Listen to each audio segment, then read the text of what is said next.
Good morning and welcome to 5th EAI International Conference on Safety and Security in Internet of Things SaSeIoT 2021.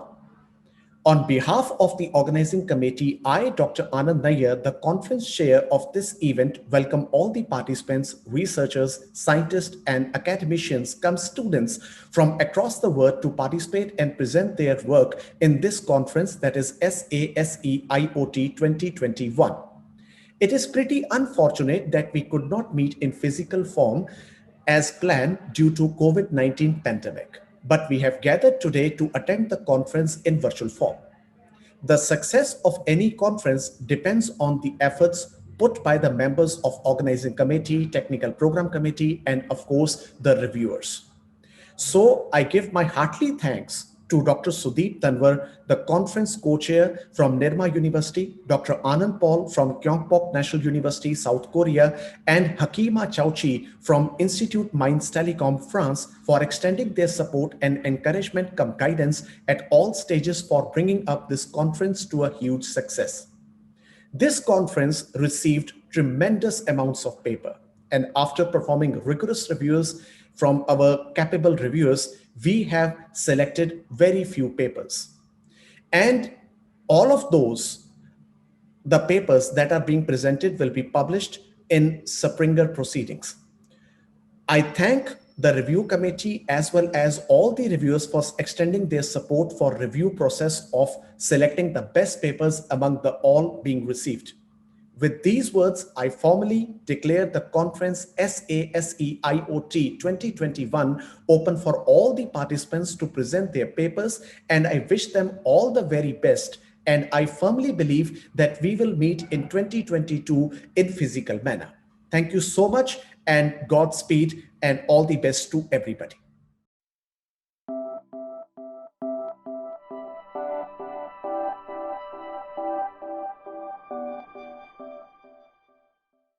Dear ladies and gentlemen, let me welcome you to the EAI SaSeIoT 2021, the 5th EAI International Conference on Safety and Security in Internet of Things. My name is Elena Davydova and I am the manager of this conference. Due to the safety concerns and travel restrictions caused by COVID-19, EAI SaSeIoT 2021 will take place online. Therefore, unfortunately, I am not able to meet all of you in person, and I am using this opportunity to address the organizing committee, the keynote speakers, the authors and participants on behalf of the EAI. Thank you for being a part of this conference. In particular, I would like to thank the General Chair, Professor Anand Nayyar from Duy Tan University in Vietnam, together with the keynote speaker, Professor Shu Yu from the University of Technology in Australia, and Professor Fadi Al-Turjman from Lear University, and the whole organizing committee for their hard and excellent work throughout the whole process of conference preparation. During today's event, there are truly many ways how you can actively participate and enjoy the online interaction. Today, during this streaming, we would like to invite you to participate in the Q&A sessions. During each video, please write your questions about the current presentation in the chat window. After the presentation is done, the session chair will ask selected questions to the author of the presentation in a live conversation. I would also like to use this opportunity to invite you to join us for the next edition of SaSeIoT 2022. We will keep you updated, and the news about this event will be available on the conference website. Should you be interested in becoming a part of the next year's edition organizing committee or the technical program committee, please do not hesitate to contact at my email address below. In addition, if you are interested in organizing an event with EAI, such as a conference, a workshop or a seminar, please also feel free to email me. I will be happy to provide you with more information. Now, our community manager Michal will talk more about what EAI does, who we are, and how you can get involved in our various activities. Thank you for your attention and enjoy EAI SaSeIoT 2021, and I hope to welcome you next year again.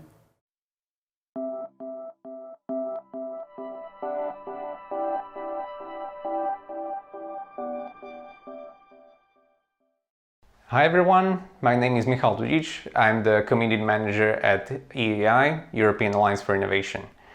It's my pleasure to welcome you at this conference and say a few words about who we are and what we can do for you and your research career.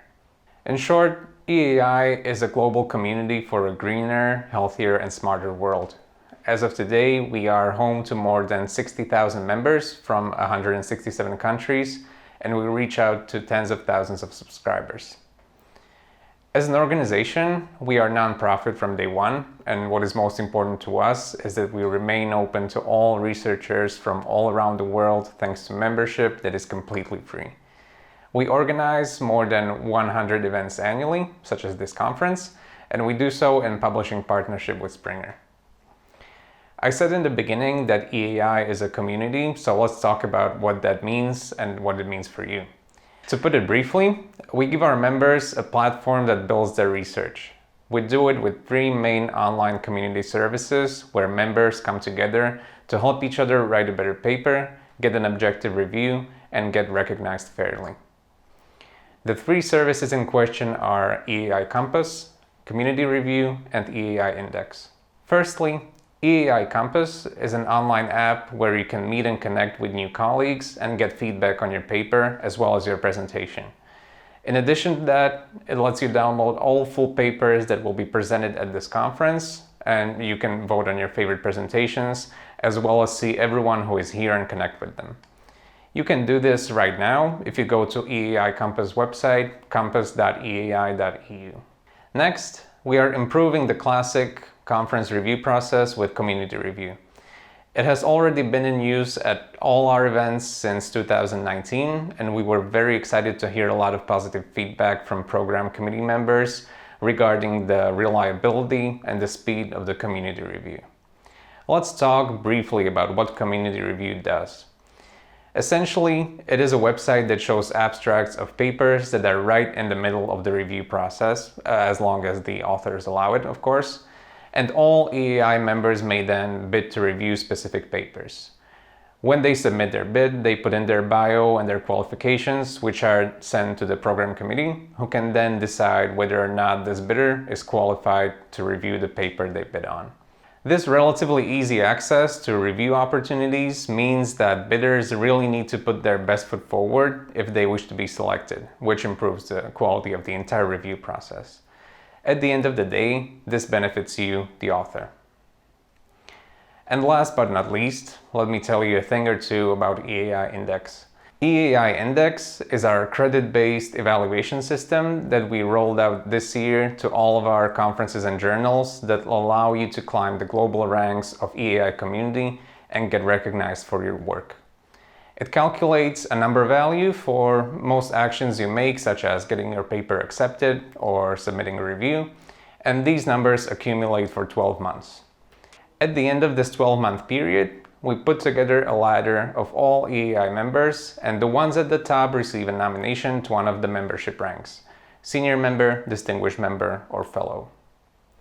For each action that is eligible for EAI Index credits, we'll look at the quality of your action as it was evaluated by another member of the community, such as, for example, the review score of your submission.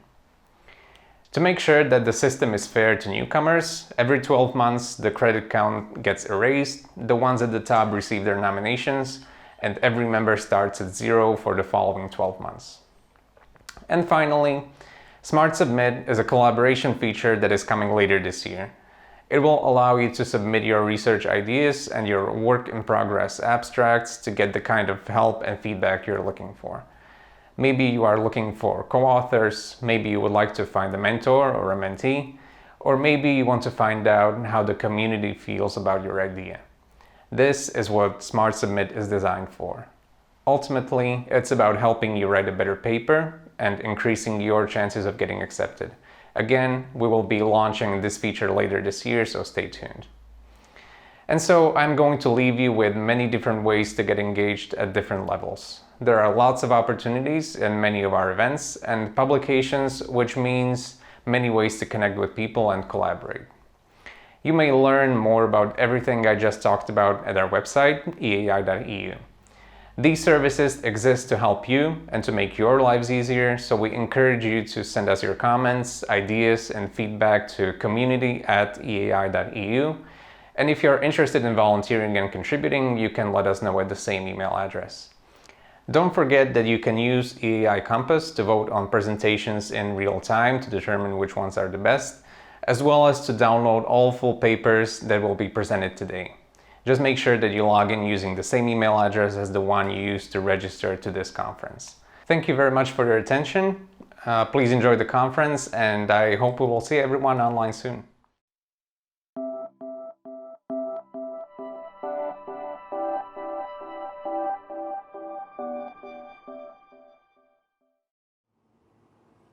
Hi everyone, I hope you're doing great. My name is Dr. Noor Zaman, Jhanjhi. I'm Associate Professor at Telus University, Malaysia. Today's talk, we will be discussing about the Internet of Things for SaSeIoT Society 5.0.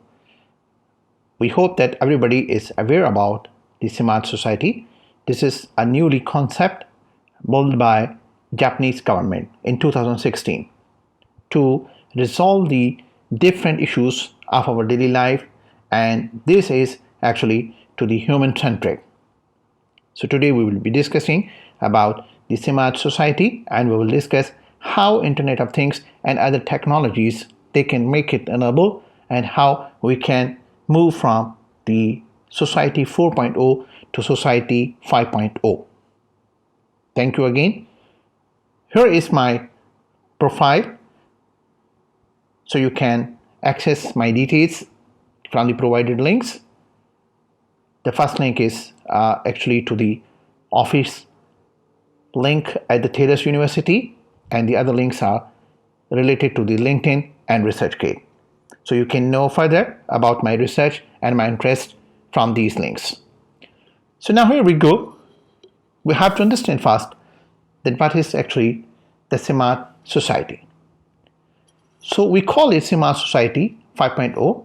Sometimes we call it as the SaSeIoT Society, and sometimes we call as Society 5.0. SaSeIoT Society 5.0 is actually fully integrated and human-centered society, which was introduced, this concept was introduced by the Japanese government in 2016. And this is fully data-driven society, which is actually to uplift our living standards and also at the same time to balance the economic advancements and how we can resolve these social challenges. It involves a lot of latest cutting-edge technologies, including Internet of Things, big data, machine learning, artificial intelligence, drones, cybersecurity, robotics, additive manufacturing, which is known as 3D printing as well, virtual and augmented reality, blockchain, and other cutting-edge technologies as well. The main contribution is from the Internet of Things, and it is a version where we are having a transition where we are converting ourselves from the smart cities to even more smarter solutions. And mainly they are focusing that how these technologies can uplift the living standards and how they can overcome the global problems which are aimed to be solved by the 17 United Nations Sustainable Development Goals. Normally we call them SDGs by 2030.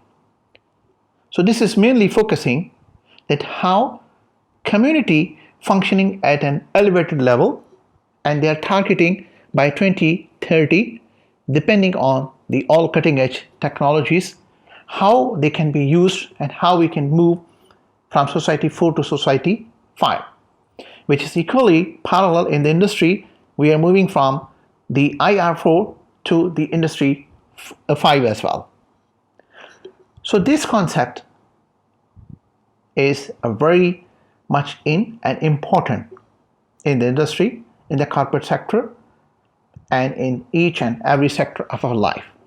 The reason is because these things are linked to our daily life standards.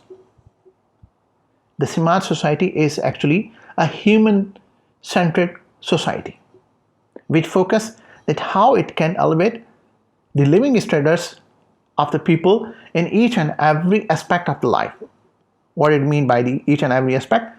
So we are considering all of the domains of human life, starting from health, going for the finance, going for the traveling, going from the education, going from the government organizations, going from the smart cities, and going to the smart homes. So we can say that it is actually covering all of the aspects of our daily life. That's why its main motive is that how to elevate the level of a common people. How to elevate the living standard of each and every people of our society. Focusing entirely society. At the same time, it is focusing to the all ages, starting from the childhood, and it focused to the young generation, working generation, and to the elder people as well. So we will discuss it a bit more to understand that how these cutting-edge technologies can be helpful to promote and to achieve the goals, what the goals we desire for the Society 5.0. This is the one of the example for the Smart Society 5.0, where we can see that there are the different technologies are involved, and we can see that how these technologies are involved and where we are looking in the next phase. So we can use any sort of the technology, including IoT, artificial intelligence, robotics, big data, and any other. So we can uplift our health sector, we can uplift our transportation. Our whole transportation can be very smart and autonomous driving systems, and we can be able to use the drones for each and every purpose, for agriculture purpose, for transportation purpose, for the delivery purpose, and for so many different purposes. So in a simple way, this is a clear message that how we can control our daily life issues, our daily life matters on our fingertips using the technology. We can see from this figure, it gives us a message that this Smart Society 5.0 concept is actually from the child up to the old age people, because this is for all of the society people. So how it will be beneficial and how we will be moving in the transition, what will be the difference right now and what will be the difference in the society, Smart Society 5.0. These are the key points we will be discussing today, and also we will be looking at how the 17 goals by the United Nations, how we are focusing them while we are using these cutting-edge technologies to promote, to get our goals by applying the Smart Society 5.0. So our Smart Society 5.0 finally will be looks like in a way that each and everything what we are doing now, either it is automated, either it is semi-automated, or either it is manual nowadays, that all will be converted in completely automated manner, where we involve the rest of the cutting edge technologies as well, beside of the Internet of Things. So the smart cities will go one step ahead, and as you can see from here, that a better solution for our lives. How it will be, we're just going to discuss further in a couple of minutes. And how and what technologies will be involved to do this, to help this, and to get our goals. So as we are aware about the evolution of Internet of Things, so we know that from pre-internet, Internet of contents, and then Internet of services and Internet of peoples, right now we are in the age of Internet of Things, which is machine to machine, where we can make machines enable, objects enable, they can act smartly, they can communicate smartly, and they can be the backbone, the source for our society 5.0, which is known as the Smart Society 5.0 as well. Now, how these technology we are going to connect? These technologies will be connected in different layers. So this will be a multidisciplinary approach where all these can be connected and they can bring and integrate our life matters at the one page, so everybody or anybody can be able to utilize all the things in a smarter way.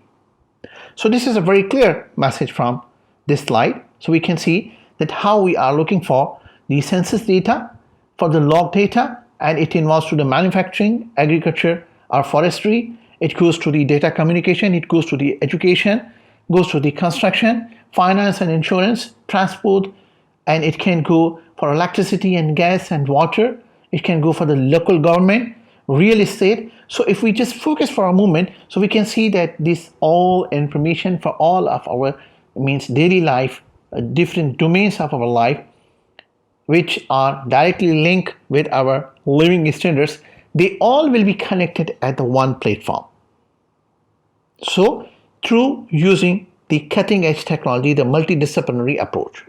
So they all will be together, they all will be connected, and a good thing is that they all will be handled or dealt by each and every people, by accessed by each and every people by using the smart gadgets.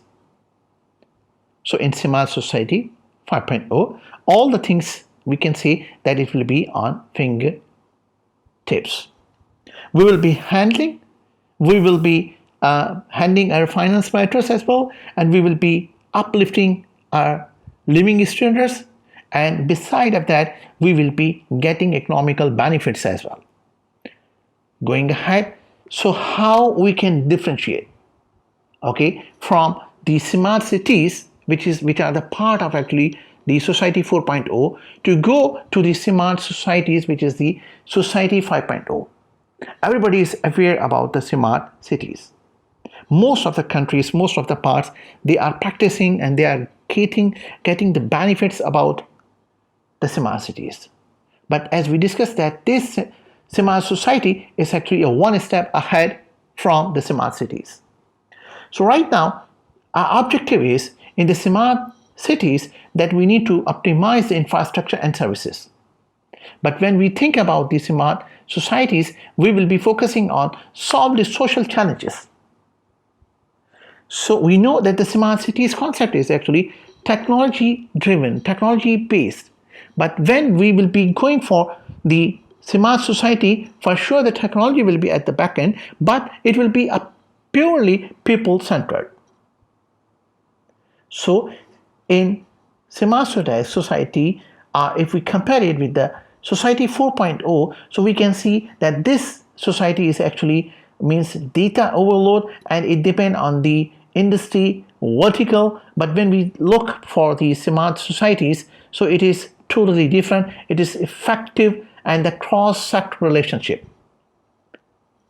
So this is how the Smart Society 5.0, with the help of the technologies, will bringing a very huge impact on our lives and a huge change in our lives as well. So if we consider right now in a society 4.0 where we are living, so the citizens, they are limited and they share value on a limited way. And their roles are passive roles, and they are depending on the sensors and the end users. But when we look for the society 5.0, so this will be enhanced well-being, and then it will be active role. So this is how it is changing. It's a transformation from one level to other level, which will bring the ease in our lives, daily lives, and also at the same time that will be bringing the more moderation, and it will be uplifting the living standards by using these cutting edge technologies. Now if we just focus to understand better, to more clearly about that, so we can have the few examples for the transition from the smart cities to smart society 5.0. So we can see that what we are doing right now and what we will be doing in, or we are expecting to do in the smart society 5.0, this will give us a clear picture. For sure, at the back end, the technology, what we discussed, that is there, Internet of Things are there, and everything is there, what the technology is, including the artificial intelligence and everything. So right now, if we think for the banking system, yes, we can go for the banking, we can use the online services, we can use the ATM, and credit cards and these cards and for the cash drawn. But after 5.0, so the transition will be that we will not require the paper, we will not require the plastic money as well, but we will be doing all the transactions which will be only the online, which will be the e-transactions only. So as we discussed, that this is actually the whole living standards will be on our fingerprints. So we can save a lot of time, we can save a lot of human resource, we can save a lot of infrastructure, we can save a lot of the resources, and we can do the transactions by efficiently, and we can save a lot of time as well. It is safer and secure. We can do these all things from our home or from any remote location. Another example, if we see that now how we are living, okay, how our transportation is, how our villages are.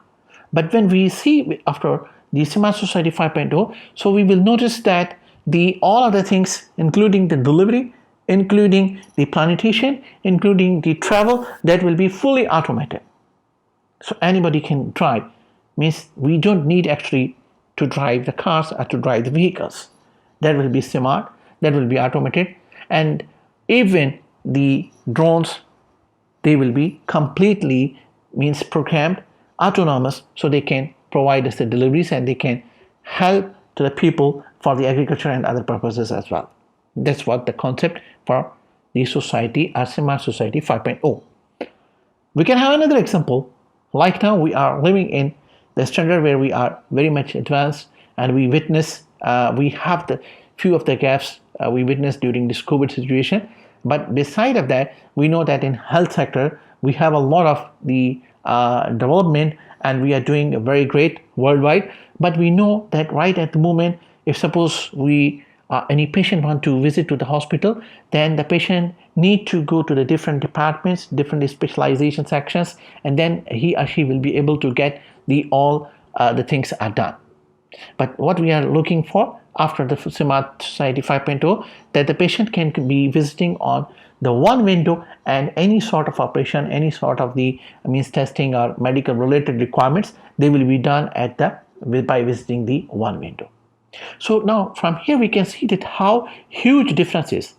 The huge difference in our in our health sector, the huge difference what we are living in our living standards if we compare with the smart cities or with our current living, and a huge difference like what we quoted the example for one of the finance related.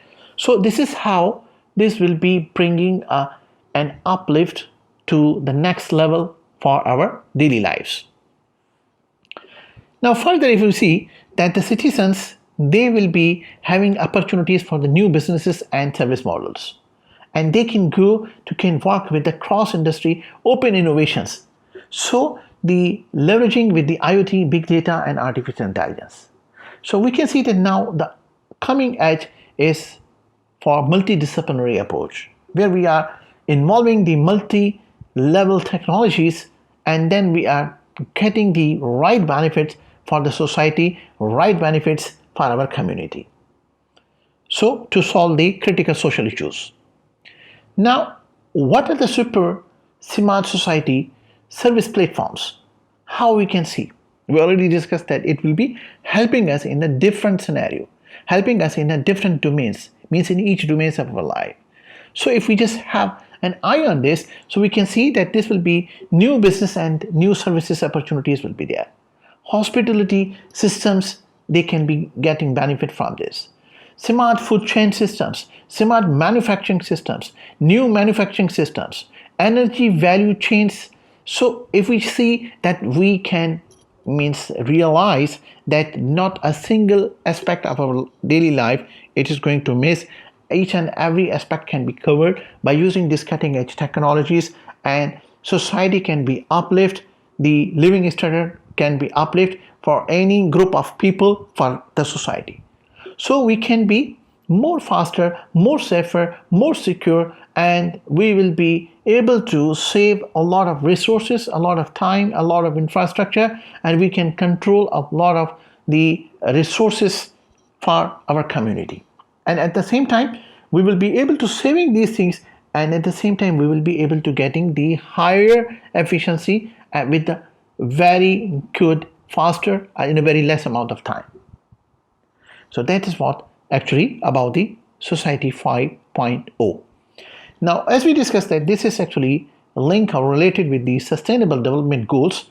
So these goals are from the United Nations. They are total 17 in number.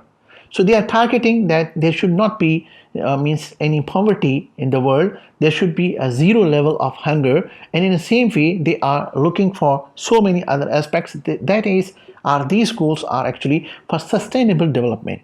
So they are focusing mainly to the peoples, to the community.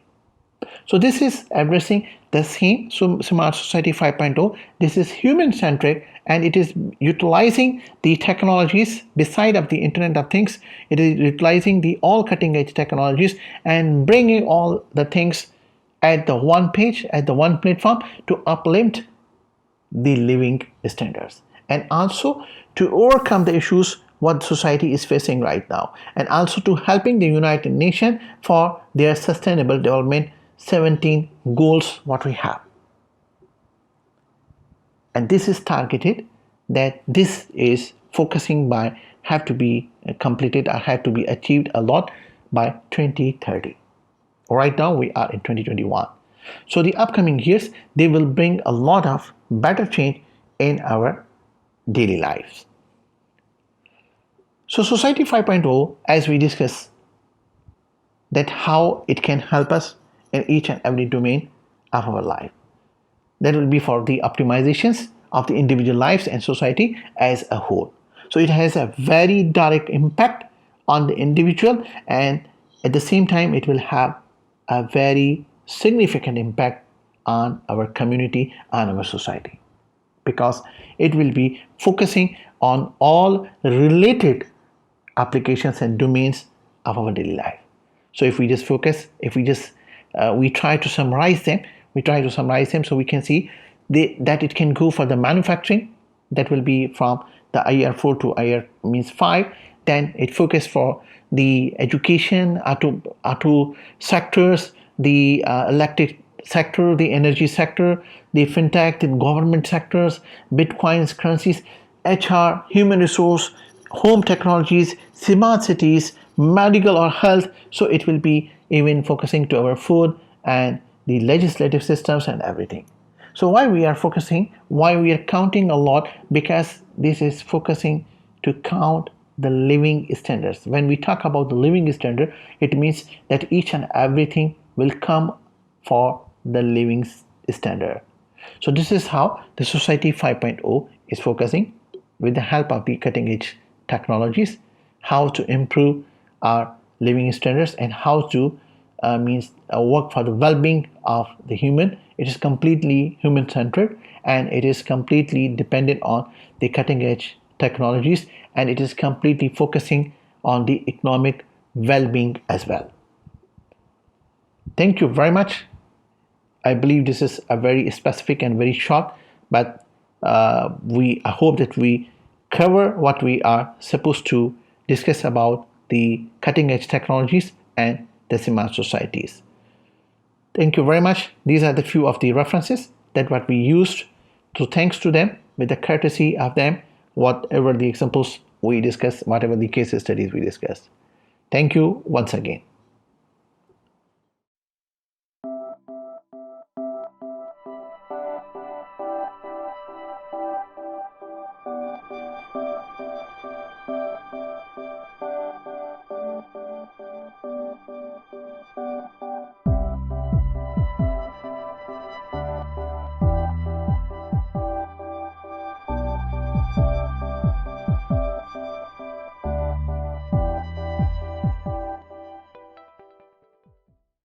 Hello everyone and welcome to our talk about the analysis of the mod files' interaction, conflicts and configuration requirements before deployment.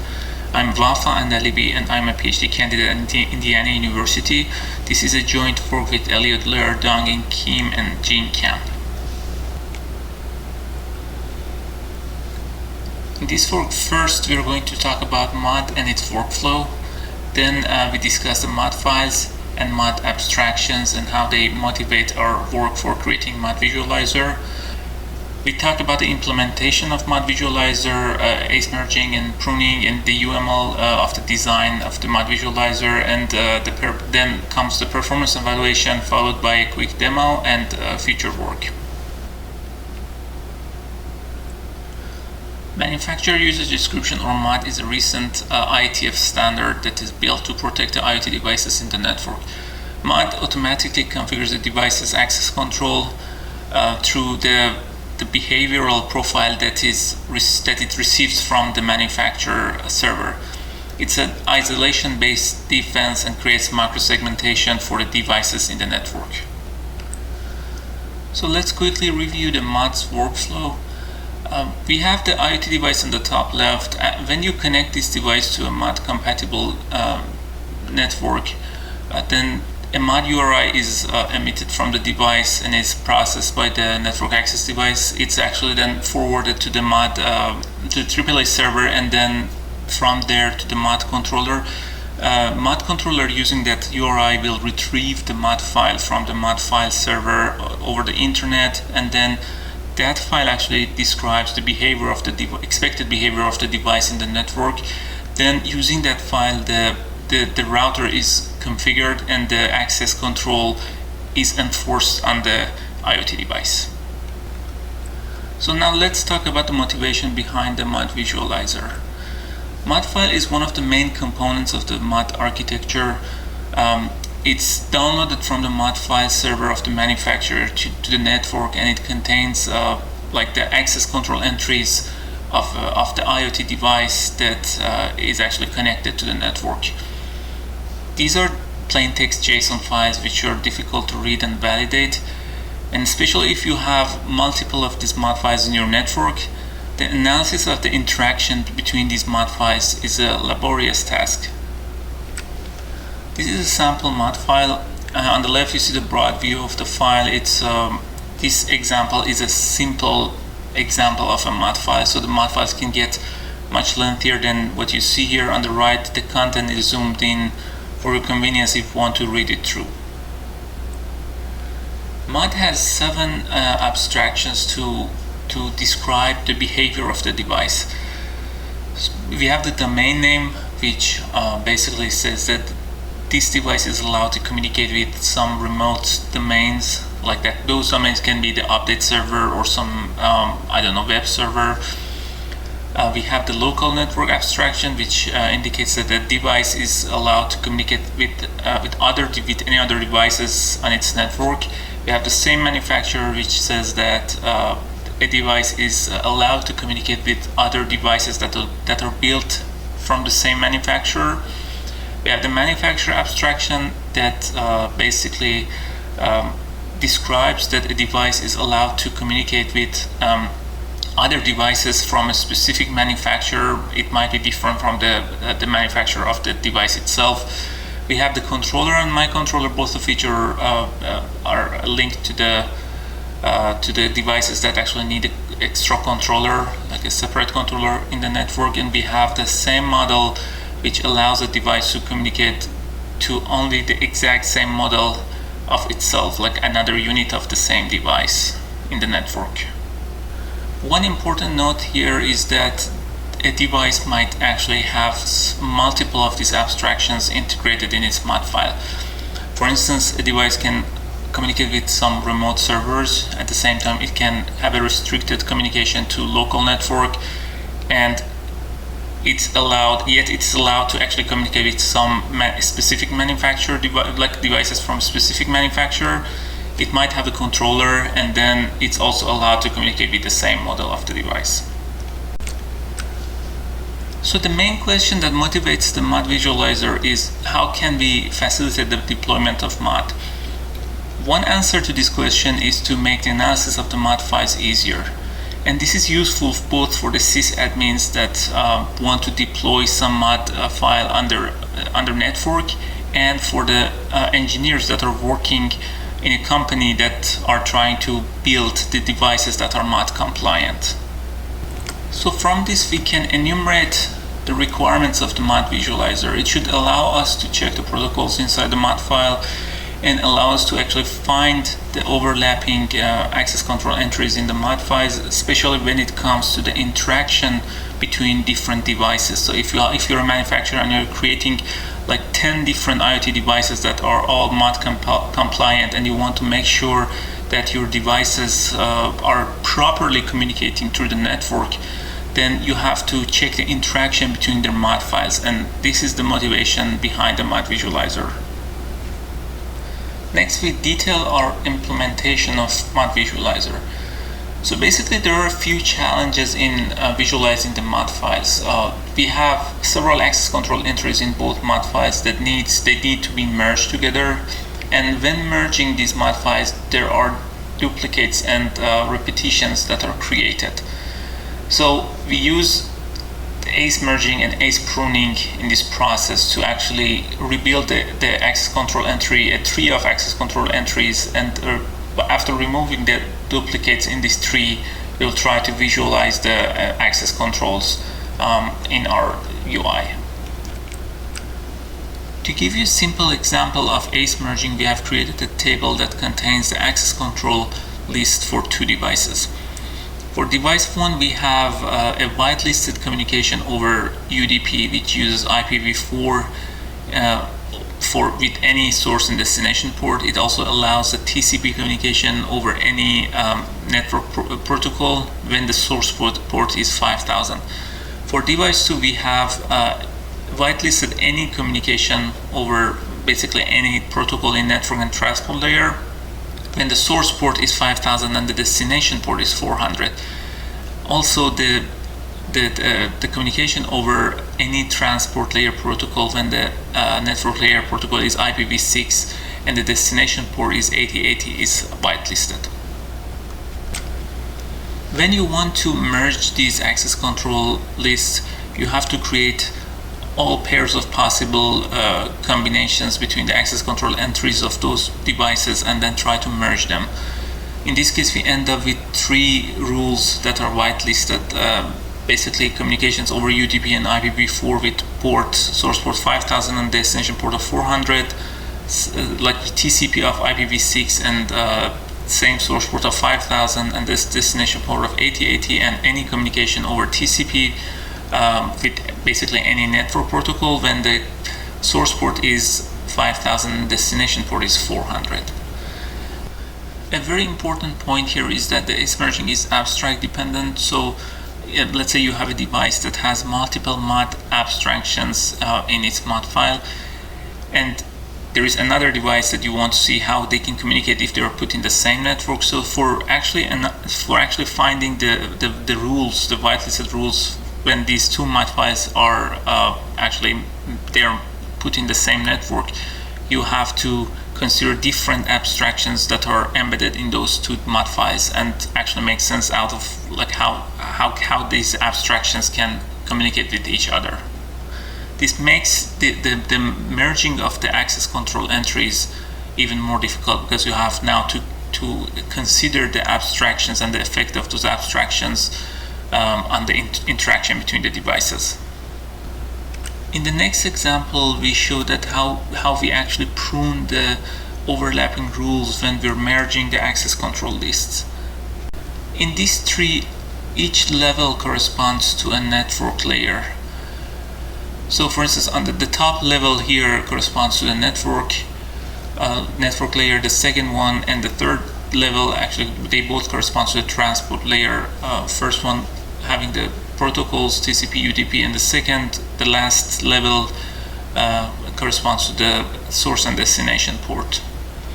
As you move down in the tree, you're also moving down in the network model.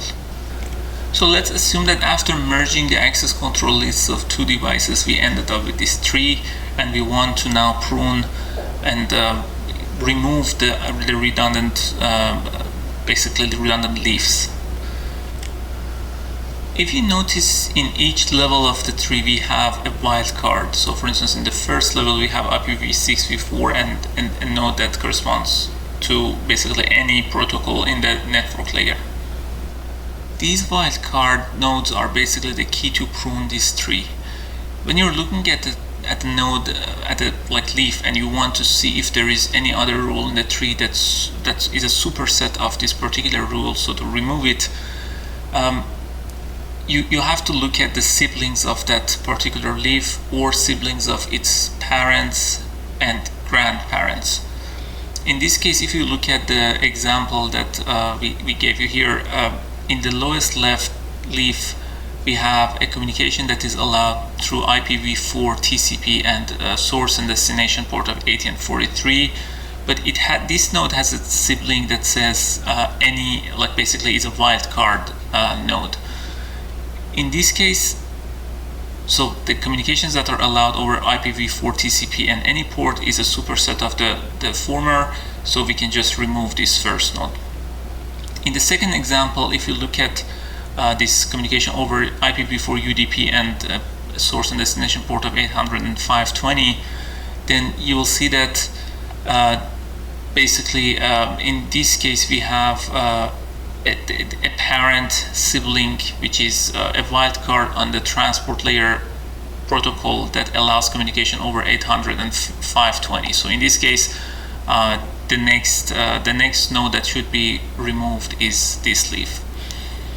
And in the next example, which we actually rely on the grandparent sibling node, we have a communication over IPv6 UDP and source and destination port of 90 and 120, and the grandparent node has a sibling wildcard that allows any network layer protocol with the UDP communication of 90 and 120. This is basically how we prune this tree. This is the architecture of the mod visualizer. As we can see, it has two main modules, mod file processor and visualizer data generator. These two components interact with each other to actually create the information that are required to draw and visualize the nodes and links in the UI. We have the mod file parser that actually parses the mod files, extract the useful information, passes it for processing. For instance, on the left in the visualization data generator, we have the abstractions and ACE promise, which is for specific abstractions that need to interact with the user to get more information, like the controller.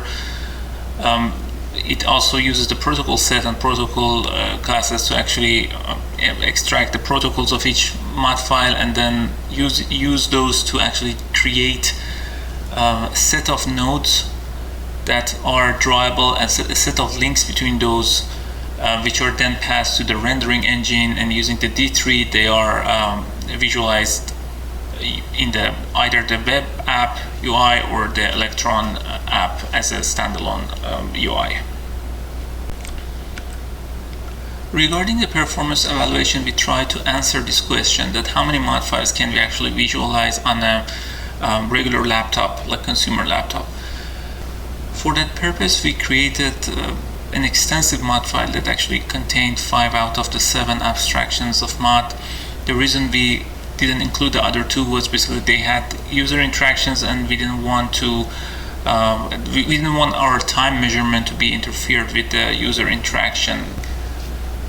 This benchmark shows us that we can actually visualize 100 mod files in a few seconds with just 100 megabytes of RAM. An important note is that if you're a network or system administrator that has maybe thousands of mod compliant IoT devices in your network, you basically don't have to visualize 1,000 mod files, because if you have 100 smart light bulbs that are mod compliant, all of their mod files, they look the same. So to represent that device, you just have to import one mod file. So these 100 mod files that we can easily visualize corresponds to 100 types of mod files, not 100 instances of those. The next step of our research is to answer this question: is Mod Visualizer really effective?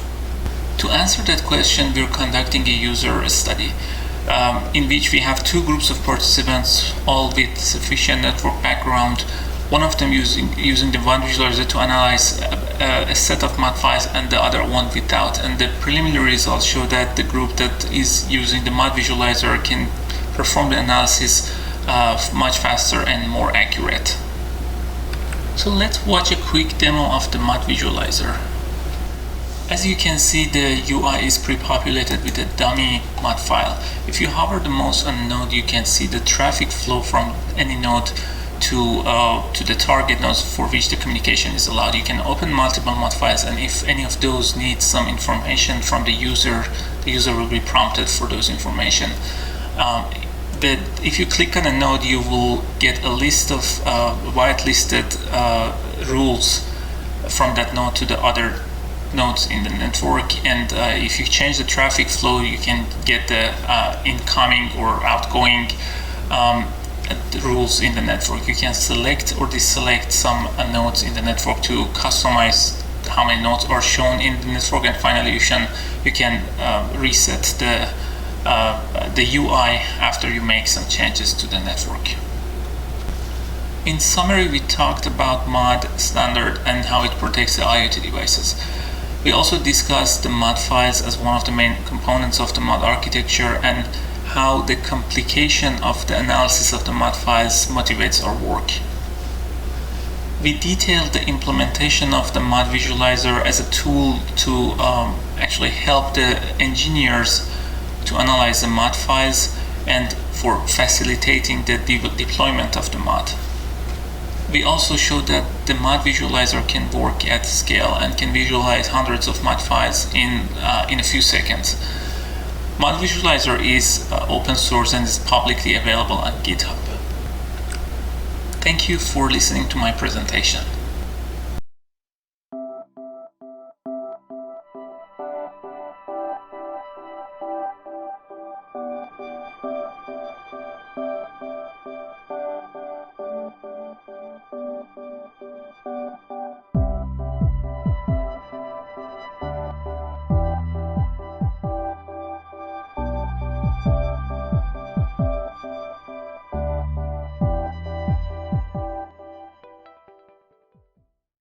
Hello everyone, welcome to our presentation.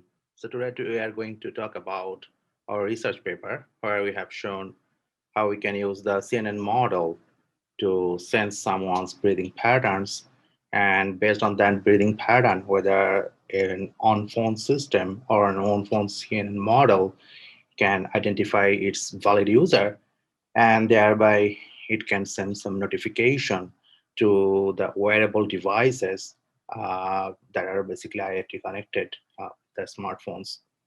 And thereby we want to make an authentication system which will ultimately authenticate a valid user of a wearables which is connected to the smartphone of the same user. So in this work, we'll be showing how we can use breathing pattern as a biometric, and thereby how we can process the breathing data on phone, and eventually we can have a model that can validate or verify a user's identity, thereby can send a notification or some sort of message to the wearable devices to either give the user an access or block the user access to the device. All right, so let's go and start the details. So motivation and a problem statement.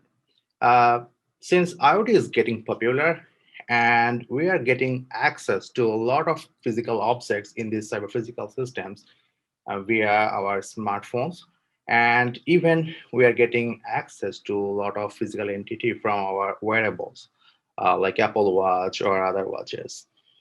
And eventually, we are able to do a lot of services via these IoT connected wearables. For example, we can unlock our car, we can do bank transactions, we can check our emails. There are a lot of other sensitive cases where we are dealing with these wearables, like the smartwatches. However, so far, most of the authentication or user verification approaches for these smartwatches are mostly knowledge-based approaches, like either password or PIN locks. But these knowledge-based approaches require user to remember the password. And since IoT is getting popular, we are quickly flooded with a lot of passwords. So this is becoming really a big challenge to remember all those passwords. Also, sometimes users' bias is a factor that affects the performance of these knowledge-based approaches. On top of that, shoulder surfing or other limitations really make this challenging for wearables. Moreover, the wearables have some limitations. For example, it's a tiny device, so the display is really small. So doing a lot of activity or interaction with that small screen is really problematic. Also, they have limited sensing capabilities, and their computation power is also limited compared to their companion devices like smartphones. That is now very rich with a lot of sensors as well as their computation powers.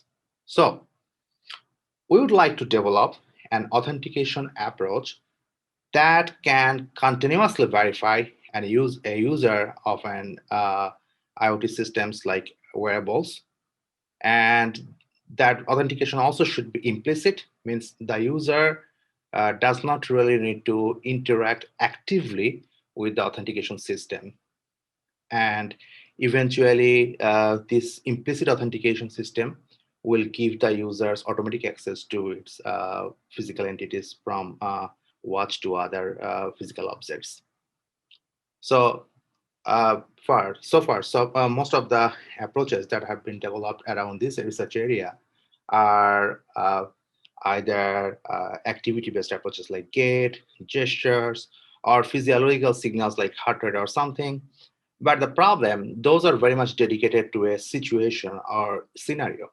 For example, models that are developed for walking patterns won't be working when some user or a user is basically sedentary or not moving. But building is a kind of data that's almost always available. And based on the availability of the data to the device, like smartphones, we can really do a continuous authentication and in an implicit way. So this research work will show you how we develop our system and how we move forward to deal with this kind of implicit authentication. So first, I'm going to show you a couple of cases. My first case is here, case of acceptance, where we're trying to show if it's a valid user. So as you see from the left, the user's breathing pattern is captured by an app. We call it TF-Lite app, which is basically a TensorFlow Lite application running on a smartphone. You see an Android application running. And all the signal processing up until feature computation is done on phone. Also, the models, the CNN models, which is basically convolutional neural network model, is running on device, like on phone. So when the model detects a valid user, it gives a access notification or acceptance notification. And we basically make a path via local server back to the device, like the smartphone, to communicate between the two apps, the TensorFlow Auth and the Fitbit companion app. That can tell the device, like the wearable, there is an acceptance case. So the user can get access to the device. And in this pathway, as you see, we are not offloading any data like raw audio or feature to the server. The only thing we are propagating in an encrypted way via the server is the decision. So thereby, it's an on-phone implementation, and this is just an object, IoT object like wearable, but it could be anything else. So this system has a really wide scale applicability to other IoT objects as well. Now I'm showing you a case of rejection, which is very similar to previous case.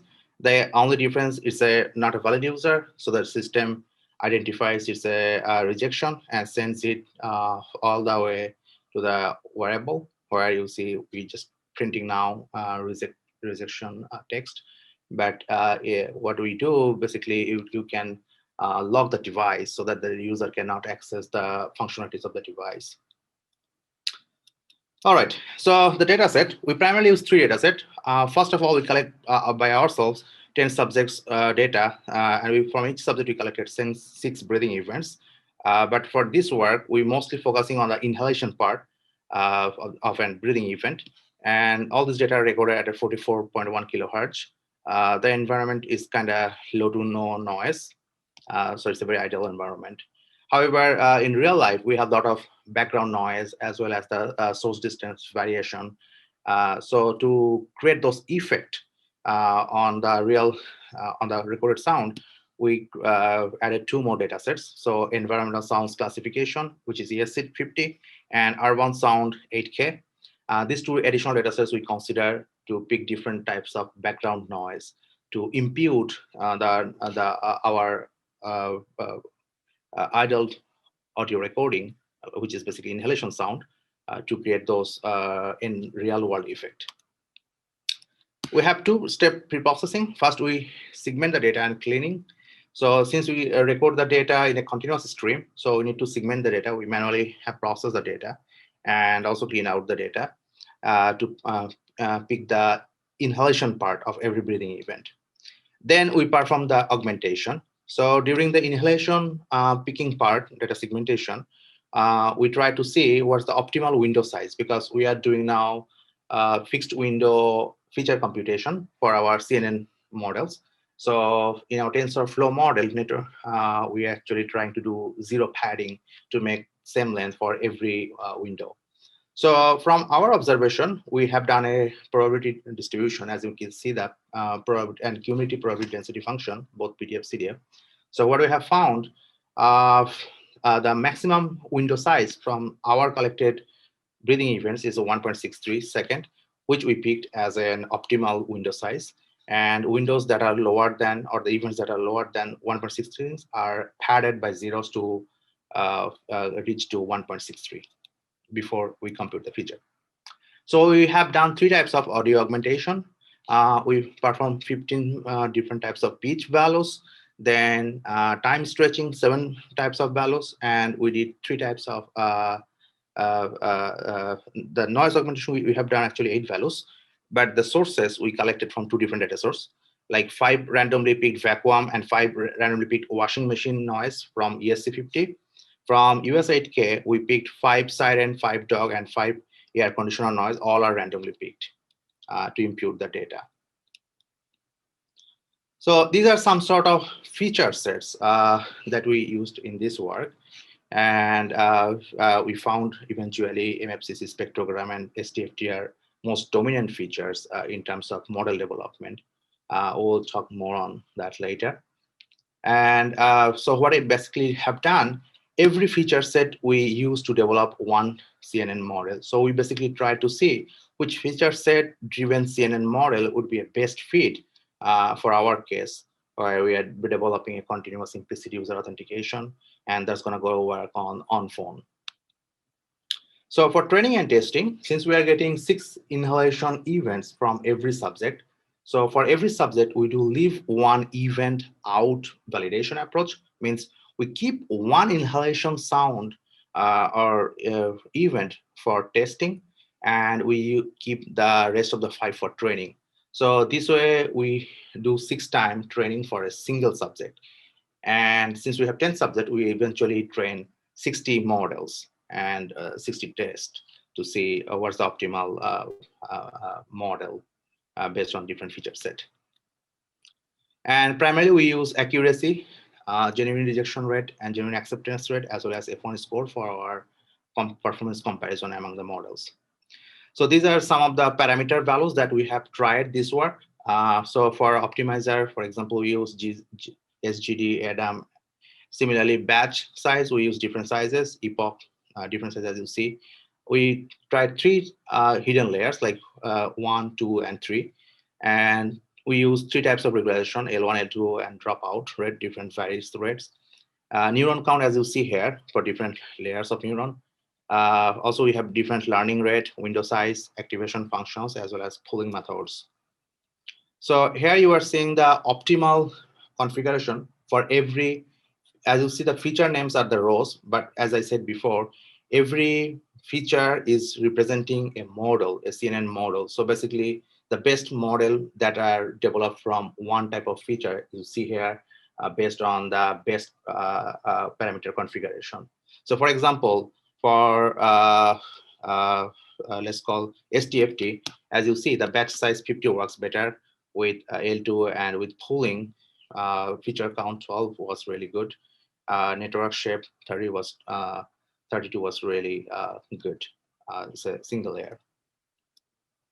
So when you compare the performance from different models, what we have found, MFCC is the best in terms of the, you see the orange ones are basically the test performances, accuracy usually is the highest compared to other.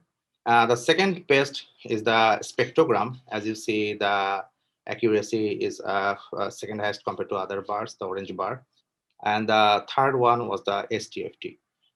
We'll now go and compare these three models in a combined way, where we'll use radar graph or pie chart, spider graph to combine the genuine acceptance rate, genuine rejection rate, F1 score, and accuracy, all four together to develop an area under a spider curve or radar graph to compare these three models. So as you see here, these are the three top feature, MFCC, spectrogram, and STFT. So we computed area within this radar graph, and using the four measures, accuracy F1, genuine rejection, genuine acceptance rate, which all are good if it's higher. So higher is better for all of these measures. So if the polygon has a higher area, that means it's the best one. The one with the highest area is the best one.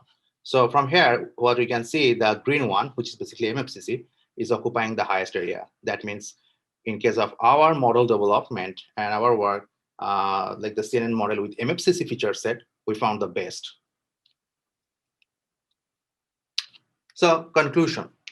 So to our best knowledge, this is the first work where we develop an architecture to validate a wearable device user, but the processing and all type of modeling are done on phone. So the processing is done on phone, user identification models are running on phone, and this really relieves or overcomes all those burdens or issues that are associated with offloading raw or computed audio features to a server-based implementation.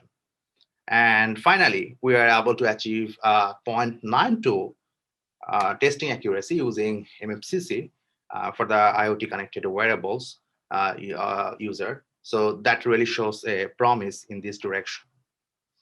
So this is our first work, and we are working more. So in future, we would like to integrate multiple devices, like would like to get also data from the wearables. So still the processing will be on phone, but we'll be collecting data from also the wearables, and we'll combine that. So it's a multi-modal, but it's multi-device, and we can see how that can improve the performance of the system.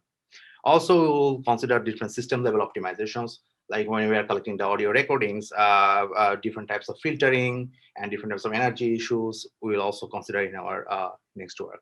So that's all. We are wrapping our work here, our presentation here. Thank you all for your time and coming and join to our presentation. And if you have any questions, please reach out to us over the email. Also, please feel free to access the paper, and I would be really happy if you can you can read it, and if you can provide or share any comments or any thoughts that you have. Thank you all. Have a great day.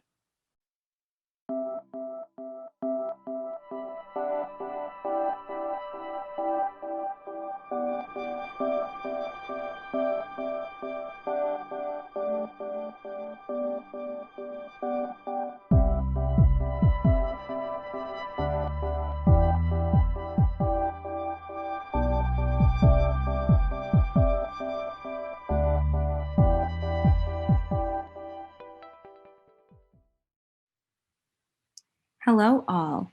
Thank you for taking the time to watch my presentation. I'm very honored to be presenting my work at this conference. My name is Alexa Muradian. I am a senior undergraduate student at Fordham University, graduating this May as a computer science major. My research is focused on implementing continuous biometric-based user authentication mechanisms in wearable devices. I'm looking forward to hearing what you all think. So the motivation behind this work is rooted in the issue that there is no continuous biometric-based authentication mechanism for wearable devices. The only authentication which exists on wearables are easily hackable 4-digit PINs or passwords.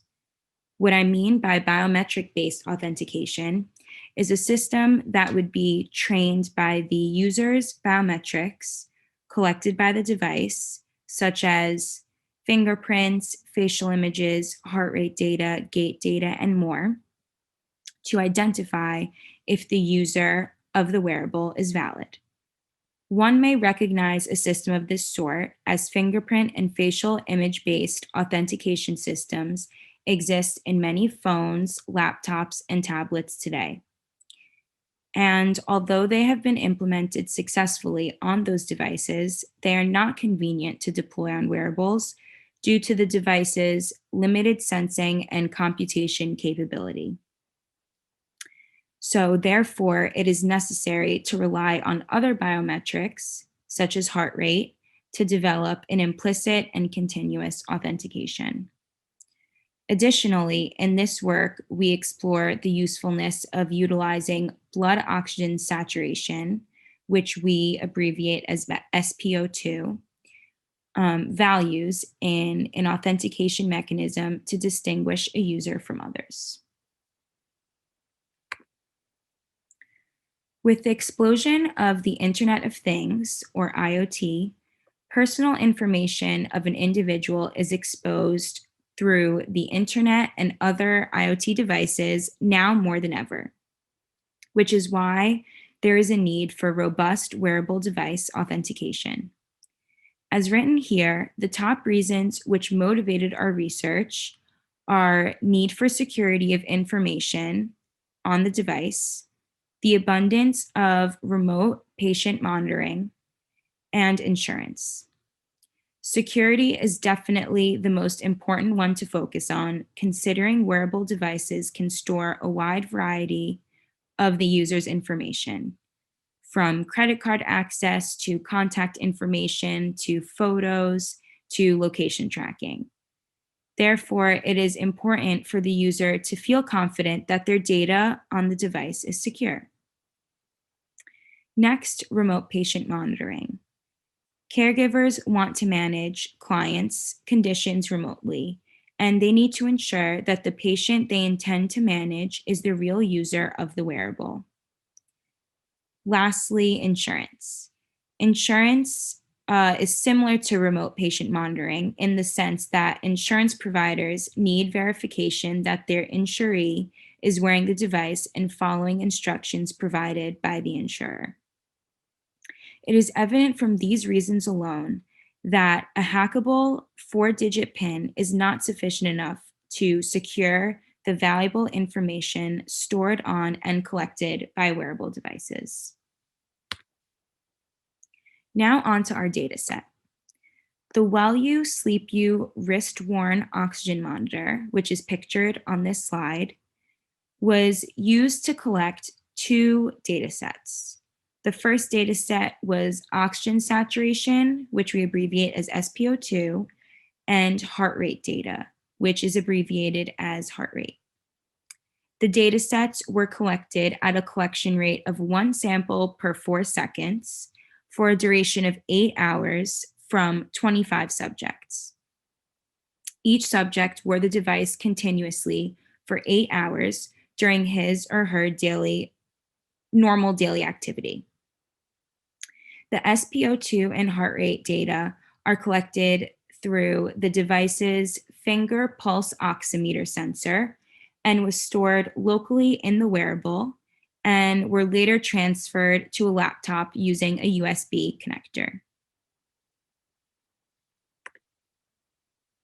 Data preprocessing. So due to the device's extended wear time of 8 hours, there were missing entries where the sensor failed to record information. We defined those missing entries as invalid data. To ensure our computations were accurate, we first manually cleaned the raw data to remove any invalid blocks. Once the data was clean and all invalid data was removed, we segmented the oxygen saturation data and its corresponding heart rate data into 5 different heart rate zones based on the subject's demographics and their maximum heart rate.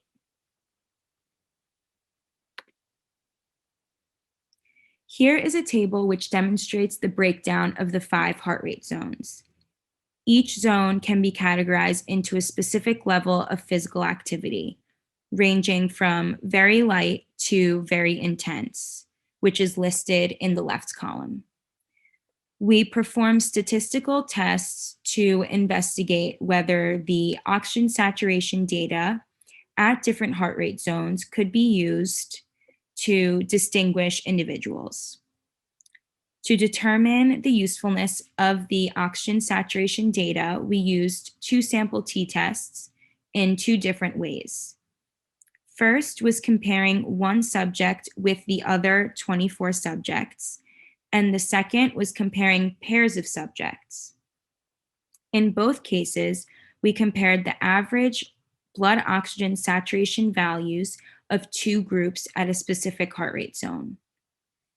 In the case of a rejection, we concluded that the average oxygen saturation values of the 2 groups were different at that specific heart rate zone.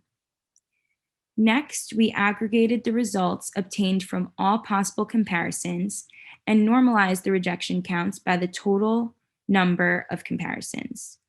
This was done to get an idea about the goodness, and the higher the better, of using oxygen saturation as a person identification metric. The results of the t-tests were very promising, as we obtained an average rejection rate of 82% across all 5 heart rate zones while comparing one subject with the other 24 subjects at a specific zone. However, while comparing pairs of subjects and their average oxygen saturation values, we obtained an average rejection rate of 92%, which was even more impressive. This demonstrated the ability to use SpO2 data to authenticate a user.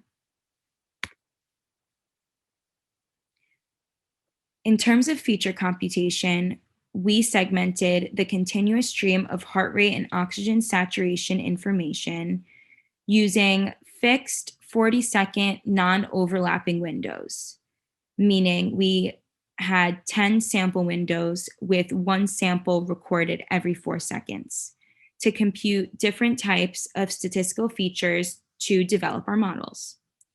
In a window of continuous samples, we calculated a representative heart rate zone based on the top voted zones of all samples in that window.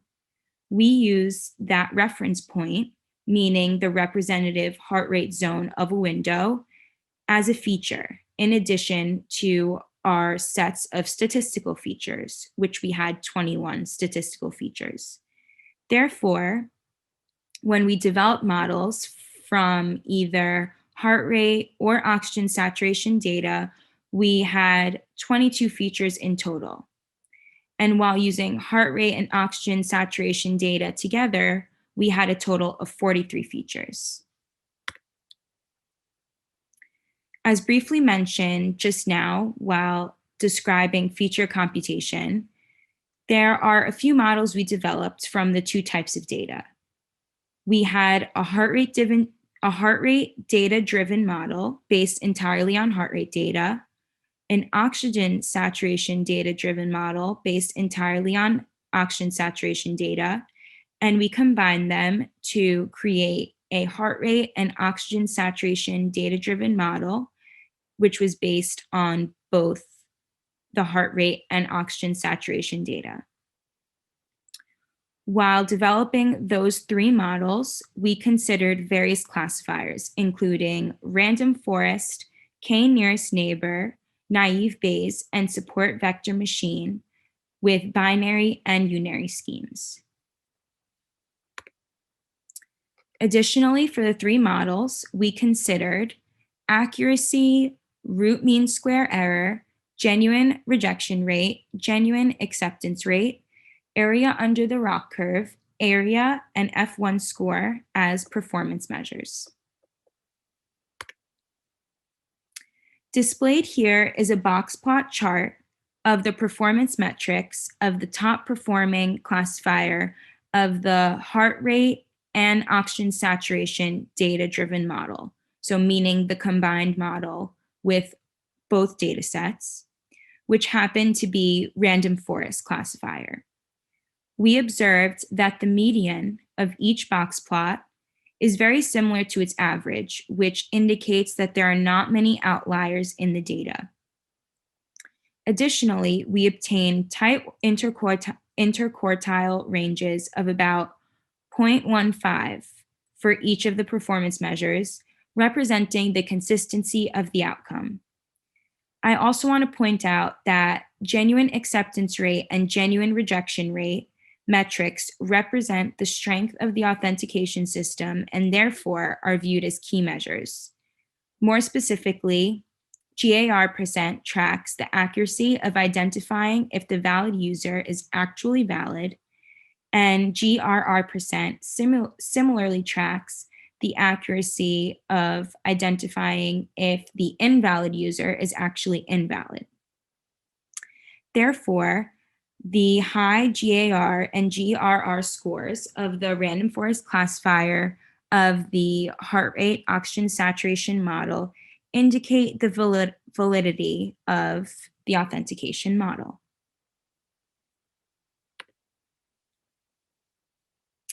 In this slide, we see a graphical representation of all three models and the trade-offs between the classifiers individually and the models as a whole. And they are displayed in the form of a spider plot. Even at a quick glance, it's pretty evident that the classifiers of the HR-SPO2 model, which is the far right plot, cover the majority of the area of the plot, which suggests that it is the optimal model. What these charts further prove is that combining the HR and SPO2 data together create a model that is most accurate and most robust in comparison to the singular HR data-driven model and SPO2 data-driven model. And conclusion. So to the best of our knowledge, this was the first attempt to use blood oxygen saturation data to identify an individual while developing an implicit wearable device user authentication system. From our detailed analysis, we concluded that oxygen saturation alone can provide around 69% average authentication accuracy using a random forest classifier model. However, when combining with heart rate, we can obtain around 80% authentication accuracy, meaning there's a 15% improvement. Interestingly, we also found that the heart rate alone provided a lower average authentication accuracy of 70% compared to the combined metrics. This showed promise to develop a multi-modal approach to authenticate a wearable device user implicitly and continuously using traditional heart rate biometric-based data along with opportunistic oxygen saturation data. In the future, we will also develop a multi-device authentication scheme, which provides an opportunity to make an even more robust authentication scheme. For example, an authentication mechanism can be developed by fusing WellU data, which is the device we utilized, with similar or different types of data obtained from other wearables, such as a Fitbit device. In the future, we will investigate this multi-device implicit wearable user authentication scheme. Once again, thank you for your time and for giving me the opportunity to present my work here today.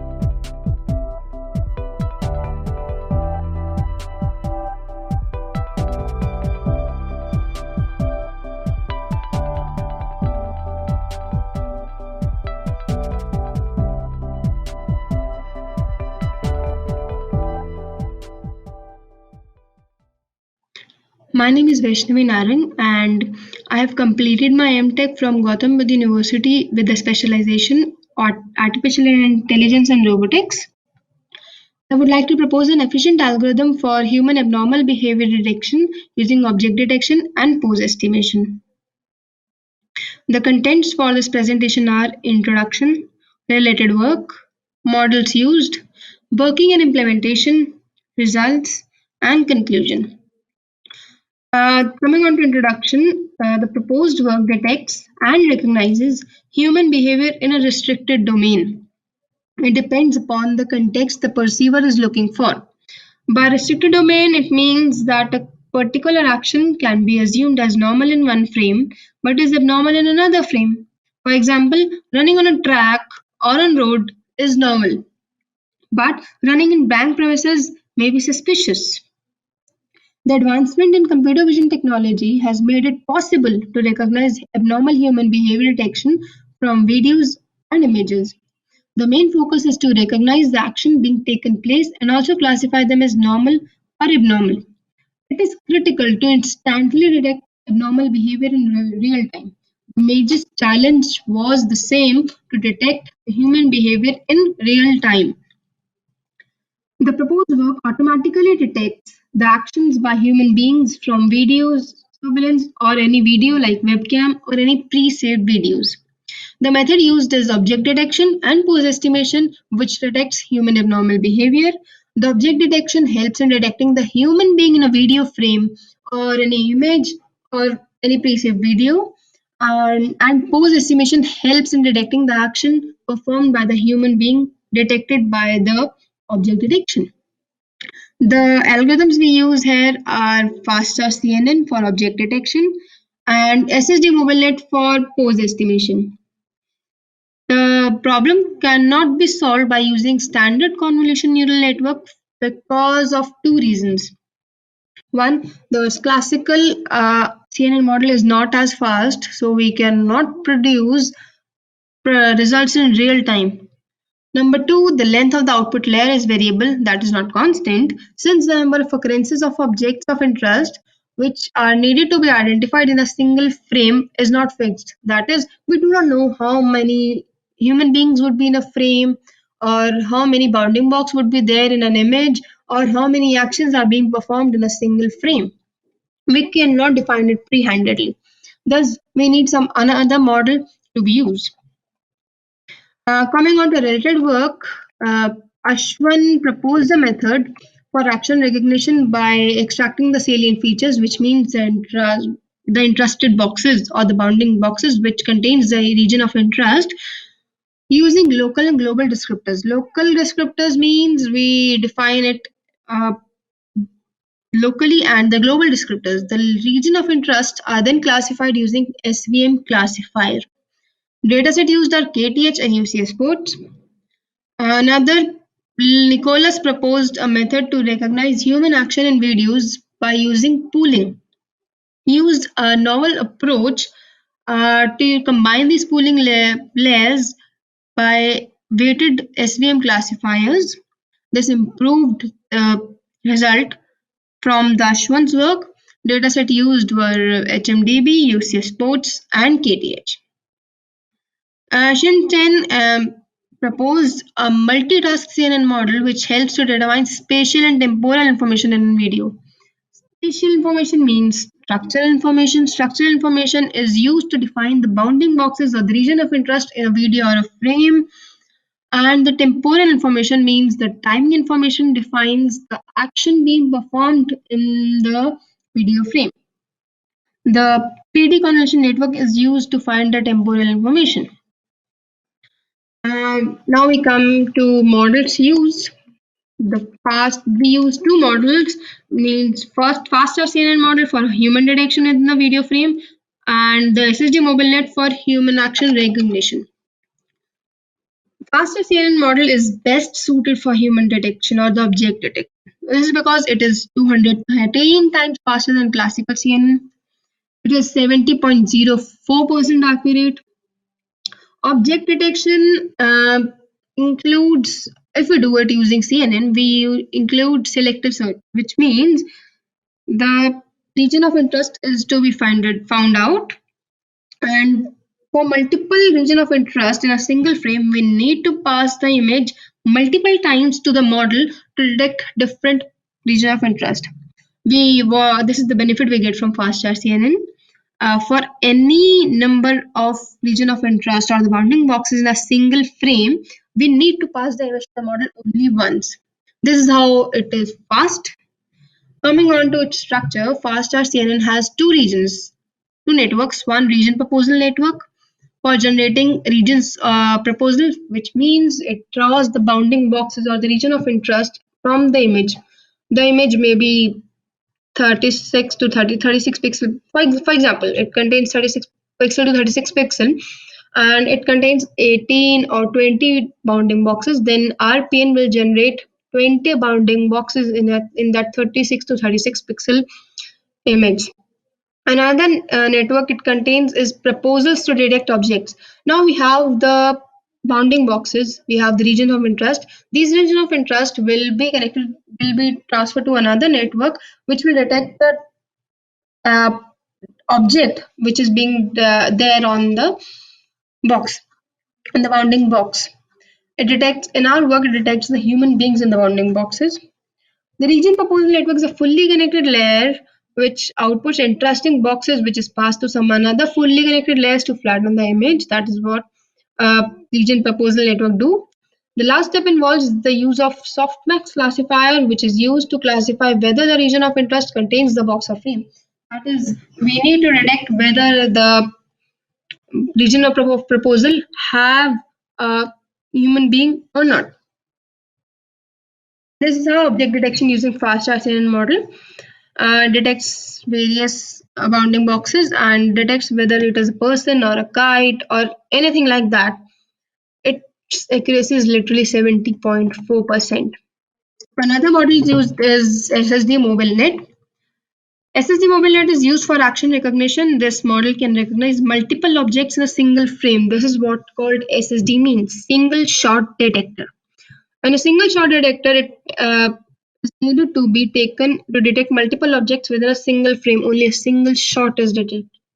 As in case of another networks which needs two shots, one for finding regions as we have discussed in fast charge CNN, and the another for detection. But in SSD, it is done only in single shot. The bounding boxes which are made in single frames are made in predefined aspect ratios and scales.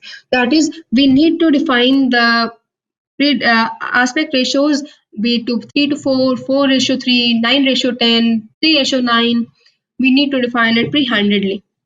SSD mobile net has multi-box detection, which means multiple boxes of different aspect ratios are used to detect a single frame.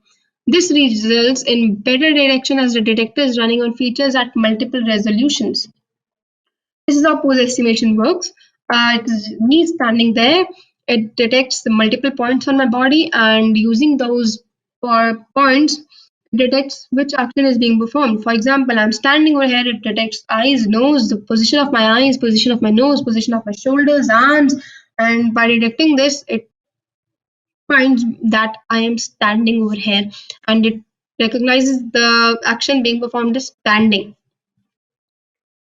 Coming on to working and implementation, this is the workflow of the proposed work. We have used a data set which contains videos. Thus, the first step is to collect the data sample. The first step is to collect a data sample from, that is, image frames from videos. We need to cut short taking this screenshot of various video frames and converting to video frames, and those video frames are need to be annotated. Once the images are collected, the step 2 involves converting them into XML files. XML files include labeling the image, founding the bounding box over the image, and then converting that file into XML file.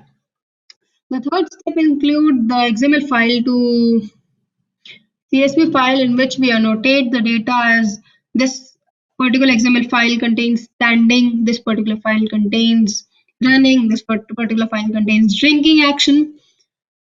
After this, we define or we classify them as normal or abnormal action. This is just as our context. For example, if I need to train the model for my bank, thus we will define running as an abnormal action.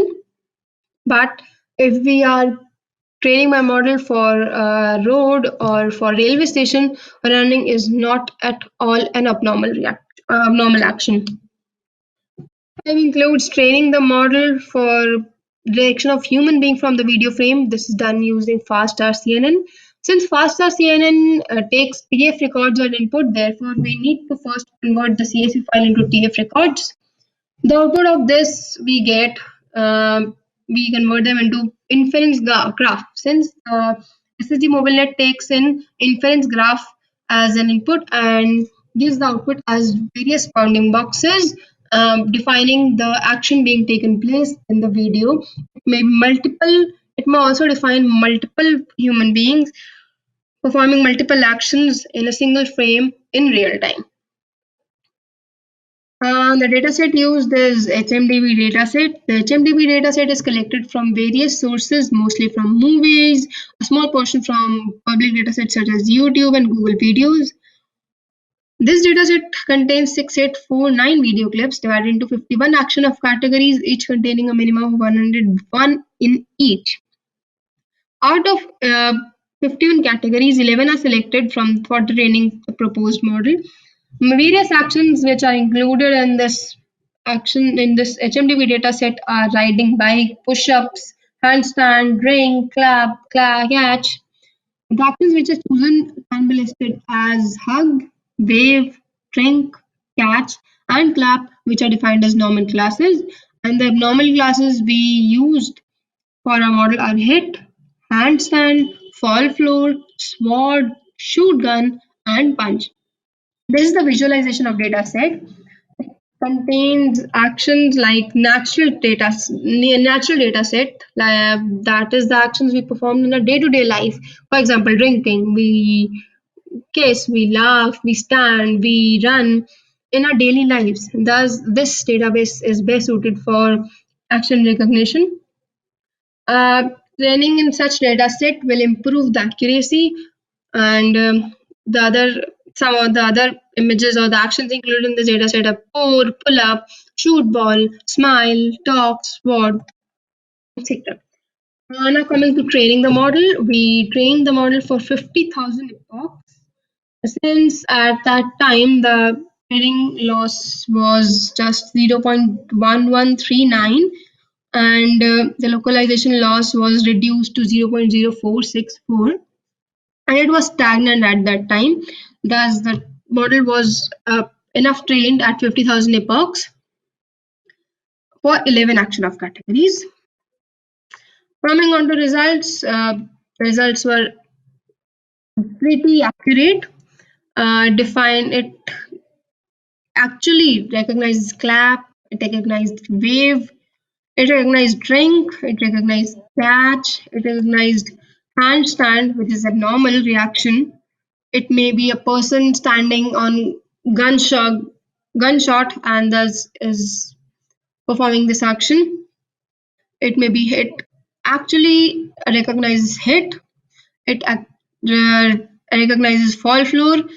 It could not recognize punch as it was recognizing it as shoot gun. This was just due to localization loss. The result of this model was determined by localization loss and the training loss. The localization loss can be defined as the loss of the model to localize the objects, that is, fail to detect human beings in a frame when it was present and vice versa. The localization loss was 0.0464. And then there's training loss. Training loss can be defined as a total loss of the model. This may include the action recognition loss or the human detection loss. The loss of this model was 0.1139. Coming on to conclusion, in this work, the abnormal human behavior detection is recognized using object detection and pose estimation. Object detection is done using FastFast CNN model, which is 213 times faster than CNN model. SAT overlay is used for pose estimation, which allows the model to recognize the action in real time. Coming on to future work, this work can be extended to better understand the abnormal behavior by detecting abnormal objects in a video frame. The abnormal objects include knives, guns, wands, swords, or any such object. If such object is shot in a frame, then we can definitely define that there is some abnormal action taking place in the video. The future work can also be extended to analyze the sentiments or the expressions in the video. For example, if a person is angry and is hitting someone, this means that the person is in anger and some abnormal action is being taken place. This will surely improve the abnormal behavior detection. The person with an angry impression with a wand is abnormal and a person might hit another person around. Thank you.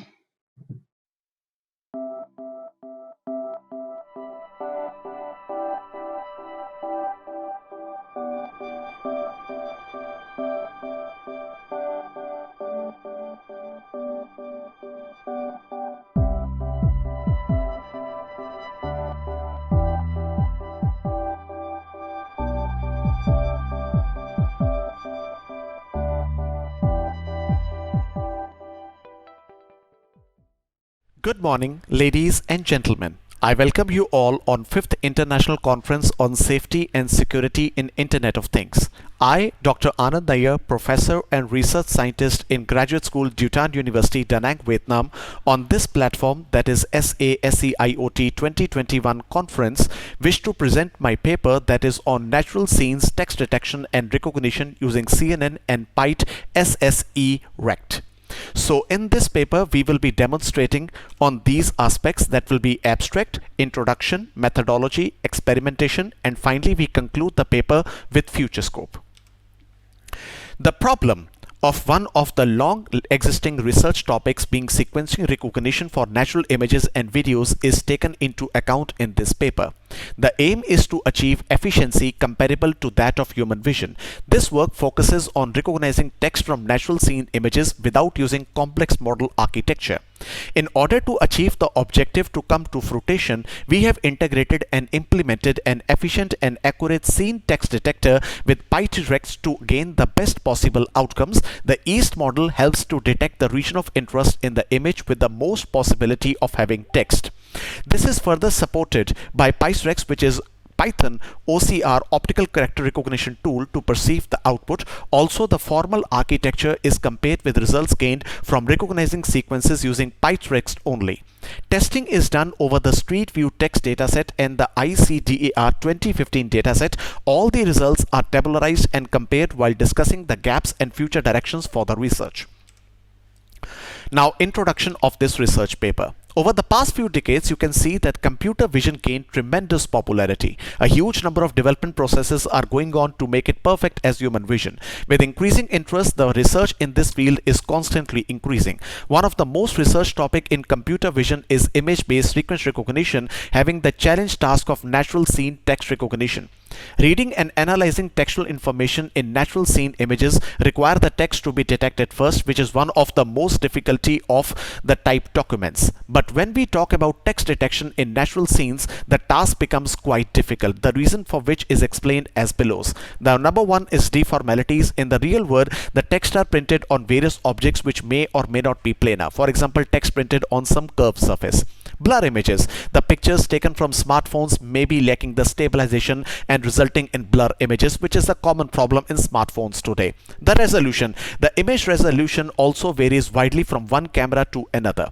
Image noise. Traditional scanners have very less noise as compared to digital cameras, but in case of cheap cameras, these have raw sensors which don't have the interpolatability with pixels to obtain the real colors in the image. Orientation of the text. Sometimes this is a very common problem. The text in the captured image have arbitrary orientation because of the pictures taken from different angles. Unknown layout. The layout of the text cannot be defined in advance. Text may be presented in any position in natural scene images. And of course, lighting and reflective images, and you can say that environment and sometimes the lighting conditions in natural scenes are uncontrollable. Sometimes we are at a dark mode, sometimes we are at an extremely bright mode. So that's the reason you can say that we find some problems in terms of saturation and sharpness. So these are the various common problems that we see in the real-time natural scene vision. So the objective of this research paper is to perform text recognition process for natural scene images efficiently with reduced pre-processing and post-processing stages, which is very, very groundbreaking research. So we have these four objectives. The proposed method makes use of fast detector and recognizes text accurately with simple architecture. The various intermediate steps like candidate aggregation and word segmentation are eliminated. Image data is fed to a fully convolutional network, output of which is given to the non-maximum suppression unit for accurate detection, and the region of interest of the image from the detector is passed to the PyStrex for text recognition. So the methodology, how we have done this. The working of recognition process starts with the very first stage of feeding input to the pipeline that will detect the ROI. This pipeline has a deep convolutional neural network which selects the image feature and gives dense per pixel prediction for given image. Then non-maximum suppression is applied as a post-processing step. So the output of the each detector gives a return of you can say ROI, which is fed to the recognition unit. A basic block diagram, you can see that we have the input image and we go for each text detection, in which we perform two stages. One is known as CNN and second is non-maximum suppression. And then we go to region of interest, which performs text recognition with the form of TES is erect, and then we have the image output. So now we will discuss the some stages, that is detector stage and pipeline and network design. So the each detection model is used to detect the text present in the image. It is simple and fast text detector which detects the text accurately, and you can say a comparative analysis of three different text algorithms EAST, WST, TREDACT is done in 26 by Olson. So you can refer to this paper. And we have the pipelines and network design. Thus a general view of the pipeline is given in the next slide. The model uses fully convolutional neural network and multiple channels are predicted which contain score map with pixel values. The score essentially reveals us the certainty of geometry image predicted in a specific area, and the use of FCN eliminates various intermediate steps, also post-processing including thresholding and NMS on predictive shapes. So you can say that this is known as one of the most accurate methodology for that. And in sequence-based recognition, length of the text is not fixed. Therefore, you can say that text having long length, the prediction requires feature from late stages, as for the small words prediction of geometrical images enclosing them the feature from early stage. So this is the structure that we have formulated, in which you can see that the feature extracted stem, feature merging branch and output layer. So there are the four levels of feature map which are extracted from the stem. Now they are passed to merging branch as shown in figure number 2 that you can see in the last slide. In the feature merging branch, they are gradually merged as per the following equations that you can see in equation number 1 and equation number 2. Here MI is a merge base and HI is a merged feature map. The output layer contains one channel of score map FS and multiple channel geometry map. The geometry output can be either R-box or quad. Now let's discuss NMS. NMS is the post-processing step in which, after applying a threshold to the geometries from output of the neural network, all the geometries which are enclosing for the same ROI are merged. That is, it ensures that a particular text is detected only once. So this is the above figure which shows what happens when an image undergoes non-max suppression, and this is the algorithm that we have covered. And here is the, you can say, the explanation of the algorithm, that is BNMS is the list of proposals after filtering. It is initially empty, and B is the list of output proposals from detector having confidence score at S, set overlap threshold value to N. From from B, the proposal with highest value S value is popped and stored in B NMS. And now the intersection over union of the added element in B NMS and each element of B is calculated and is compared with N value.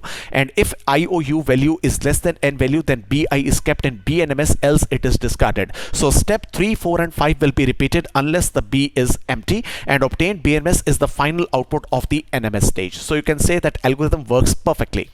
So the recognition stage, you can say from for the recognition of the text extracted from natural scenes, Text is open source optical character engine is used, and the ROI generated from the detector stage is fed to the Direct for text detection. Although Text also has also built-in detector, but it is having less efficiency. So the first pass tries to recognize each word from the text. Each satisfactory word is fed to adaptive classifier, which acts as a training data. Now, as the classifier goes on rolling by recognizing the text, it becomes quite possible that recognitions done at initial stages of training are not accurate. Therefore, it is fed to the second phase to pass the recognition of words in an accurate manner. So for the experimentation, we have taken these 4 benchmark datasets which are quite popular. That is COCO text dataset, MSRA TD500, ICDAR 2015 and Street Viewing testing dataset.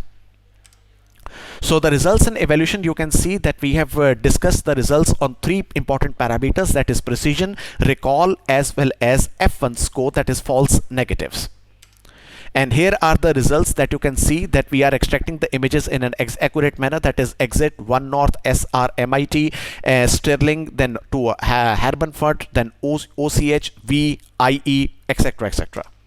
And this is the performance comparison that we have done, and you can see that our SVT is improved to 90.5, which is quite high, and you can see as compared to existing techniques, our algorithm is better and very much efficient in order to have the natural text scenes recognition and detection.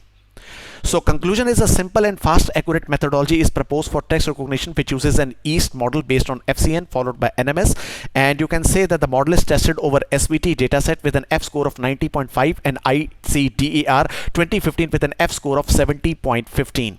So to create a language detector which can be further extended to translation of recognized words of desired language, and the work can be further extended to object detection, and to build smart classes for visually impaired users, making them more self-dependent. So we are working to have this to be integrated in smart classes and AR technology.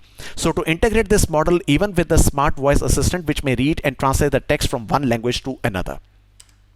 So if you have any questions, you can please email me. So thank you so much for listening, and all the best for the SaSeIoT 2021 conference. Thank you so much.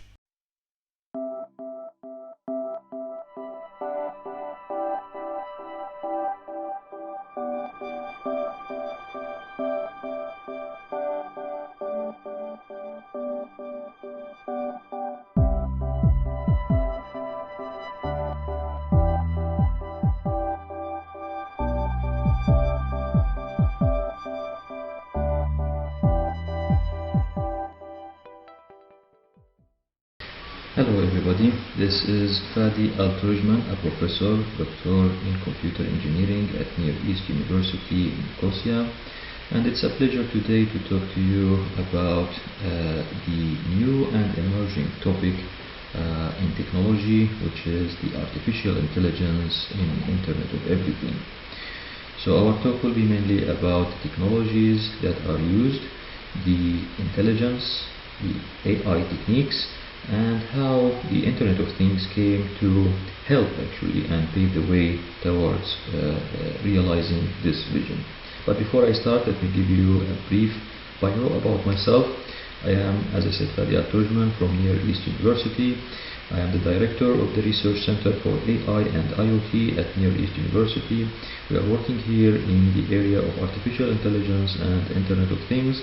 We are very interested in realizing smart spaces, smart environments, smart applications in practice, and we look forward for collaboration, international collaborations as well. So if you are interested, please feel free to drop me an email at fadi.alturjman@neo.edu.tr. This is my email. I will be happy, of course, to be in touch with you. So let's start our talk for today. Today's talk will be, as I said, about the artificial intelligence in the Internet of Things or Internet of Everything. simply because the AI start to be around us in everywhere and in everything. We start to experience smart cars, smart phones, smart watches, smart bicycles even. So everything around us start to be smart and intelligent simply because of the usage of the AI or artificial intelligence in these applications. So we will see several applications actually, and we will see the main motivations behind using the AI in all of them. And I will try to navigate through some practical projects that I have been personally involved in the past few years, including the emotions and feelings mode applications, the telecommunications application, the games, the law and justice applications, and in general everything relevant to information processing. So before we start, we want to ask ourselves, are we really using the AI or the intelligence in all these applications? This is what we will try to answer in this talk, and I wish you enjoy it while we are progressing it. So our outline for today will be as follows. We will start with a brief definition for the AI techniques, what we mean by artificial intelligence. Then we will give you a few hints and tricks about the applicability of AI techniques, and in some selected, of course, areas that, as I mentioned, will have some practical projects that I have been involved in recently in the past few years. And finally, we will have our concluding remarks. So, what is artificial intelligence, or what is AI? AI has different definitions in the literature. You can find, for example, some articles defining, or some sources defining the AI as pretending a human interaction. Others, they are defining AI as the product of information processing. Others identifying or determining the AI to be as the learning and reasoning by machines without the intervention of humans. All of these are correct definitions and valid ones. However, if you ask me personally, I would prefer the second one, which is saying AI is simply a product of information processing, simply because it is taking the raw data and generating useful information for us to be used in making a smart decision in critical situations sometimes. So the best definition that in my opinion is applicable nowadays in this age is the product of information processing. That's simply what AI is, and we will see how this starts to be a trend actually in everything, almost everything around us. But before we go deeper into these applications, I would like to give you more details about the AI techniques, their classification and how they work. Usually the AI technique consists of a number of layers, we call it. The input layer, which is the interface for that technique or method with the user or with the environment or with the source of the data that is feeding the system. So that input layer usually consists of handheld devices, edge devices such as smartphones, sensors, and they are collecting the data to be fed into the system to the next level or to the next layer, which we call it the hidden layer. In the hidden layer we can have or we can experience multiple layers inside. All these layers, they are collaborating in identifying the common features between the coming data as an input and then classifying them maybe, or providing kind of a trend between all of them, and then feed the output layer with the final answer or with the result or with the output that we call it, that the end user is interested in seeing it, which can be in a form of a classification, for example, to categorize A and B groups, for example, or it could be in providing a smart decision or in providing an alarm maybe, and so on. So the idea is very simple in AI techniques. It is simply processing the information, the raw data that is given or fed to the system through the input layer, and through the hidden layers where some functions actually are running in the back scene to identify some common features and provided the higher or the highest weights in comparison to other features that are not common, and then grouping or classifying or providing a specific type of output that the user is interested in to see at the output layer. So in general, all the AI techniques that exist so far, they are consisting of this architecture: input layers, which is the input level, the model, which is supposed to be the function that is used to identify the trends between these incoming data inputs, and then the output, which will give you the final answer or the result that the AI technique is supposed to find or give. There are different types, of course, of AI techniques. Not all of them are the same. Not all of them are experiencing the same complexity or the same accuracy in providing the answers. Some of these techniques we call it weak AI techniques, and others are called strong AI techniques. So what are the weak AI techniques? Weak AI techniques, or shallow AI sometimes we call it, refers usually to the attempt to mimic human intelligence in outcomes, but not in its underlying processes. It is intelligent, but it has defined some functions that can work in a straightforward way to identify the output. However, it might not be 100% accurate, and accordingly the result might not be that much accurate.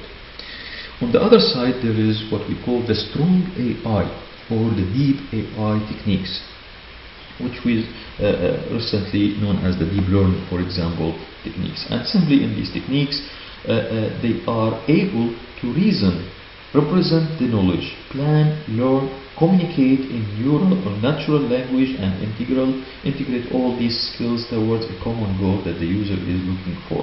So as you can see, it is doing much more than the shallow one. It is not simple function. It is kind of an integrated system that tries to reason, find the reasons behind the input data, represent it in a specific way, and plan it, learn from it, communicate it using natural language sometimes with the human beings, and integrate it all together to provide or satisfy the common goal that has been designed for. Usually, strong AI techniques would match or exceed the human intelligence. It attempts to perform the full range of human cognitive abilities. That's why most of the scientists nowadays, they are more towards applying the deep learning or the deep AI techniques. However, there is one disadvantage about these techniques, is that it is too much complicated, and it necessitates lots of energy, lots of computation, which might sometimes not be the best solution on, for example, a smart device that is limited in terms of processing, and a smart, for example, sensor node that might not have even a microcontroller. So in this case, the delegation or delegating this kind of deep learning or deep intelligence to the cloud would be the solution. We will see all scenarios, such scenarios actually, in the coming few slides. But before we go through, let me conclude talking about the AI types by the classification that exists so far in the literature, and you can find it in several survey articles or books which are talking about the artificial intelligence in general. And you will see that these techniques are mainly classified into machine learning techniques, where we have the deep learning, the unsupervised, the supervised learning that we have talking about, the natural language processing, the expert systems, the speech, the vision, planning, and finally the robotics techniques. All these are classifications under the general umbrella, which we call it artificial intelligence, and it is used in different ways, in under different scenarios, to provide you the best fit or the customized actually solution for your smart application. In all of them, we are following the same steps. We are first getting the data, trying to collect some data from the surrounding environment or from the given inputs, documentary, for example, or images, or records of log of data, and then we try to clean this data prepare and manipulate the data to be fed into the model. You remember the model, the one at the hidden layer? That model will be fed with this incoming data to be trained, so that we give the correct weights for the function parameters that at the end will lead us to the function that best categorize or best classify the incoming data into several groups and identify and determine intelligently the output. After training the model, of course, you start testing the model again by some test data that hasn't been used in the training process, and then you implement the AI technique in practice. You start using it, and during that time, of course, there is what we call the improvement or the maintenance, lifetime maintenance process, where we start to collect some bugs maybe or undesired operations and outcomes that hasn't been supposed to be done actually or appear, and you try to improve your system or your model again and again until you reach the best accuracy actually that you are looking for. So that was simply what we mean by the AI techniques, artificial intelligence. Now let's ask ourselves where it is applicable. Where these techniques are applicable, what are the categorization of the applications that we are integrating AI with? Usually, if you check the literature or the market so far, you will find that AI can be applied in three main segments. Segment number one is the place or the area or the region where we have applications that we don't know, or we know completely everything actually about it. Sorry. We know everything about it, we have the full knowledge about it, and that's segment one. Example for segment one is, for example, a square root function. You know the input. Based on that square root function, you can determine exactly what will be the output. So it's straightforward, because you know the function, you know exactly the problem, you know everything about it. If I give you a number and I want the square root of that number, easily you can tell me that number directly using the square root function. So that is segment one, which usually is straightforward and just implementation for a function where a shallow AI can be actually used. The other segment, which is the extremely opposite of it, is segment number two, where we don't know anything about the problem that we need to find an intelligent solution for it. Example for that problem could be, for example, a life that we never experienced on a planet that is other than the Earth, for example. So we don't know how is the life on the moon, for example. We don't know what are the conditions there, how can be the reaction of any action over there. So in this case, I don't know anything, and I want to apply intelligence in that area, which will be very difficult and very risky, because we don't know anything about it, and accordingly you cannot predict what should be the correct answer, what should be the correct output of any kind of inputs. The third segment is, of course, something in between segment 1 and segment 3. It is something that we call half knowledge segment, where we know partial information about the problem that we are targeting, such as, for example, diagnosing the diseases in the health sector.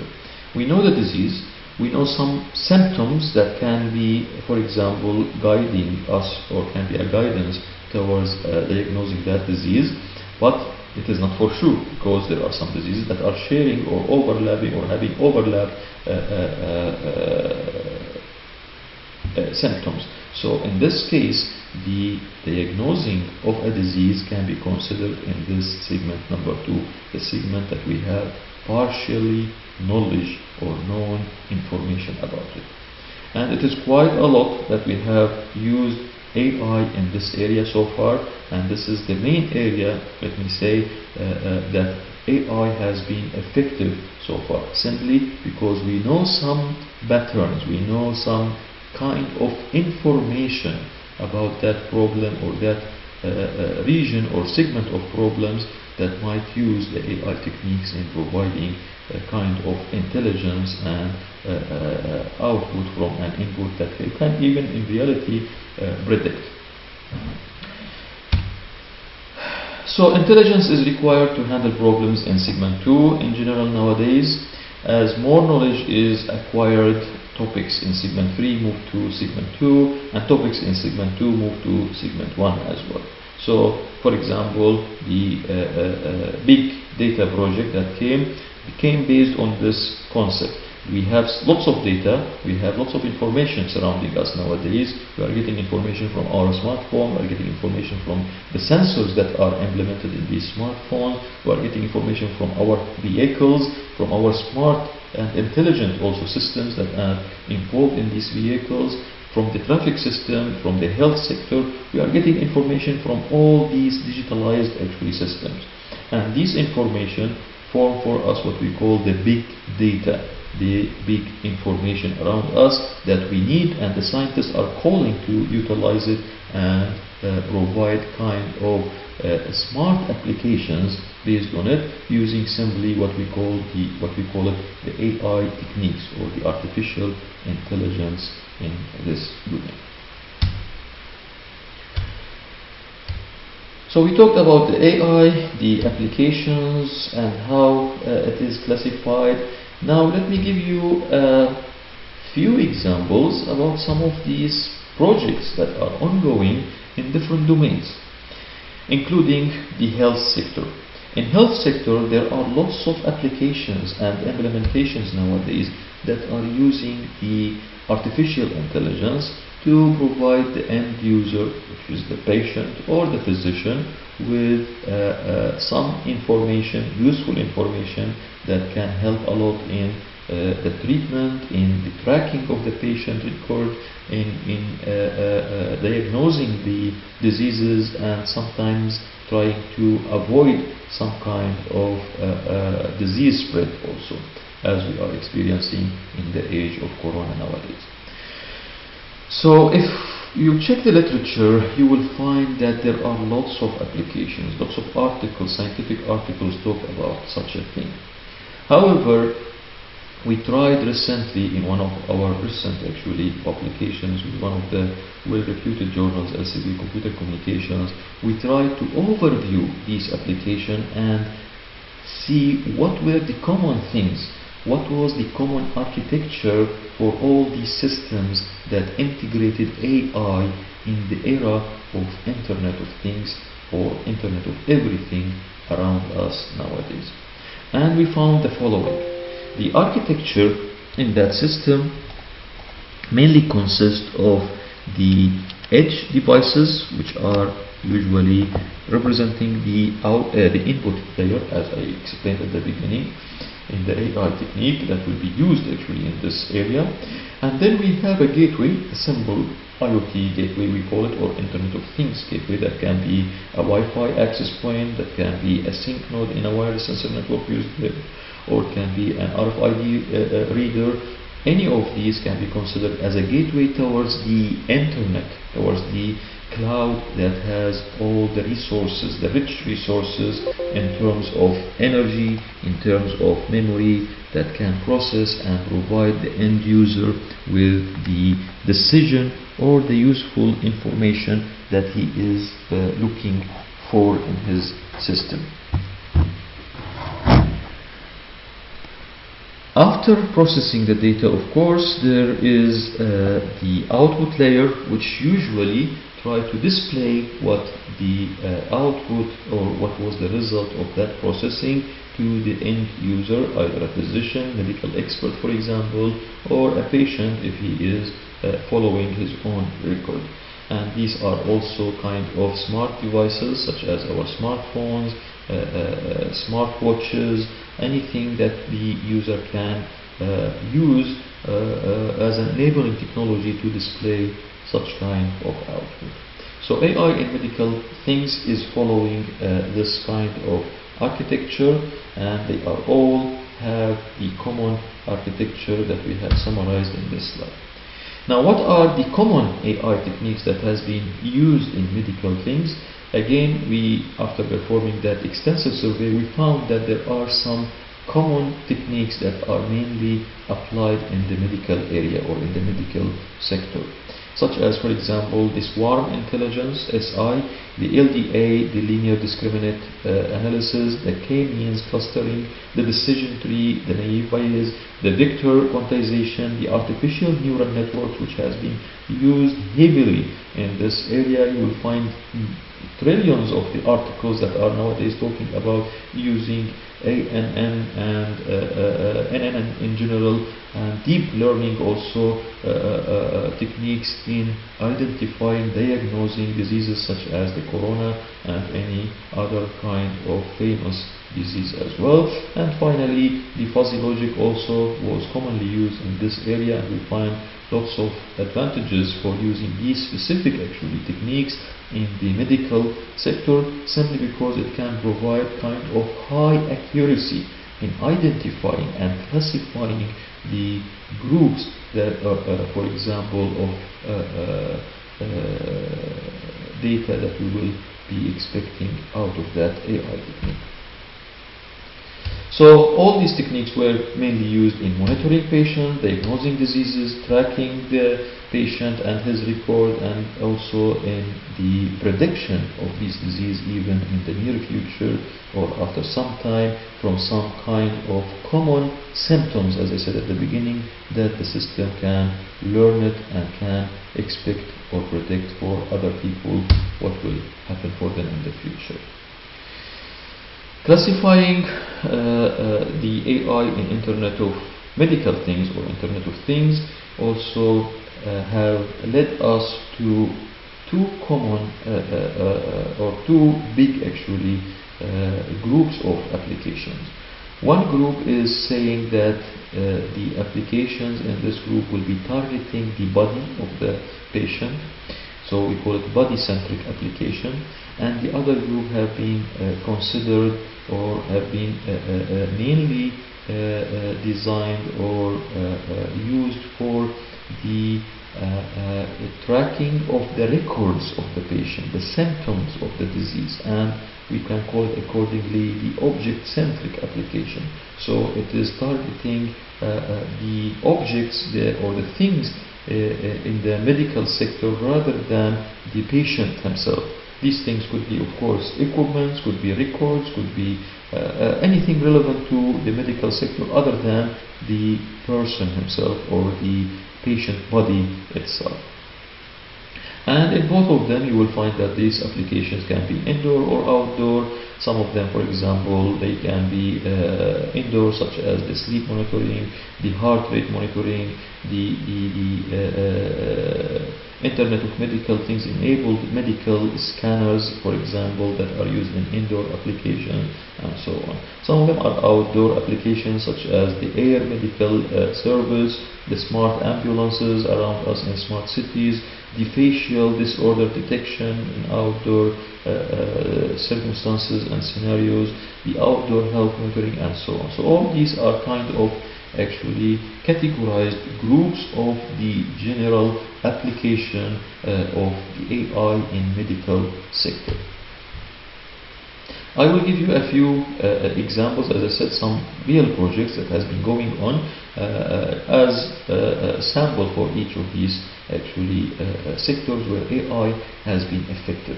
One of them, as I said, is the sleep disorders or the sleep problems that happen to people while they are not able to sleep. And scientists nowadays, they are trying to use AI and image processing to take photos for the positions that the person is taking while he is sleeping and map it to the sleeping disorders, and telling and predicting even in the future when that person can have sleep disorders. Based on which position that he is taking, they can predict also whether he is experiencing such kind of disorders or not. Another application is, of course, the Parkinson's disease. Nowadays, AI techniques are able to identify just from the walking style of the person if that person is prone to get Parkinson's disease in the future when he is older or not. simply by recording his steps while he is moving and the movement of the body up and down, and mapping this movement into a sinusoidal signal that can be analyzed and mapped to a specific sinusoidal trend that predict the Parkinson's disease, or that can be associated with the Parkinson's disease in the future. Another domain for applying AI techniques also that we are experiencing heavily nowadays is the smart cities. We are seeing lots of smart applications around us. One of the successful actually and remarkable projects that I consider in this new age is the AI city that China has been working on.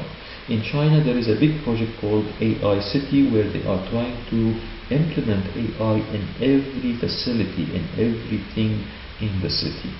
So they are watching, for example, using public cameras, people, they are identifying them, they are tracking criminals sometimes, they are identifying their locations, they are identifying their interests and accordingly playing some background music or identifying some interest in some advertisement and announcing it. So they are trying to use the AI in every possible way to provide smarter and safer city for the population in that city.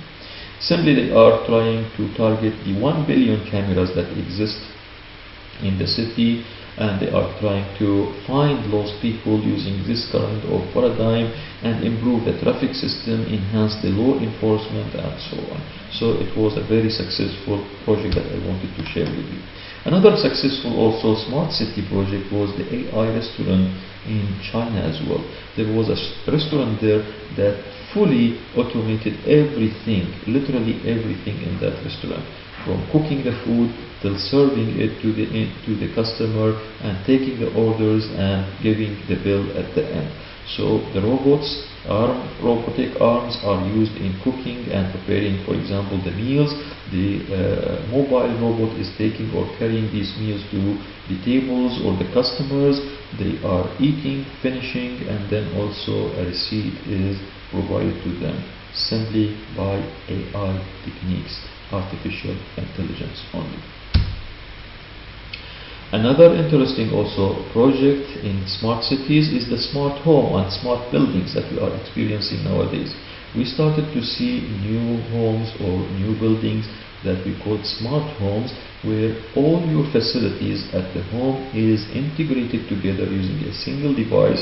That device could be such as, for example, OK Google device or any other similar device that interconnect all these facilities at home or appliances, including your TV, your washing machine, your dishwasher, your coffee maker, and it tries to optimize the energy usage in them, in their on and off status while you are in and out the home, and also locating some lost items, sometimes such as your keychain and so on. All these have been actually implemented using OK Google, for example, as an ongoing project in this area. Another interesting project that I have been personally working on and involved in was the AI in transportation system. Nowadays cars are talking to each other. We wanted to optimize and make these kind of communications and exchange information going much easier and smoother between the vehicles, to identify congestion, for example, to identify rush hours, to avoid these congested roads and maybe roads that are under construction, and provide some emergency care sometimes if an accident happens.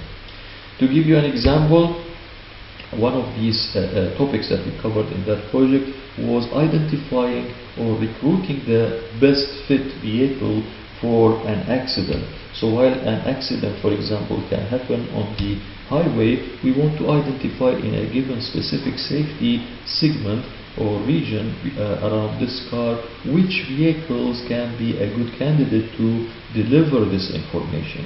to tell the authority in traffic system, for example, that there is an emergency accident or emergency situation that needs attention. So we identified these vehicles using AI, and we filtered them to provide the best quality of service and quality of information out of the available vehicles, and then we fully covered this segment of interest around the car with these good candidates or good vehicles to be recruited based, of course, on their technologies that are involved in their cars, based on the driver history, based on the communication style between the cars and the internet, and other factors that can affect seriously the quality of information, because such scenarios are very critical and sometimes need emergency and need immediate attention.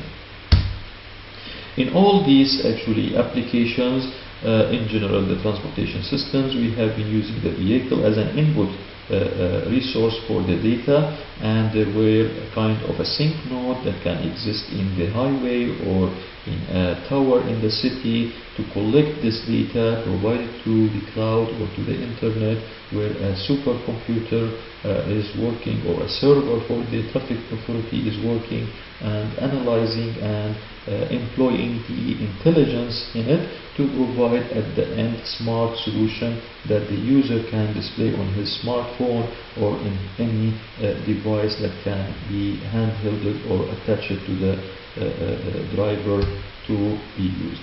So you can see again here the general architecture that we proposed and we talked about at the beginning for the AI techniques. There are inputs, and these inputs are used in the input layer. There is a model running on the server to identify and classify things, and there is an output layer where the devices that will be used to display the output are utilized. Another traffic system example was the smart speed system, or the dynamic speed system we call it, where we are not anymore satisfied with the static speed signs that exist already on the roads. Some of these speeds are really dangerous, especially those that are on the highway, which says, for example, the highway speed is 100 km/h under any kind of weather condition, under any kind of circumstances, which is totally wrong. Because if there is a snow, for example, or there is a heavy rain, we cannot tell the drivers this is the speed limit. It should be much less than 100 km/h. And accordingly, we developed a new system that employed these AI techniques in analyzing the current scenarios, in using, of course, the forecast station information that is coming from sensors usually on the highway or in the city, tell the weather information. In addition to weather information, the conditions of the way, the highway itself or the road itself, does it have any bumps, does it have any butthole, is it under construction, or there is something going on the road. Accordingly, the speed limit is updated on these electronic signs that should be replacing the static one and giving the correct message to the driver about the speed limit that he can use. And at the same time, if there is a driver who violates these kind of speed limits or an accident happen, it will be also reported to the cloud, where AI is taking care of the classification and identification of the event and providing the appropriate output or service to that driver. So that was another project that we worked on, and is now under use as well in Canada. Another interesting mobile app also that we worked on in the transportation sector. It was a mobile app that detects the events on the highway or in the road that we are driving in, collects the information, and then reports it to a database that is authorized by the traffic system. Now, in this application, we try to maintain two types of modes: the active mode, the passive mode. In active mode, we are asking, of course, the driver or somebody near to the driver to deliver the information or report the information about the road that he is driving on, such as an accident that he watched or a bump that he experienced, and so on. On the other side, the passive mode, it automatically reports these things without the need to interrupt the driver while he is driving, which is safer in such kind of scenarios, and it reports automatically using the gyroscopes, the sensors that are built in the smartphone that we are usually carrying in our pockets all the time, and delivering this information to the cloud. And at the same time, this information can be helpful in identifying, as I said, kind of accidents on the way, traffic jam, or any kind of crossing animal on the way that can be a reason for a big accident or damage in the future. So with this kind of reporting, we are able to identify the location of these events in the database that we have over the cloud, report it to the authority, analyze it a little bit more maybe, and provide kind of different classification for the severity, criticality, and its correlation to other events, and finally pop up on the Google map, for example, to show these events and these actually things that the driver and the traffic user might be interested in. This is a snapshot actually for the Google map that we built, where you can see all these events in real time on the map. And again, the system was very simple, just input, model, and output. That's simply what it was, where we applied the AI over the cloud. Another area where AI is also heavily implemented nowadays is the law and justice. So there are lots of trends in using AI in law. For example, the chatbot. In China, we have they produced actually that chatbot where you can, or the person can simply ask his legal question, and automatically the computer will answer it based on the laws and regulations that you feed the computer with, and the AI techniques here will be used to identify your question objective from the keywords that you are giving, and providing you the accurate answer about it, which can save lots of money and lots of time and lots of efforts as well. Another way to apply the AI in law can be in e-discovery, to check some records electronically and identify it, declassify it. The legal search also, that is usually done electronically in the digital systems, the legal analytics, the prediction of the outcomes, the chatbots that we talked about, all these have been already in practice in several countries such as Canada and US, for example, and they are using the AI in it simply to identify some legal issues in the soft actually domain, in the digital information that we have over the internet. And finally, in Japan, another project that utilized the AI in also building a robotic lawyer, which has the name Ross, as far as I know, and this Ross starts to answer specific legal questions accurately and give the exact answer that a real lawyer, experienced lawyer, actually can give to his customers.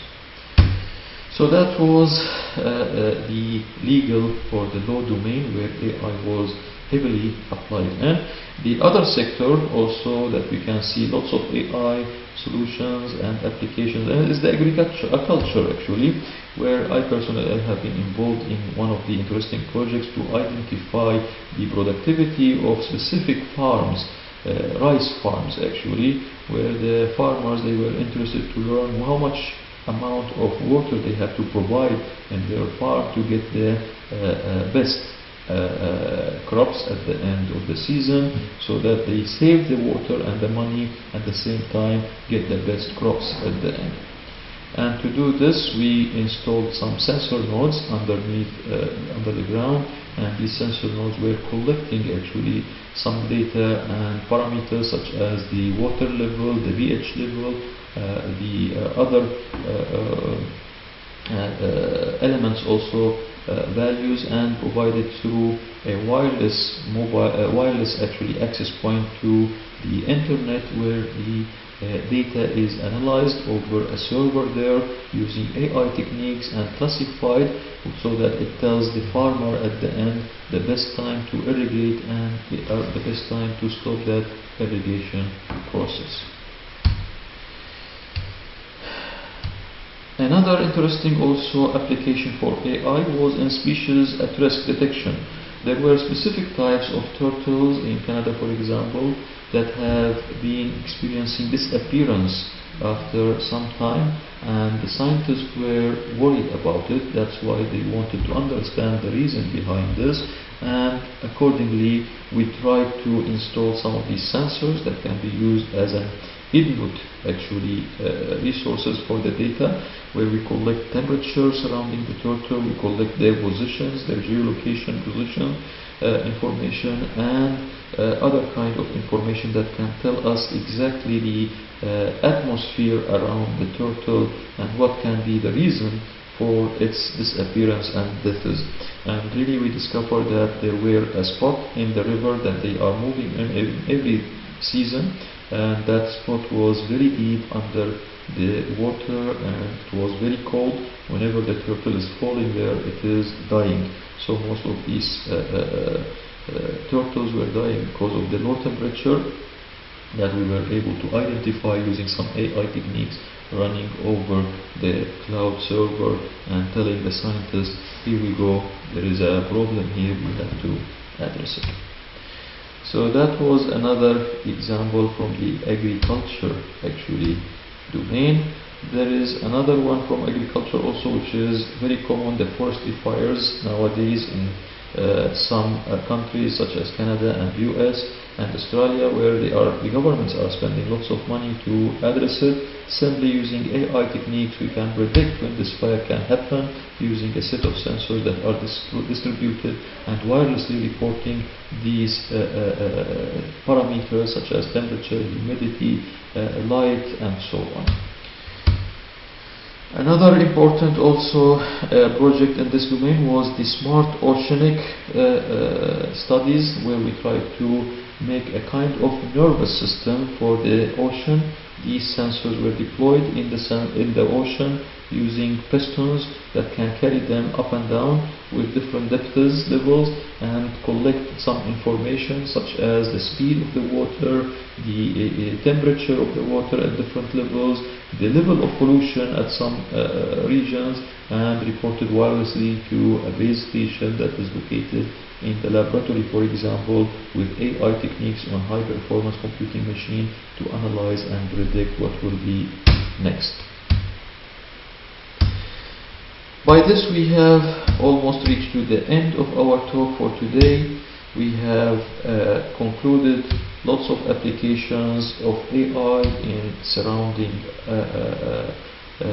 environment. However, in all these applications we can see that always we are in need for a new model that can represent the knowledge that we are collecting, giving some reasons behind it, reasoning it, and finally learning from it and gain the experience, so that in the future these AI techniques can by itself identify and intelligently predict what will happen. And in all of these applications that we have covered, we can see that the AI has been involved in one of two actually systems, mainly either data-oriented system, where the edge devices at the input layer are collecting the data, providing it to the internet, where a storage can store the data, then process it over a high-performance computing machine or a server, and then providing some information, useful information to the end user. On the other side, the other architecture can be the service-oriented architecture, or model where we are interested more in providing a server rather than a service, rather than studying the data itself. And in this service-oriented model, the information were automatically collected and maybe analyzed and gathered over the server, so that we can decide the best service that can be provided from that set of information, and maybe activate something in the smart environment around the user and provide him with the intelligent solution. However, in all, we can summarize that we have again the same system. We have input and output layers. We have the model, which is actually employing the AI technique to learn and predict the output of the incoming or given data as an input.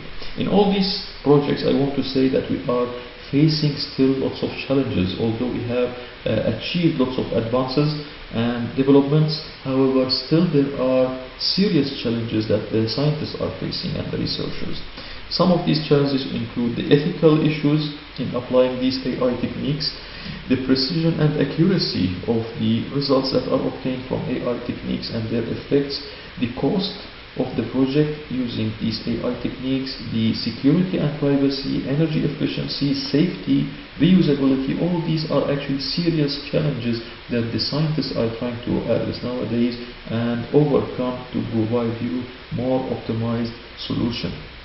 However, in my opinion, ethics, security and privacy, safety, those are the critical challenges that we have to focus on, because without addressing these specific challenges, the big question stay there: is AI a threat or something that we can take benefit of and we feel safe with? It is a threat, of course, if we don't apply the ethics, if we don't provide secure solution, if we don't consider safety in the presence of AI. Once we consider these three, of course, the AI is not a threat and can be something that will advance our daily life by a lot. By this, we reach to the end of the talk, as I said, and I will be happy again to receive your comments and your questions. If any, please forward me your questions at my email, which is fadi, F-A-D-I, .al-turjman, A-L-T-U-R-J-M-A-N, at neo.edu.tr. This is my personal email. Feel free to email me, collaborate, ask, feel free, anytime. For now, stay safe and healthy, and take care.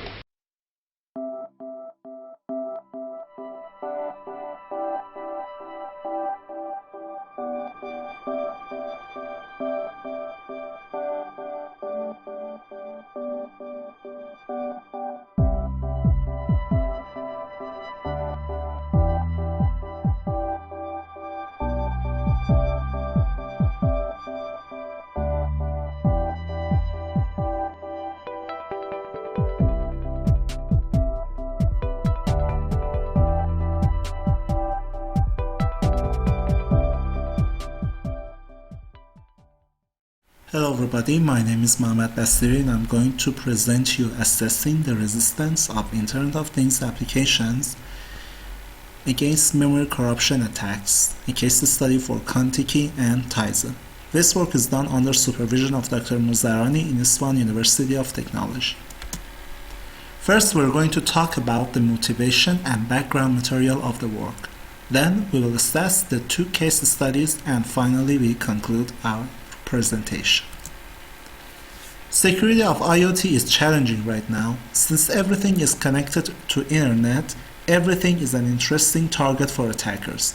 Believe me, you don't want your smart home to be hacked. Also, resource and time limitation in IoT limits us in designing security mechanisms to avoid such attacks. Most of the works in this scope are about network security of IoT, and software security is considered less. Because of the limitations discussed before, many applications and firmwares are developed using memory unsafe languages such as C and C++ that can lead to memory corruption vulnerabilities. Here's the question: Does the OS have any protection mechanism that could effectively protect your application or firmware from being attacked? In this work, we will develop some vulnerable codes and test them on their correspondent platform. We will assess that if the OS has any protection or detection mechanism to prevent these attacks. We will test these scenarios on simulators, but we discuss the real-world scenarios as well. The attack that we're going to discuss in this presentation consists of 5 vulnerabilities: stack-based and heap-based buffer overflows, format string, buffer overread, and use after free. Stack-based buffer overflow and format string unconcentrated more in this presentation because they're kind of more important and more dangerous than the others. The stack-based buffer overflow vulnerability occurs when the attacker tries to provide a string longer than the destination buffer. Because strcpy function doesn't check the destination buffer length, in this situation, the buffer overflows and corrupts the adjacent memories such as local variables, frame pointers, or return addresses. Format string exploits the incorrect usage of format string in the functions such as printf.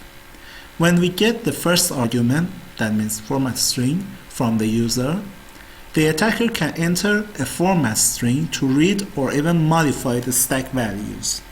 Heap-based buffer overflow is just like the stack-based one that happens in the heap space. Buffer overread occurs when the program reads outside of the range of the buffer, and use after free happens if the programmer uses a pointer to a memory freed before. We chose 2 operating systems to do this research. Contiki is an OS for developing firmwares for wireless sensor network nodes. You can compile the firmware code for different platforms using Instant Contiki Virtual Machine and simulate them in the Kuja simulator. Tizen is the Samsung's exclusive operating system for its smartwatches, smart TVs, and etc. You can develop the Tizen web applications and native applications in the Tizen Studio IDE and use its emulator manager to test the results. Now we're going to test our first case study, Contiki. In this assessment, we're going to test the vulnerable codes for 2 platforms. Native platform is for testing the firmware in the Instant Contiki terminal, and for an example of deployable platforms, we chose T-Mode Sky and compiled our vulnerable firmware and simulated using Kuja Simulator. For simplicity, attack strings are hard-coded, but the programs can take malicious input via different ways, such as sensor data on the network, the serial ports, and other interfaces. We use this code as a vulnerable code.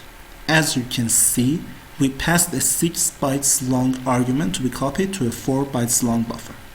Then we compiled this code and ran it in the terminal. The overflow was detected by the security mechanisms, and by investigating more, we found out that almost every detection and protection mechanism, such as source fortification, that is translating the unsafe functions to safe equivalents, data execution prevention that prevents execution of any code in the stack, stack canary that detects whether the stack is smashed or not, and address space layout randomization, which changes the address of libraries with every run when enabled. You can see that strcpy is replaced with a secure version by Fortify, and canary is checked by a special function. Also, when we run for the second time, the library addresses are changed, so we couldn't perform the attack on this platform. Then we compiled the same code for T-Mode Sky and simulated and debugged it using Kuja Simulator. The firmware crashed, giving us the hint that a successful attack could be possible. We continued our investigation and found out that the 2 bytes on the top of the stack is dedicated to the return address. That could be overridden by the attack string, giving us the opportunity to hijack the program control flow. In these pictures, we call the overflow function with 4 A's and 4 B's. As you can see, the CPU stepped into the 4242. That is the hexadecimal code for 2 B's. Thus, we could find the address of a particular function and change the program flow to that function. In this picture, we see that we found the address of putString function and changed our payload in a way that the return address of the overflow function changes to putString function address. The function address never changes during multiple runs, so ASLR is not an issue in this platform. Then we see that putString is executed and a string is shown in the output.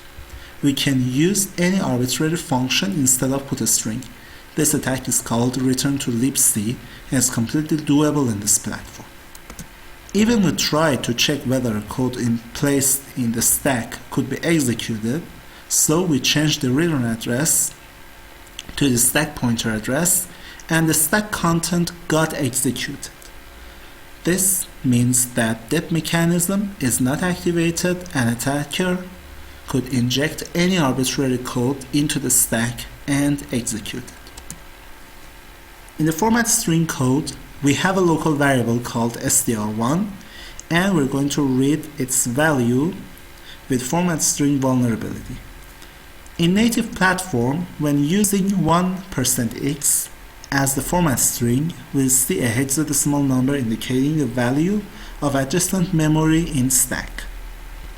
When we extend the format string with more x's, we finally can see 41 in the output that indicates the local variable value. In Sky, we ran the same code with a slight difference.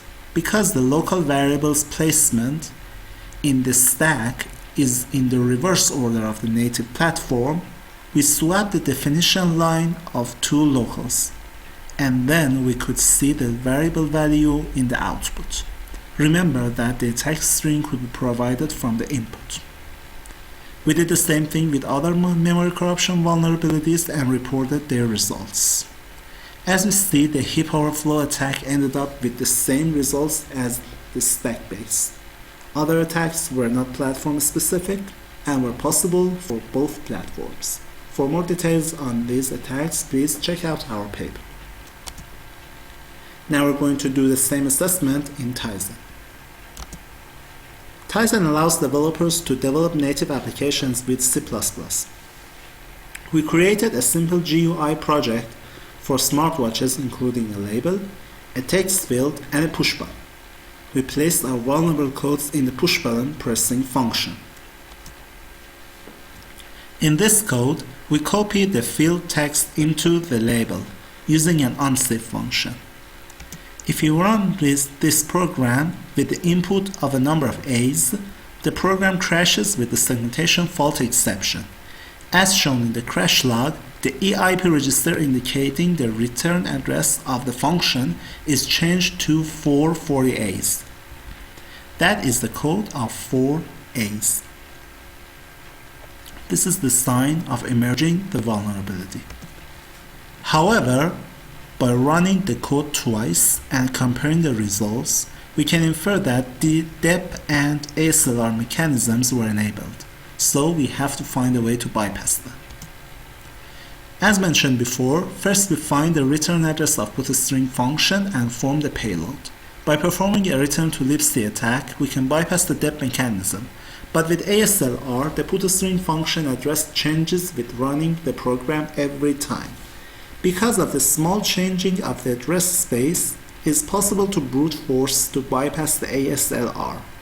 You can see in this picture, after 30 tries, we successfully managed to complete the attack, so the attack is completely possible. In the format string code, we have a local variable with the value 1, 2, 3, 4, 5, 6. And we're going to read this using format string.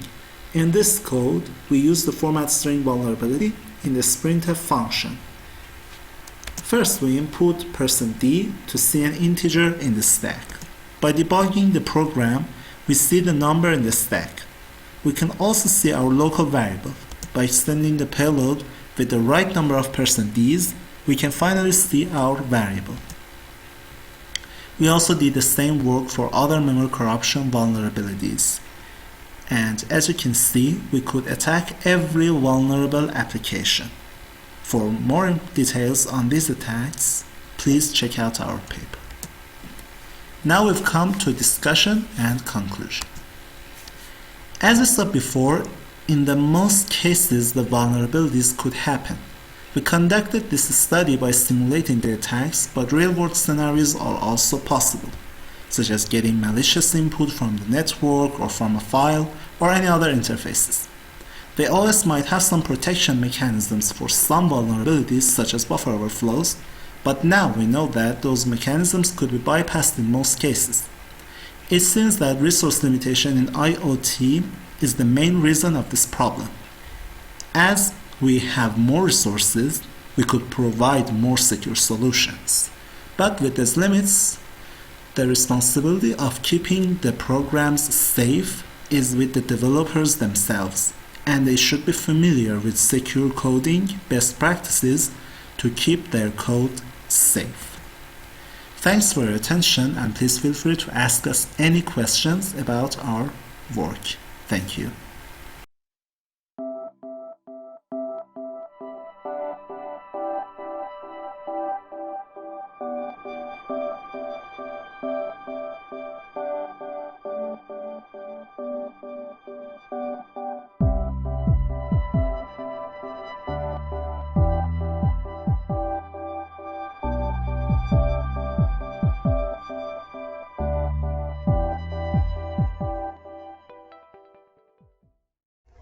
So I'm Vincent Umoni Nyangaresi, and I'm doing a presentation on Station Key Agreement Protocol for secure device-to-device communication, and my other co-author is Ziad Muhammad. So onto the introduction part. So we know that the device-to-device communication happens over the open wireless communication channels, and this one exposes the communication process to a number of privacy and security attacks. So in as much as this communication offers a number of good features such as low latencies, high throughput, and instant communication among the devices, and also offloading the traffic from cellular networks to reduce high bandwidth requirements, these attacks and privacy needs to be addressed. So we also know that the conventional D2D communication lacks authentication during the device discovery, the link setup, and also data transmission phases. Again, it is also lack of encryption and message authentication, which exposes the devices themselves or the data that is transmitted in these devices to a number of security and privacy challenges. So to prevent such security and privacy issues, a number of schemes have been developed based on the public key infrastructure. You also have the AKA, you have a bilinear pairing based schemes, you have batch verification, elliptic curve cryptography based schemes, and also schemes based on the maintenance of the user's information table in the devices. But if we consider the public key infrastructure, then we know that they are not scalable because they require the maintenance of the certificate revocation lists, which become very big as the number of devices increase in the network. And also, the messages that are exchanged during this revocation are high, and therefore it means that it leads to high communication and computation overheads. Regarding the authentication and key agreement in a 4G based D2D communication, we know that this process also experiences high processing and bandwidth requirements. Same to the bilinear pairing schemes. Now for the case of batch verification, the problem is that they are susceptible to fake message injection attacks. And for the elliptic curve based schemes, because of the elliptic curve point multiplication, and then it can lead to high resource consumption. Now the schemes based on the maintenance of the user's information table among the devices may compromise the security of all the devices if the attackers can manage to access this information table. So our approach is to deploy the physically unclonable function as a device fingerprint during session key derivation and authentication, to curb the issues to do with the key escrow in PKI infrastructure. We also deploy dynamic session keys to eliminate the necessity of storage of long-term keys in device-to-device entities. We deploy digital signatures and timestamps to validate all the requests and the messages that are exchanged during the authentication and also the data exchange. We show that all the three mechanisms that we put in place are not only secure the D2D communication but also render the proposed protocol lightweight and therefore applicable in resource constrained to D2D devices. Now to our system model. So in the proposed protocol, the devices themselves generate their own intermediary parameters that are never shared with other entities within the network, and therefore it means that there is no need for the key generation center, and therefore it means that our scheme can address the key escrow problem. We also utilize a lightweight cryptographic scheme based on ECC instead of the public key infrastructure, which we have seen that it is resource intensive. We also deploy very simple operations involving cryptographic primitives such as one-way function and also exclusive core operations instead of the ECC point multiplications that we have seen are quite resource intensive. The path is also deployed as a key alternative to the secret keys and ID storage, and specifically in terms of the phases, the proposed station key agreement protocol comprised of 4 major phases. We had the parameter initialization phase, the device authentication, the cluster head authentication, and also the secure data exchange. Now to the initialization phase, we can see that it had a number of steps, 9 in total. So the first step was the initialization of the required parameters, and this one included the threshold duration for the station key refreshment. We also had the threshold timestamp, and in step 2 a master key was selected, and also including a number of system parameters, and in step 3 we can see that the authentication request was sent together with the pseudo identity of the D2D device, and this was followed by the generation of the random challenge by the cluster head, which was again sent back to the D2D device. So in step 6, the device extracted the path output before it was finally sent to the cluster head in step 7. So this was followed by the generation of the secret key. We also had the one-time pseudo mutual authentication pseudo identity before the buffering of these parameters are shown in step 8. And step 9 we can see that the cluster head is sending these parameters.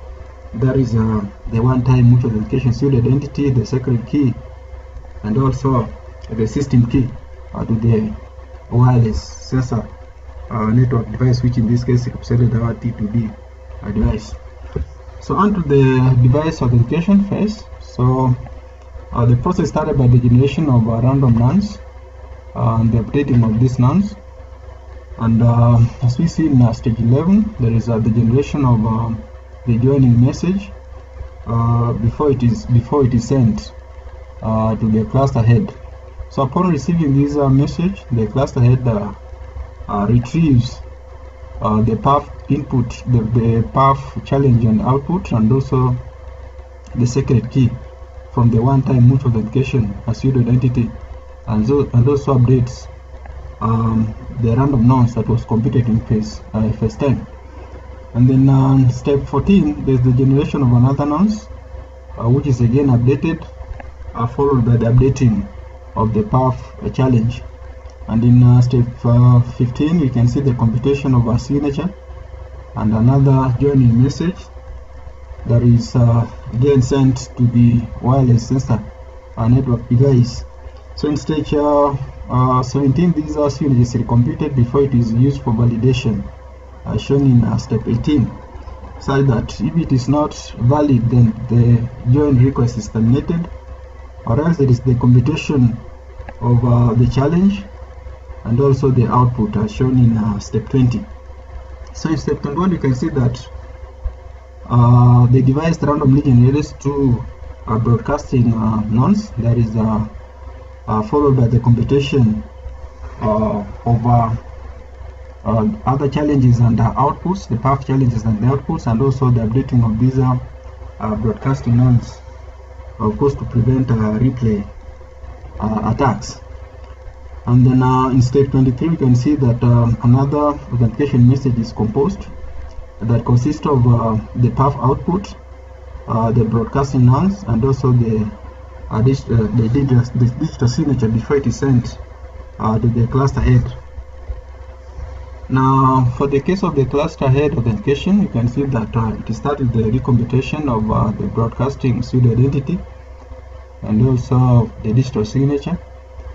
Before that digital signature is used for validation, such that if it is not valid, then the request is terminated. Else, there is the computation of the one-time mutual authentication pseudo identity, the secret key, the path challenge, and the path output shown on step 29. And in step 30, the broadcasting pseudo identities are appended to the cluster head validation data that has just been computed in step 29. And then in step 31, there is the selection of the cluster head key pseudo identity, the cluster head key validation parameter, and also the computation of another digital signature. Before that, parameters are used to compose another authentication message as shown in step 32. This message is again sent to the device shown in step 33. And in step 34, we can see the recomputation of this cluster key validation parameter, and also the recomputation of the cluster key pseudo identity. Before this signature that was computed in step 31 is used for validating this request, such that if it is not valid, then the request is rejected, or else the cluster head and the D2D devices trust one another. So on to the secure data exchanges, you can see that it starts by the computation of the cluster session key, which is again followed by the computation of another parameter that will be used for broadcasting in step 39. And in step 40, you can see that the wireless sensor device sends the timestamp, the message hash signature, the data itself, and also the broadcasting pseudo identity to all the devices. And upon receiving this message, all the devices have to check the timestamp, the freshness of the timestamp, so that if the current timestamp is more than the set threshold, then that message is flagged as a replay. Else, the message hash signature is generated as shown on step 44. And then in step 45, you can see the validation of this message signature, such that if it is not valid, then that message is flagged as malicious, or else that message is processed as shown in step 48. So in step 49, you can see that if the sender window is empty and the session duration has exceeded the set threshold for a session key refresh, then in step 50, we can see the recomputation of this session together with the lightweight hash signature. And then 51, you can see in step 15, you can see the composition of another authentication message that is sent to all the devices in step 52. And upon receiving this message L6, all the devices have to check the freshness of this message using the timestamp. And if it is more than the set threshold, then that message is marked as a replay.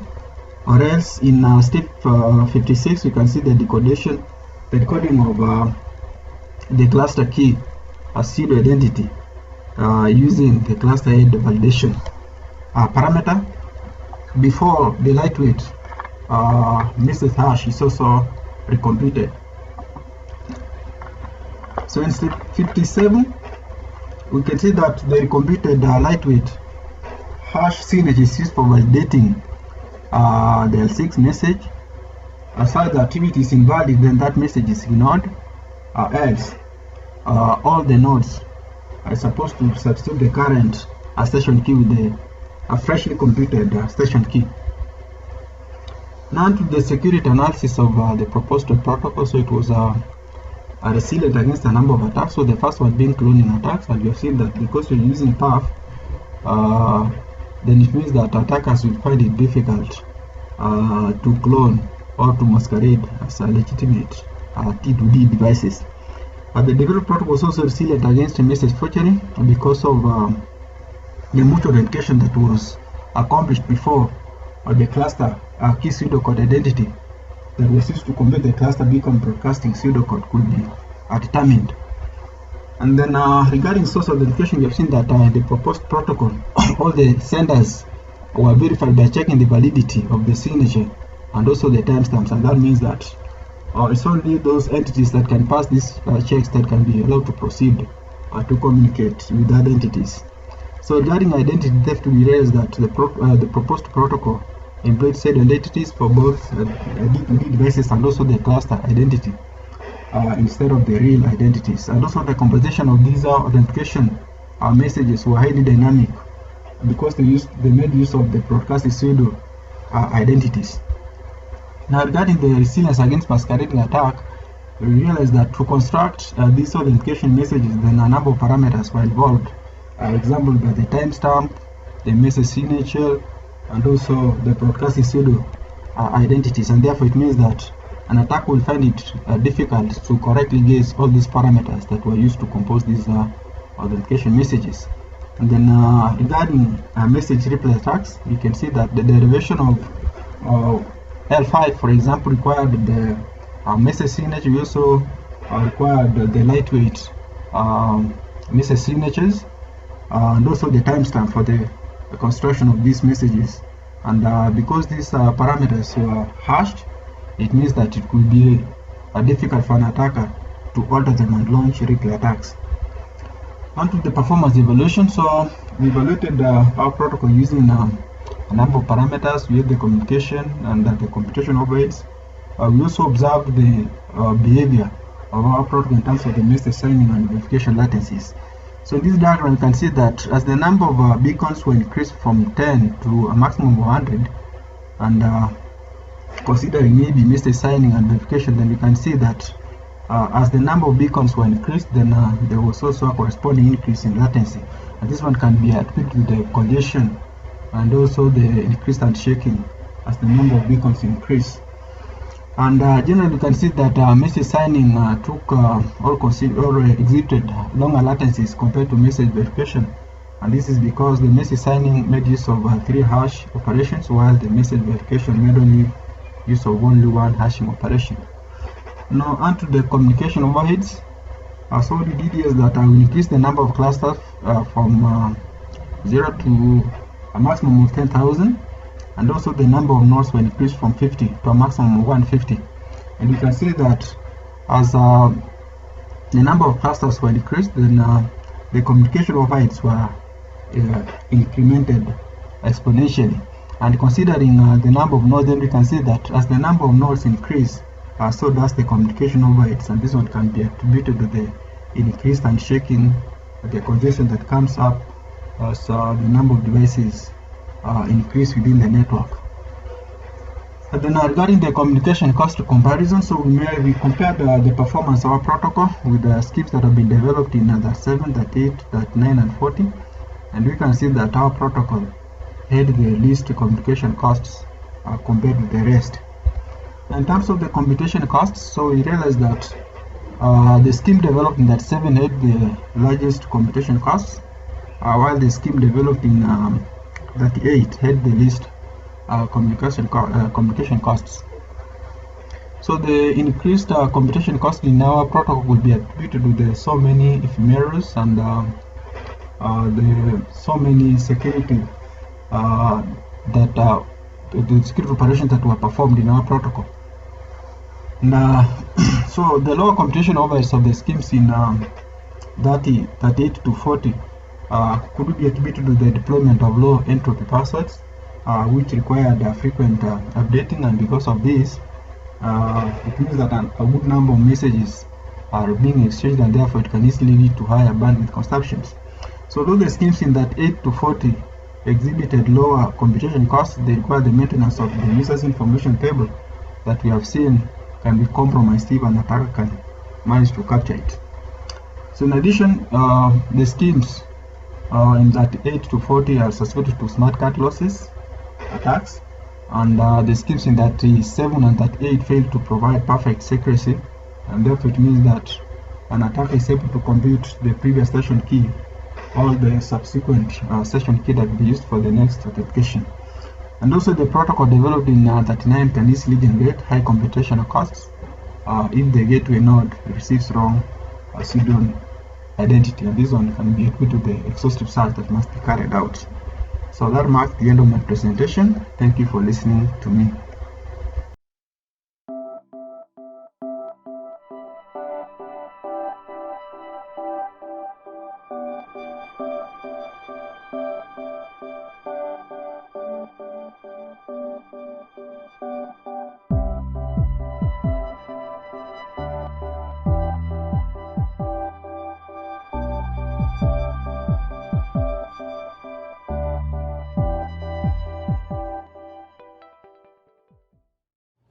Good morning, everyone. I'm Hema, and along with my co-authors, Professor Mishra and Professor Al-Mutawa, we'll be presenting what do your smart home devices reveal about you.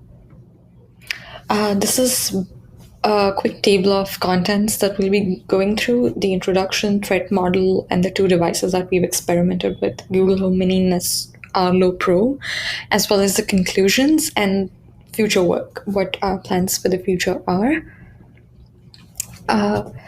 As we all know, home automation began as early as the year 2000, and it's only been booming since then. More and more homes are opening their arms to smart home devices, and a lot of devices that are being introduced into the market every year. The IoT manufacturers, just like any other ISP provider, they have a lot of information about us. They know when we wake up, when we sleep, and through the interaction with the devices, they are privy to a lot of information in our private life. And they are taking good measures to encrypt the data that's in rest, that's in transit. So there's no data in plain text, clear text, and something that we can see, we can view, and get direct information about what's being exchanged. Hence, attackers are resorting to side channel attacks, which is the information gained from the implementation of something rather than the data itself. This gives us a lot of metadata about the data that we can use to then see or know about the users of these smart home devices. We also explored a side channel attack in our experiment, which is internet traffic. And we'll be talking more about that in today's presentation. We experimented with two devices, Netgear Arlo Pro and Google Home Mini. The key finding is that these devices actually do a good job with the security mechanism, but not so much with the side channels, because we were able to get our hands on a lot of information that these devices were giving away about the users. And in our paper, we are discussing the details of the experiments that we conducted. We conducted them in different controlled scenarios, all the data that we collected, and our analysis of the data, and what are the privacy leaks that we were able to identify in the end.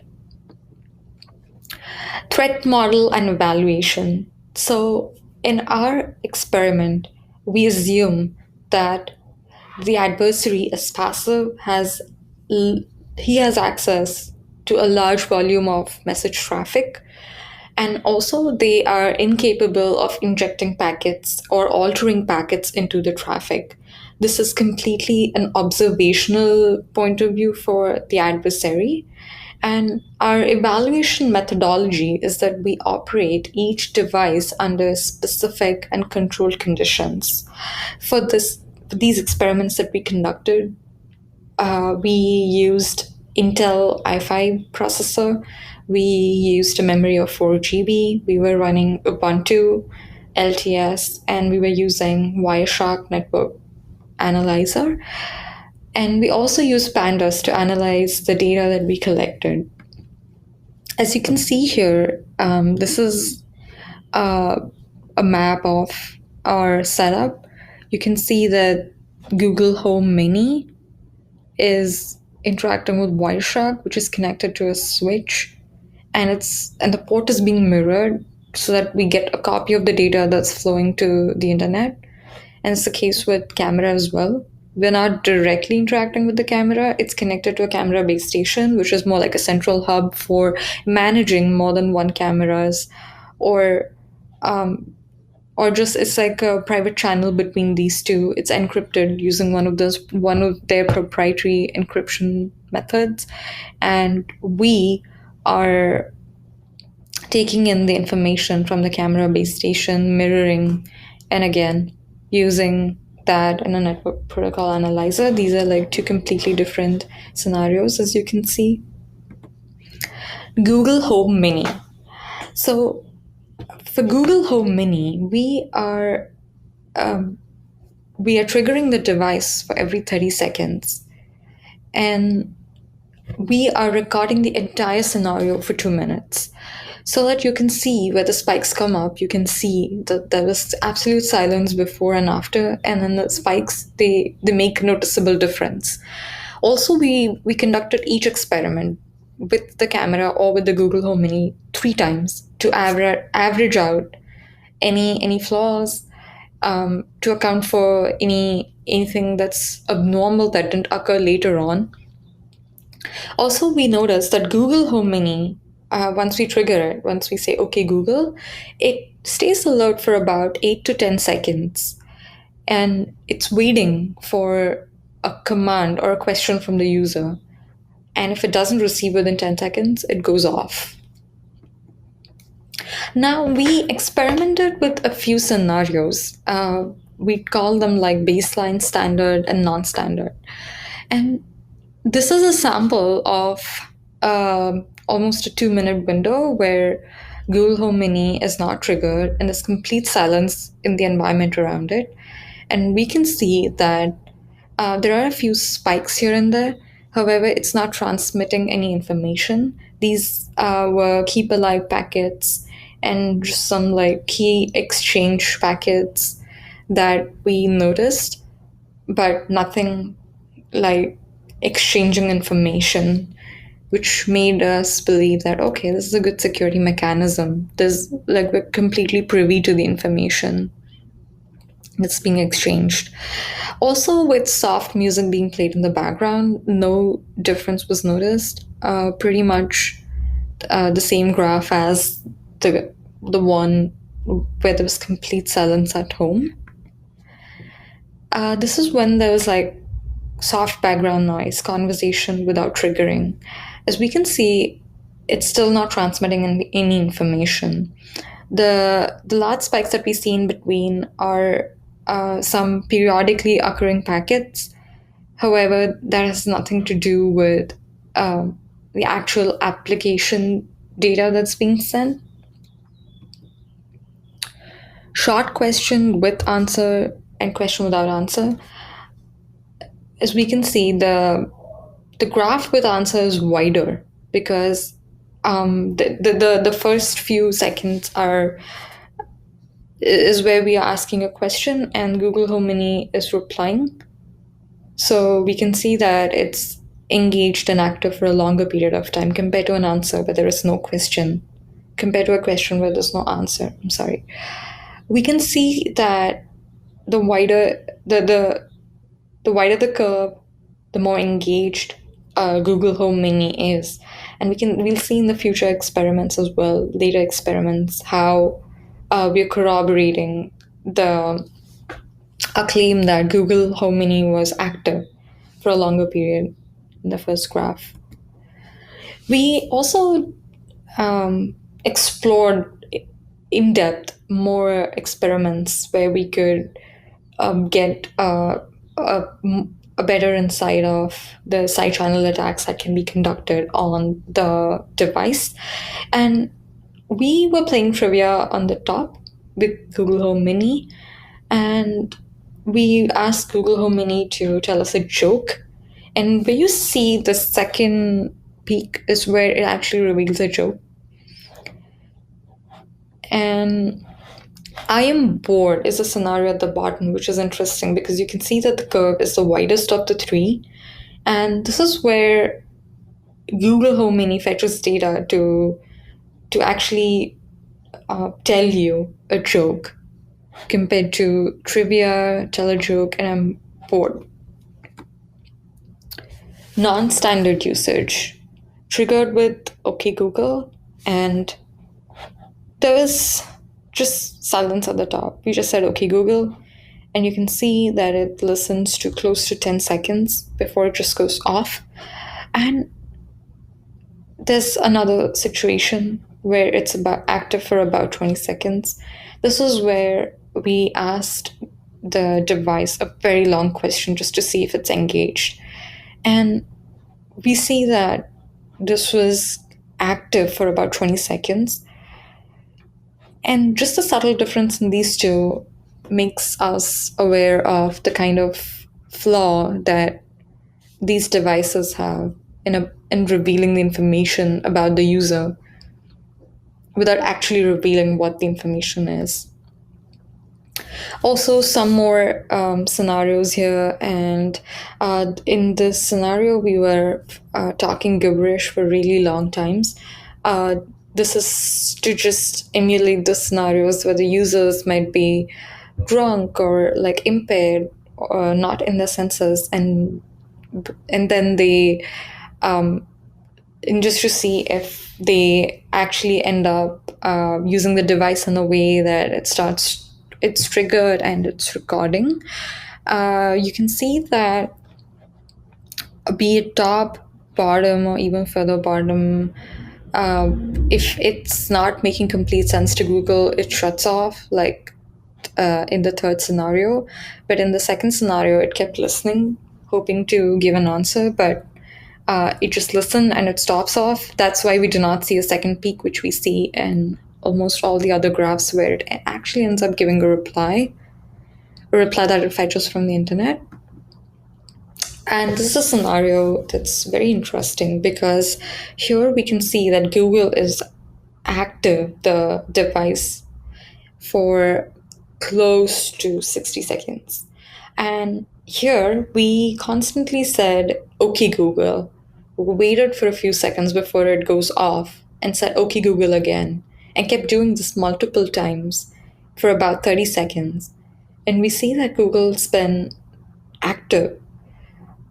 Now, what we don't know is whether a real-life situation like this can come up, but what this actually indicates is that there are privacy issues, for sure, and that these need to be addressed, because we were researchers trying to look for this, but an adversary can delve deep into it and exploit the situation, and we would never want the users to be under danger.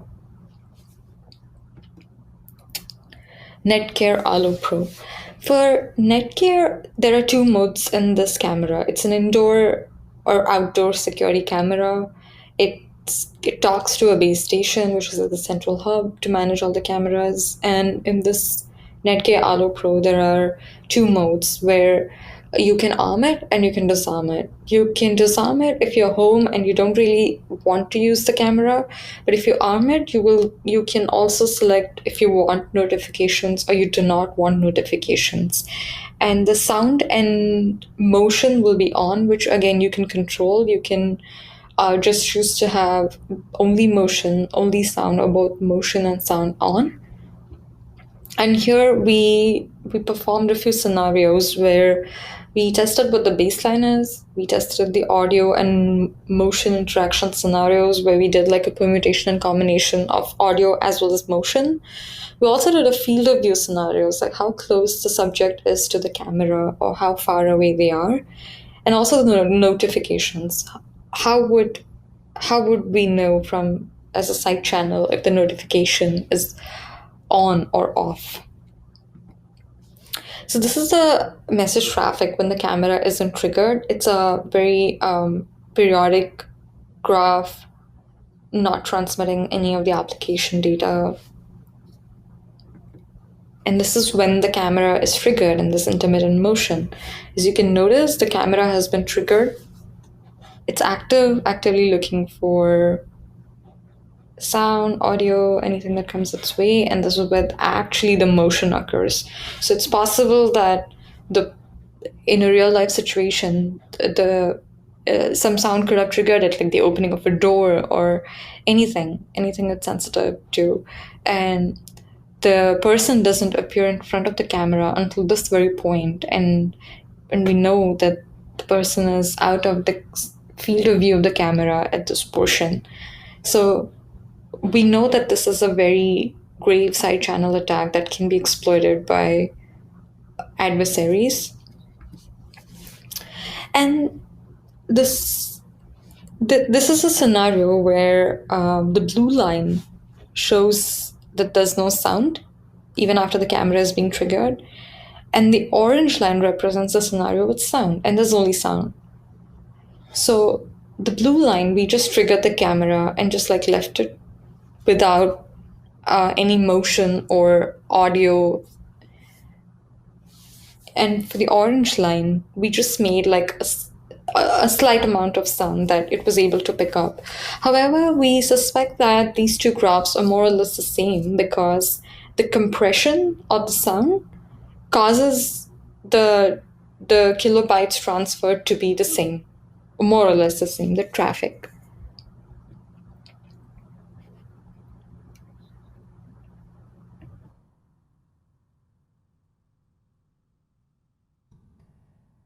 Camera triggered with motion. We see here that the blue line is where there was only motion and there was no sound. And the orange line shows motion as well as sound. These two graphs are also more or less the same. And we believe that sound is compressed to a point where it's not very distinguishable from just motion. Low versus high field of view. What we see here is with a low field of view, the subject has moved really quickly in front of the camera. And so it has a lot of changing frames that it's transmitting in the first half of the graph. But when there's a high field of view, it's transmitting data quite constantly as the subject is moving slowly in the field of view. We also tried another experiment where there are two people with passing very close to the camera in a low field of view versus two people far away passing from a high field of view. And we did not notice any difference in the two scenarios, whether there's one person or two. We were not able to notice any significant fine-grained changes.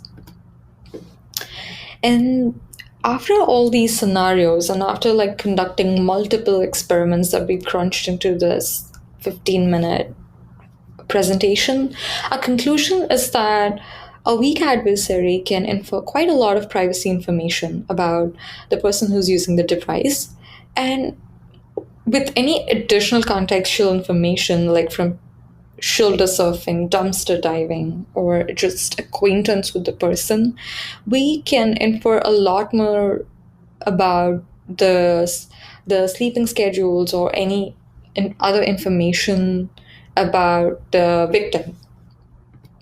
And we would like to continue this work into a lot more by exploring machine learning algorithms, because like using a lot of data, we can we have so much data that we can develop classifiers with good accuracy so that we know about what kind of a graph might correspond to what kind of a situation or a scenario. We also want to explore more non-standard usage of smart home devices. We included a great number of usages, but we would like to explore any possible usage and every possible usage with the smart home devices to see if we can glean more information about privacy. We also would like to expand the study to more devices, smart home devices, and devices from different kinds, like smart thermostat, or it could be like a smart doorbell, any of these devices, to see if there's something that we can learn more collectively about these devices. And also, we would like to explore any solutions to prevent such a side channel attack. In one of the previous studies, people have used traffic shapers where they use extra kilobyte bandwidth to even out the graphs. However, in the long run, and for people who cannot afford a lot of data, we concluded that we need to come up with a better solution than that. Hence, we would like to include all of this in our future work. We have a lot of exciting work to do, and this is a growing field, which makes it all the more interesting to expand our work. Finally, we'd like to thank you for being a wonderful audience and for listening through this presentation very, very patiently.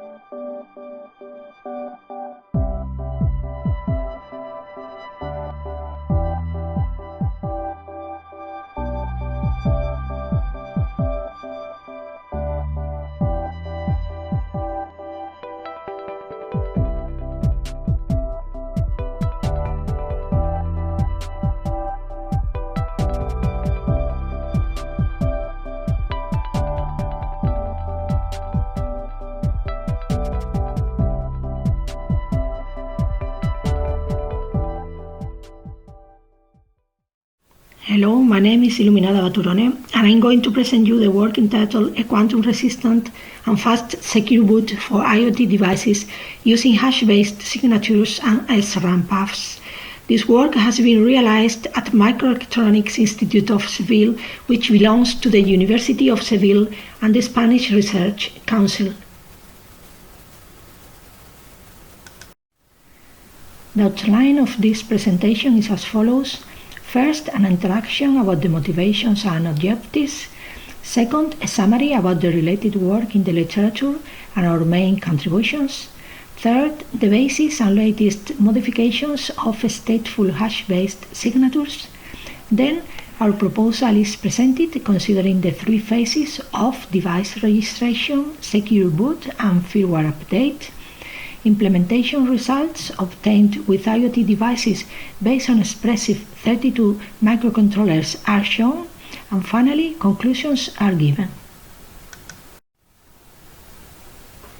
Since IoT devices are the link between the physical world and Internet, they must be highly secure. The devices are often microcontroller-based embedded systems programmed to perform the wanted application in the IoT context.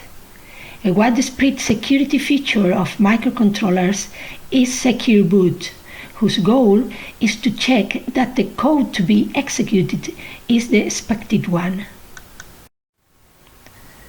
The boot process usually consists of several stages executed in chain.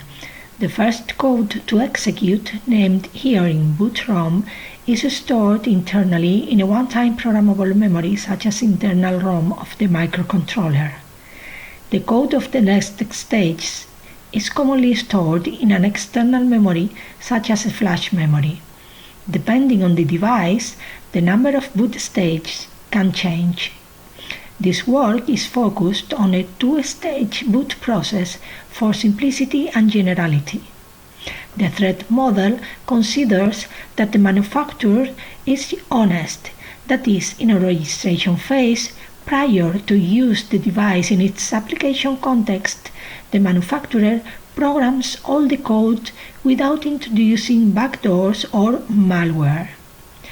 Once devices are deployed, attackers can have physical access to them. They can manipulate the content of external non-volatile memories, but not the one-time programmable memory, which is read-only. Hence, this internal ROM is inherently trusted and acts as a root of trust. Two kinds of cryptographic primitives, symmetric and asymmetric, can be used to ensure the integrity and authenticity whenever a message is transmitted through an insecure channel. In this work, the message is the code to execute, and the insecure channel is the non-volatile memory. In symmetric primitives like HMACs, a private key is involved in the verification procedure. In asymmetric primitives like digital signatures, a non-sensitive public key instead of a sensitive private key is used in the verification. The latter solution is easier to implement securely, since the integrity of a public key is easier to manage. Besides, digital signatures provide non-repudiation.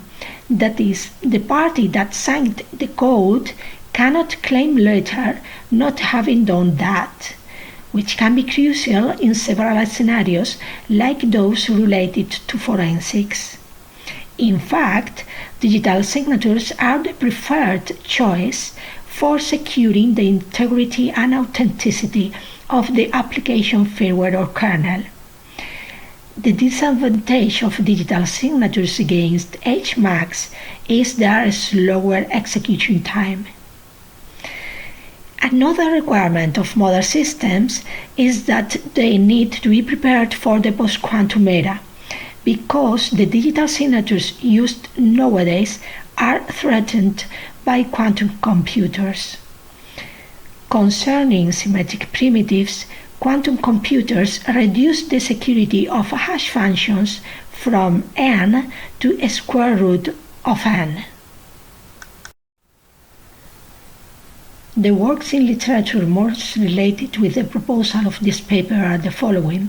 Zhao and collaborators proposed to use SRAM paths and classical digital signatures not resistant to quantum attacks.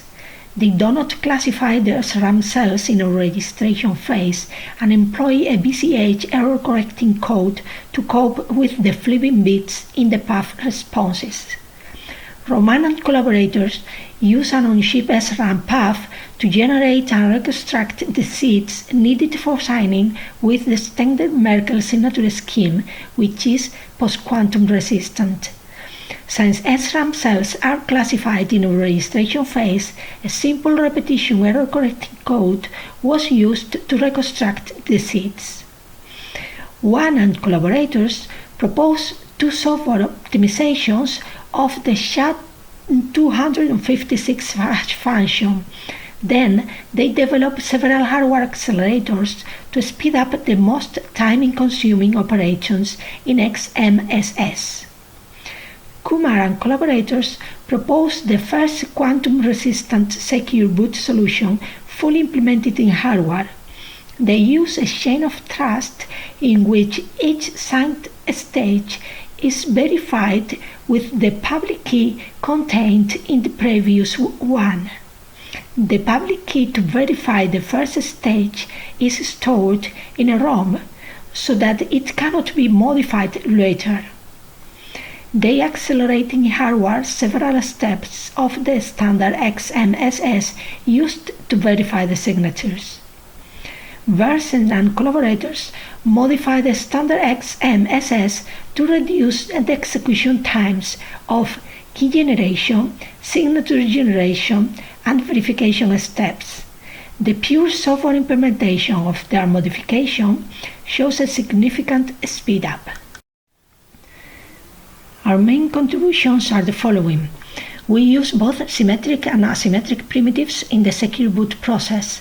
The first stage verification is based on an HMAC, and the second one is based on a one-time signature.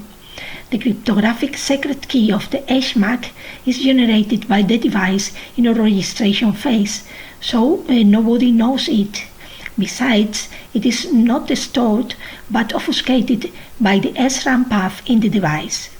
Since we classify the SRAM cells, we employ a simple repetition error correcting code to reconstruct the secret key in the boot process. In the second stage verification, we take advantage of that XMSS signature verification can be divided into two parts, and we propose the simplification that the device only verifies one of these parts. We use the proposal in Bernstein to further speed up the second stage verification. Our proposal has been implemented and evaluated in an expressive microcontroller since it is a system on chip widely used in IoT devices. As we want a fast, secure boot, we employ its hardware accelerator for hash functions. The simplest hash-based signatures are one-time signatures, which use a different pair of private and public keys for each message to sign. The simple variant proposed recently by Bernstein introduced the tweakable hash functions to unify the security analysis of the signature scheme. In a tweakable hash function, the bit size of the input message changes, but the output size is always the same. In this case n, which is the bit size of the message and is related to the security of the scheme. The private key to sign the message is formed by len blocks of n bits, sk1 to sklen. The uncompressed public key to verify the signature is formed also by len blocks of n bits. Each block is obtained by applying to each block of the private key a chain of tweakable hash functions of the same length, W-1, where W is named the Winternith parameter. A simplification introduced by Bernstein is that the public key can be compressed from n len bits to only n bits, which is very interesting in a secure boot process to save memory occupation. To sign a message of arbitrary length, its digest with always n bits is divided in len1 blocks of t bits, where t is related to W, the Winternith parameter. This parameter establishes a trade-off between size and speed. Lower values lead to higher speed, but bigger keys and signatures. Later, a checksum is computed and divided in len2 blocks. Thus, the concatenation of message and checksum blocks form len blocks with value b. Finally, a chained function of length b is applied to the corresponding secret key portion. The concatenation of each output forms the one-time signature. The signature verification is straightforward. The values b' are computed from the message as in the signature generation. Later, a chained function of length W-1 minus b' is applied to each n-bit portion of the received signature. Finally, it is checked if the result is equal to the public key. In the extended Merkle signature scheme, several messages can be signed with several key pairs. The one-time public keys are compressed into one many-time signature public key using a data structure called Merkle tree. The parent nodes of each lever are computed by applying a tweakable hash function to the concatenation of its two child nodes. The message digest is computed with the message and a pseudorandom value. The verifier should know, besides the pseudorandom and public values, the index that indicates the private key used and the array of nodes or authentication path required to reconstruct the many-time public key from the one-time public key used. In the figure of this slide, a Merkle tree of depth 3 is shown, and the nodes of the authentication path for the index 4 are filled with blue.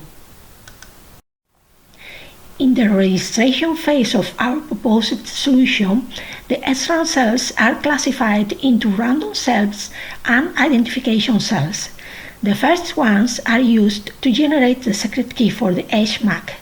The second ones are used as SRAM path to obfuscate the key. The binary mask to identify the SRAM path, as well as the helper data needed to reconstruct the secret key, are stored in the non-volatile memory. The application firmware is also stored together with its one-time signature and all the information required by the device to verify the signature. The first code to execute, the boot ROM, is programmed in the ROM, while the second code, the software bootloader, and its related HMAC are stored in the non-volatile memory. In the boot process, the boot ROM is executed firstly. The secret key needed for the HMAC is reconstructed with the helper data and the SRAM path response. Then the HMAC is computed. If the result matches with the stored value D, the software bootloader and the one-time signature public key needed for the second stage are verified. Then the software bootloader is executed. If the signature of the application firmware is verified in the second stage, the device executes the application firmware. If the device receives a request to update its firmware over the air, the device uses the many-time public key stored in its non-volatile memory and verified by its secure boot to verify the signature of the request. If the request is verified, the device not only updates the application firmware, but also all the information needed for a subsequent boot process, including the new index, pseudo-random value, one-time public key, and the new HMAC. the Expressive microcontroller was selected for benchmarking the proposed solution, in particular a PyCon's YP board. The microcontroller used 8 MB of flash, the hardware accelerator for the hash functions, and 160 MHz of frequency. The execution time of the first stage verification is around 6 milliseconds. Almost 3 milliseconds for the computation of the HMAC of a code of around 15 kilobytes, and around 3 milliseconds to reconstruct a 64-byte secret key. The execution time of the second verification was calculated for signature verification with different security and winterness parameters. From the results shown in this table, which exclude the message hashing, times range from around 5 milliseconds to almost 26 milliseconds. All of them are shorter than the times required by the extended Merkle signature scheme and the elliptic curve signature algorithm, which was implemented with the micro ECC library and a widely used elliptic curve. The table in the upper part of this slide shows the different sizes occupied in flash memory by the data needed for signature verification, depending on the security level and the winterness parameter values. Two cases are differentiated. On one hand, a typical XMSS signature, and on the other hand, the proposal of using only the one-time signature part. It is seen that the saving achieved in stored data can range from more than 12% up to more than 32%. The table in the bottom part of the slide shows that the proposed solution occupies even less flash memory than the elliptic curve signature scheme.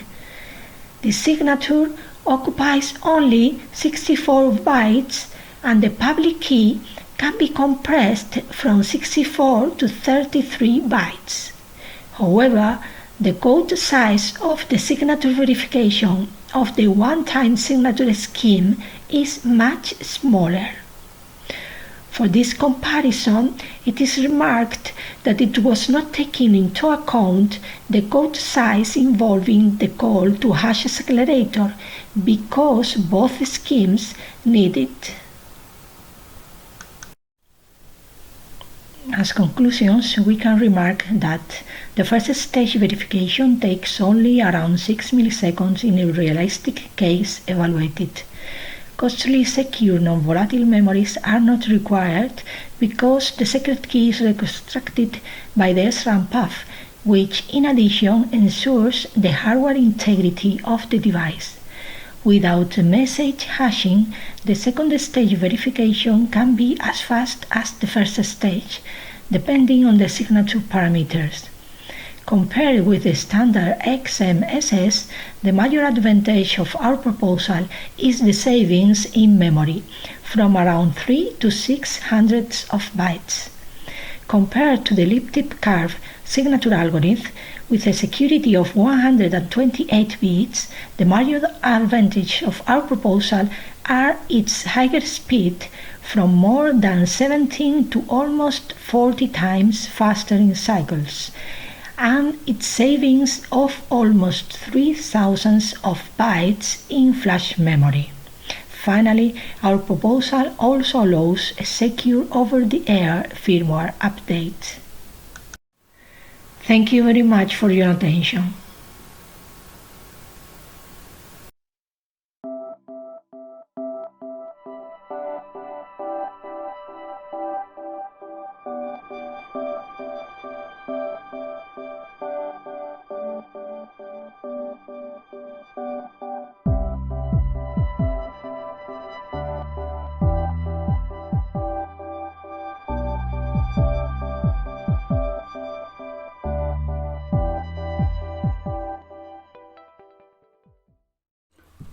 Hi, I'm Beverly McKenzie, and today I'm going to speak to you about a secure and scalable IoT consensus protocol. I am presently a final year student of cybersecurity at Duy Tan University. I've done an information security master's at Royal Holloway, where I studied classic information security. And my research question was to establish if blockchain consensus protocol is capable of providing the IoT system with security and scalability. During my research, I first assessed what an IoT blockchain security requirements would be. I assessed other blockchain IoT consensus protocol against this framework requirement, which I presented at Tunisia IEEE June 2019. I designed a blockchain consensus protocol that met these requirements. I built it, I programmed it, and I tested it. And later we'll see how I overcame the challenges of liveness, safety, security, and scalability. The challenge in a nutshell is, how do you get an IoT blockchain consensus protocol to resolve the problems of integrity of data at rest, integrity of data in transit, and integrity of the consensus decision? But let me start by explaining what IoT is.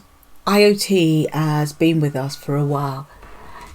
It's been around in factories and farms for a while, but now we're in the middle at the beginning probably of the second internet revolution, where IoT, blockchain, AI are now becoming prevalent. And IoT cooperates and communicates across a thing called the mesh network. And the mesh network is made up of lots of different protocols: Wi-Fi, near field, MQTT, coaps, different types of protocols. And it's becoming a jumble of many different things. But according to Gartner, as of last year, there are 20 billion devices now out there listening to us, gathering information, sharing information, making decisions. But these devices are subjected to a very difficult situation because there are so many problems. And these problems affect their security, their safety, and our privacy. So, the problem stems from IoT's limited storage, limited power problems, scale down on security, hardware, software, interoperability. How do you get these 20 billion devices using different protocols to talk to each other? And because IoT exists within a mesh network, and a mesh network is a distributed network, about 5-6 years ago, people were discussing whether it would be possible to use blockchain to help IoT overcome its issues.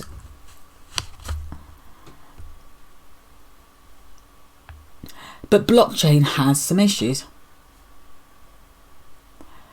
But first of all, blockchain, what is it? Well, blockchain came about with Nakamoto June 2006 when he presented the blockchain, Bitcoin and proof of work consensus protocol. And he showed how basically a digital package could be used to represent currency, but it's a container and it can contain anything. And part of that blockchain is smart contracts, and that's using the same technology as a means of transporting digital traffic all around the world. And that could be in the form of purchases, sales, records, views. And it's that bit that's now becoming of interest to an awful lot of people. But the problem is, how do you keep the data safe from miscreants? How do you know if you've reached consensus? How do you know what you've reached consensus on? How do you make it scalable? And these are the problems that are facing the IoT blockchain consensus environment. So, we can summarize. The problem is the technology is being rolled out as industry pushed ahead, being introduced into our lives. And one of the ways it's been introduced into our lives is via IoT. And because IoTs are in our doorbells, in our phones, in our children's toys, I found that I am powerless to stop this. So, what I first did, as I said, was draw up the requirements. I identified that the requirements would be confidentiality, integrity, non-repudiation, access control, immutability, and scalability. So once I had those requirements, I knew what a solution would need to do. It would be able to protect all levels of data within the IoT arena.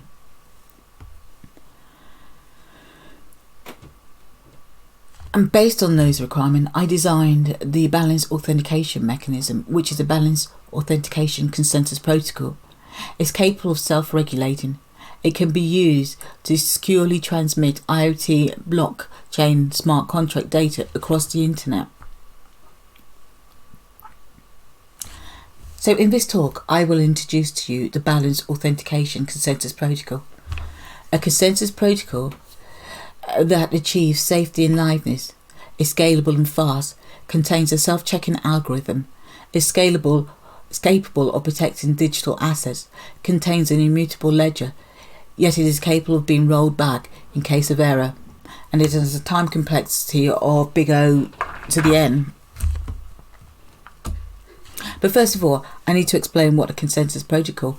The consensus protocol is the bit that's responsible for making decisions. Consensus is a process that decides which transactions are valid. It operates across all of the consensus nodes in a distributed network. Each consensus protocol is a unique algorithm. Consensus is a process that decides which transactions are valid.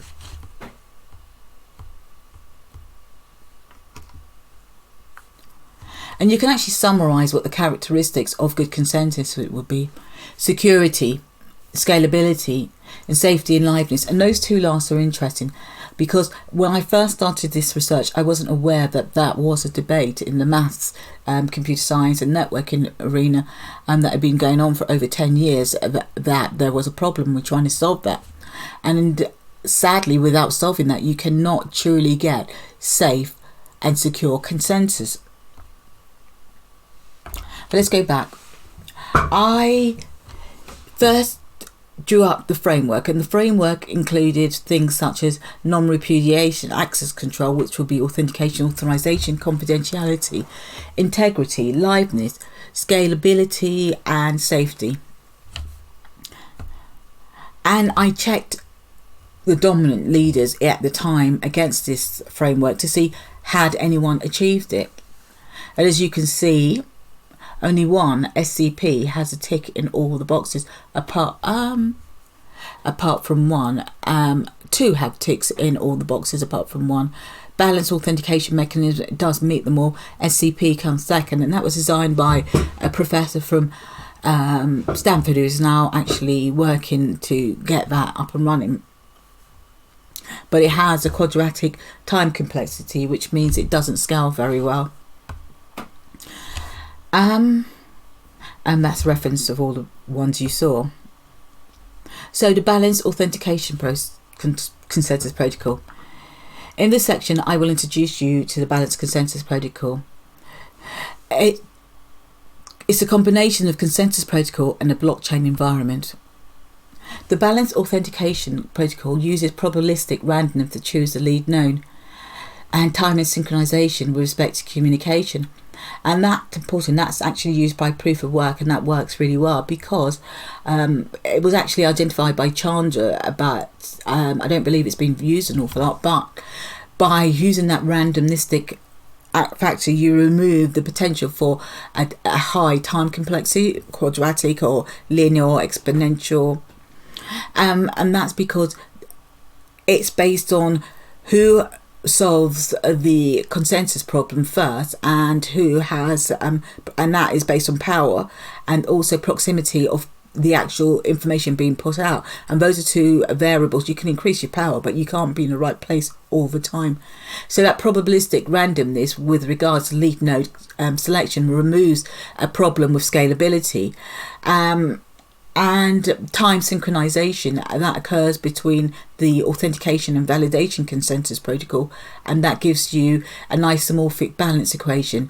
An error checking algorithm are used, and these ensure loudness and safety. The isomorphic balance, because of the way it's been located, with the error checking, means once you've achieved consensus, it still checks to make sure you had actually achieved consensus on the object that was actually under consideration. But I'll explain the importance of that later. Security is achieved via the application of the cryptographic primitives of non-repudiation, integrity, mutability, confidentiality. Under this model, cells who deviate from normal behavior in an arbitrary way are identified by the implementation of an error checking algorithm. In fact, there is more than one error checking algorithm. The system is a balance of error checking algorithms that are continuously going on to see what state the system is in. The division of data into channels provides separation of duties, a robust security mechanism which can only be compromised when each node is individually attacked. And that channel thing and separation of duties, because in any transaction there's a cost and there's an action, you pay and you get something, and it's that relationship that we are used to check that using security mechanisms like digital signature, non-repudiation mechanisms, and that allows us to achieve consensus. So the consensus is actually built on the product of the security system. Moreover, the inclusion of the synchronized time bound between A cell and F cell, and those are your authentication cells, and I should have put V cell, means that if the system is compromised, it has to be simultaneously compromised 3 ways for miscreants to actually overwhelm the system. And even when that's achieved, because of the error checking algorithm, once that's happened, the compromise will be noted and things will be pulled back. So here's a diagram of some of the files we use and some of the ways that are checked. the client will be any IoT request. The processor is a transporter, which merely is, in some ways, a dumb terminal. It checks for authentication, so that will be where your non-repudiation check takes place, and then it splits things into data, and that's it. It's a pretty dumb terminal. And then the F cell and A cell, that's your authentication and your transaction cells, and that's where the balance occurs. Your validation cell, and they check these things, and these things are either 0 or not. It's binary, it's either yes or no, and once those binary values are applied, they're sent to the V cell. The V cell will then check to see if the binary values are the same. If the binary values are the same, the B cell will do a broadcast. That can be an atomic broadcast where everybody's informed that consensus has been achieved. That information is also moved in to isomorphic into a suspense account, which then decides whether a consensus is achieved is when it receives a second confirmation from a separate independent cell. So in this system, data is split into two channels. The isomorphic equation used is to authenticate and validate each channel. Consensus is achieved when the two cells authenticate the IoT request. And that's important because this system also implemented a requirement that was outlined by Fletcher, Lynch and Patterson, or Fletcher, Patterson and Lynch. And they were the architects of what's now been called the FLT impossibility, where we learned safety and liveness couldn't be achieved. And this consensus protocol not only understood the requirements, the security requirement, it tried to comply with the liveness and safety requirements that were outlined. And that was only a correct node may propose an IoT request. Only a proposed IoT request may be authenticated. Only an authenticated IoT request can be validated. And only a validated request can achieve consensus. And that's important because each one of those are checkable. Only a correct node. What is a correct node? Are you a correct node? Only a proposed. And by, again, checking those, a balance of checking those, which can only be a binary result, and checking against all of these binary results, you get a very simple binary algorithm. So this is the diagram. The actual members of the cell are your A cell, your F cell, your B cell. Transporter, which is a processor, can sit in the cloud. It could be very similar to a DNS system when it's because it does put things into a confidentiality wrapper via using a confidentiality algorithm. It can sit anywhere, but the A cell, the V cell, and the F cell are your cell, and that's where the balance exists. That's another way of looking at it. Each cell also, the transporter or A cell and A cell or financial node or validation, they all carry their own Merkle tree, and the Merkle tree of the transaction cell, the action cell, and the Merkle tree of the finance cell are actually the Merkle tree of the validation cell. They're actually aggregates of each other, so you then have another way of checking. There's a picture in a bit more details. So the consensus protocol is quite straightforward. You can see that from that algorithm. It's a very simple Boolean checking algorithm, as you can see from that set. And so what the consensus protocol is responsible for is the transporter or the processor is responsible for IoT requests checking, and that transporter can sit anywhere. It's very much like a DNS server. But after that, the consensus protocol chooses a lead node via the probabilistic randomness. It cells authenticate and validate via an isomorphic balance equation across the three cells. Double spend protection is provided by the use of a nominal ledger and a suspense account, where stuff that have been validated and transactions that have been validated are placed in a suspense account, and only when two validations are received is that then transferred to the nominal ledger because it's received consensus. And that means two independent consensus cells which are not connected have to give consensus. So that's the picture of it in more details. The security provisions, as I said, are confidentiality, integrity, and they are actually used to assign a Boolean value that's used in the isomorphic equation. There's the isomorphic equation, and explain that that's done due to these security features. and that's the security features are used in the error detection. And the blockchain is achieved via Merkle tree, which is hashed together via a cyber blockchain in the case of the one I designed, but you can use whatever your favorite chaining algorithm is.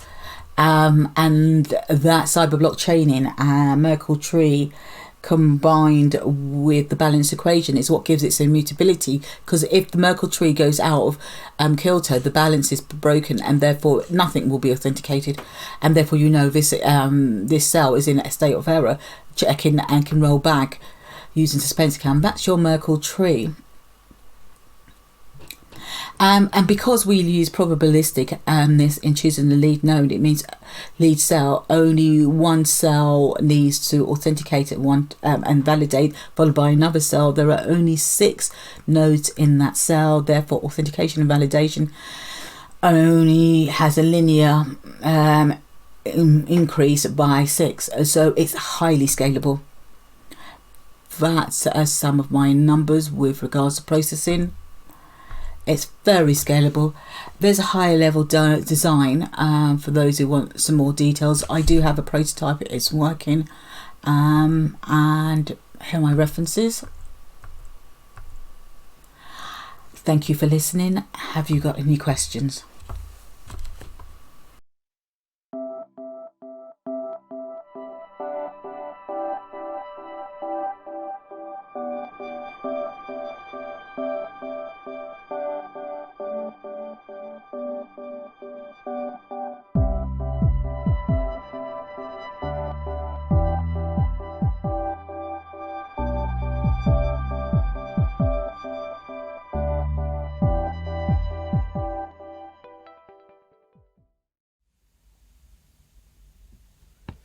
Hello everyone, my name is Maria Bada. I'm a research fellow at the Cambridge Cybercrime Centre of the University of Cambridge, and I will be presenting the Cybersecurity Guide for Using Fitness Devices paper, which is co-authored with Professor Basen von Solms from the University of Johannesburg. In this presentation, first of all, I will be speaking about wearable devices such as Fitbit and the different risks arising from different fitness devices. I will be talking about the cybersecurity awareness of users and manufacturers around these risks, but also providing a number of instructions for using such devices. But first of all, as we all are aware, the internet has actually drastically transformed the way we as a society communicate, interact, and trade. At the same time, it has also opened new opportunities for criminals. We actually see a number of IoT or AI devices used as tools for cybercrime. So we could say that IoTs can actually create great opportunities for everyone, but also create new tools for citizens and criminals. I would like now to talk a little bit about wearable devices. IoT-based wearable devices are quite popular since they merge the physical and digital world, and actually smartphone users tend to own wearables. A large percentage of users would actually use wearables not only to track health-related information, but also for everyday actions such as unlocking a door, making financial transactions, or authenticating their identity. And as you can see here, there's a number of devices coming up, such as of course, the smartwatch, but also the smart ring, the smart bracelet, smart glasses. So there's a number of actually devices, wearable devices, that users can actually use in their everyday lives. When it comes to fitness devices such as Fitbits, they're currently offering new services such as making transactions with contactless payment. And in order to do that, consumers need to add their credit or debit card to their Fitbit watch or tracker. So Fitbit Pay works with a number of smartwatches as well. So the watch will be linked with the smartwatch. So this function is also supported by the Consumer's Bank Fraud Protection Services. So I think there's already kind of a thinking behind how this can actually function well. There is a number of information, actually, a number of personal data which are being collected by fitness devices. As you can see here, first of all, physical data such as body temperature, pulse rate, food habits and body weight, steps, distance traveled, calories burned, sleep stage. So as you can see here, it's a 24/7 heart rate tracking possibility. So a number of personal information around our physical activities are being collected at a 24/7 possibility. And then location data are also being collected through GPS signals or Wi-Fi access points. And lastly, usage data. So Fitbits actually collect information about a user's interactions with other services, such as when a user views or searches content or installs software. So there's a number, collection of different data sets, data point information around the user. I would also like to talk about the risks arising from fitness devices. It's quite important to consider risks because fitness devices are actually widely used. Users are finding them quite useful, not just for fitness and exercise activities, but also, as I said earlier, for different functions, linking other devices with fitness devices, and even more linking a laptop with the fitness device. So the different risks arising from fitness devices, first of all, lack of authentication and physical security control. So currently Fitbit smartwatches don't have a built-in security mechanism. So without authentication, Fitbits pose a threat to an individual personal information. So due to the lack of authentication, these devices are placed as highly vulnerable, since a hacker can gain access to a company's network through this for potential exploitation. Also, there are disadvantages of Bluetooth connections. So since the main connectivity method for a Fitbit is the Bluetooth, it inherits the same vulnerabilities that most Bluetooth devices have during times of communication. So we could assume that Fitbits are susceptible to various threats such as message modification, denial of service attacks, and eavesdropping attacks. Also, risks are actually related to location tracking and biometric leakage coming from fitness devices. A Fitbit can acquire information regarding a user's location, as we said earlier, so either through the GPS or by pairing with a smartphone's GPS. So location tracking can actually raise serious security concerns for individuals and organizations, and we've had examples in the past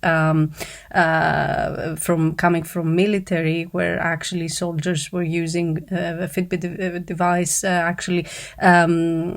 where that indicated their location, which can be a very serious national level risk. And lastly, third-party related attacks. As we saw in 2015, a big number of online accounts of Fitbit users were attacked by hackers.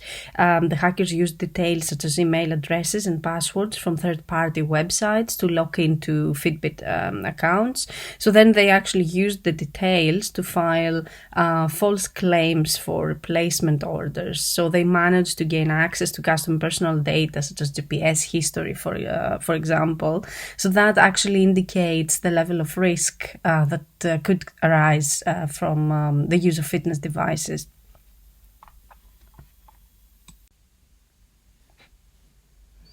The connection of fitness devices to Bluetooth can also cause a level of risk. For example, hackers could wirelessly upload malware onto Fitbit by using Bluetooth.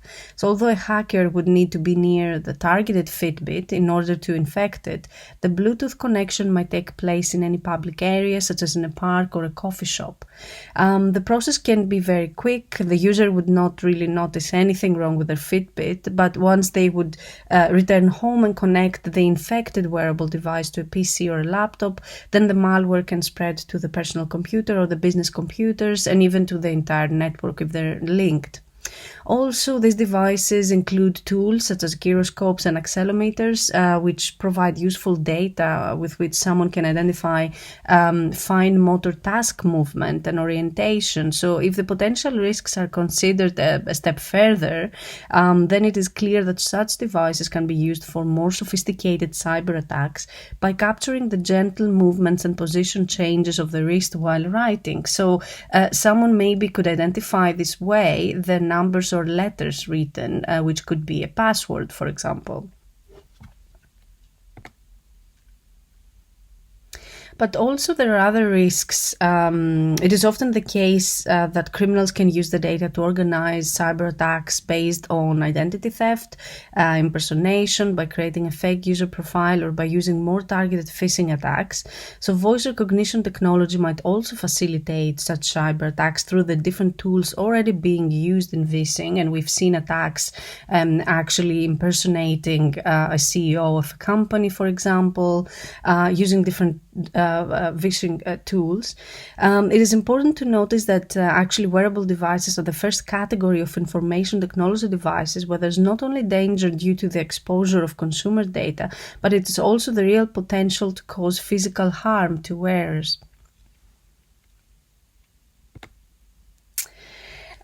So if we wanted to think a little bit, considering the risks and the user, it is important to consider online behavior and actually the level of cybersecurity awareness of users. It is often the case that users are willing to sacrifice security and privacy because of the convenience a smart device provides.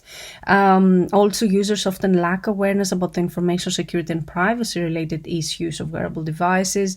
In addition, users might not know what types of data are being collected or stored or transmitted by these devices. And actually that lack of awareness around privacy and the blind trust of users that their data would be protected might actually complicate the accountability of service providers in the case of a data breach, for example. So previous research actually shows that only a small number of users back up sensitive or critical data at a regular basis or tested recovery. So therefore it's obvious that security and privacy considerations of such delicate data collected by IoT devices are actually essential. So there's a number of guidelines for using wearable devices, or actually things to consider before buying such devices. So when it comes to cybersecurity guidelines for the user specifically, adjusting settings of such devices is quite important. And actually, many devices allow to secure their Bluetooth connection with a password to prevent unauthorized access. So this way, Fitbits will only connect to the customer's phone. So users need to always exercise caution when plugging any device into a computer. Using an antivirus program to scan any connected device is quite important, but also disabling the permission in capturing data such as sleep patterns, and make sure that you actually capture only the data that you really need is always a good measure. A significantly stronger security posture can also be achieved simply by educating Fitbit users about keeping their devices and software current with the latest security updates and the best choice settings relevant to security, such as data sharing, location, and Bluetooth. So in particular, users could keep Bluetooth in off mode when not intentionally being used to avoid known hacks discussed earlier as we discussed. One of the reasons for security breaches, as mentioned earlier, is the fact that the service doesn't require the use of strong passwords, so leading to a high risk of users repeating the same email password combination on numerous websites.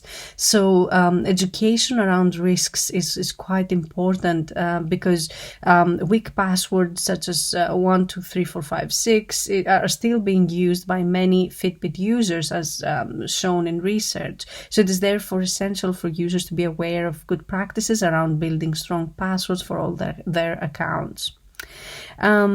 Also, consumer-friendly privacy practices are quite important. Many of the potential risks described earlier could be actually resolved by providing consumers with much greater control regarding their data and how they choose to use them. So, for example, users could have the choice to opt out of targeted advertising, having the right to be forgotten regarding all health-related and non-health data. In addition, consumers could be asked regularly to update their privacy-friendly defaults. And these are really simple steps that could actually enhance security.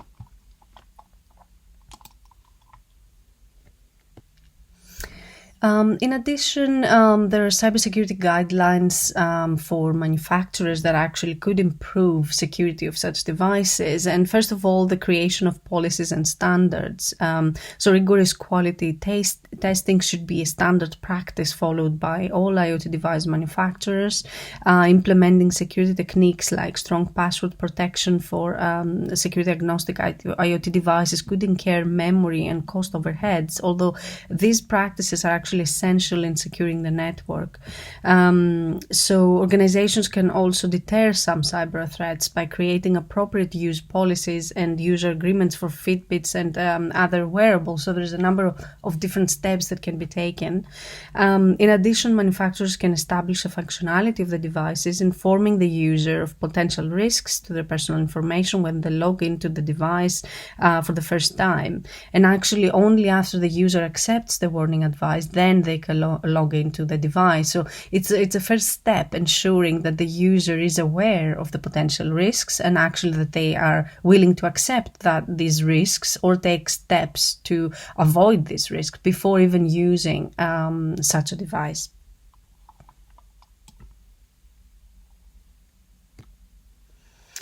We have actually created a number of instructions and warnings around usable and wearable devices.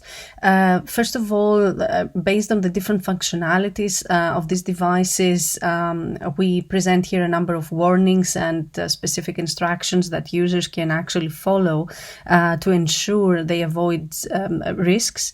So first of all, one of the functionalities of wearable devices is the connection to the electronic wallet. And actually that could potentially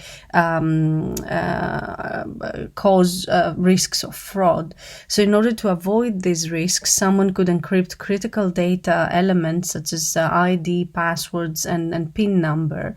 Also, we talked about the data being collected by such devices. So that means that the device can be vulnerable to risks through the Bluetooth or Wi-Fi connection used.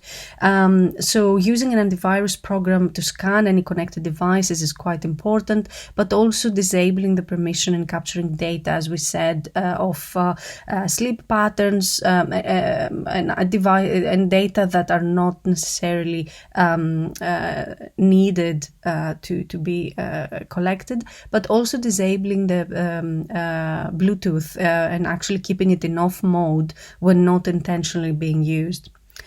So the device is also collecting data such as body temperature, as we said, pulse rate, steps, distance traveled, so physical data. So the data are synchronized to devices that transfer information to Fitbit servers.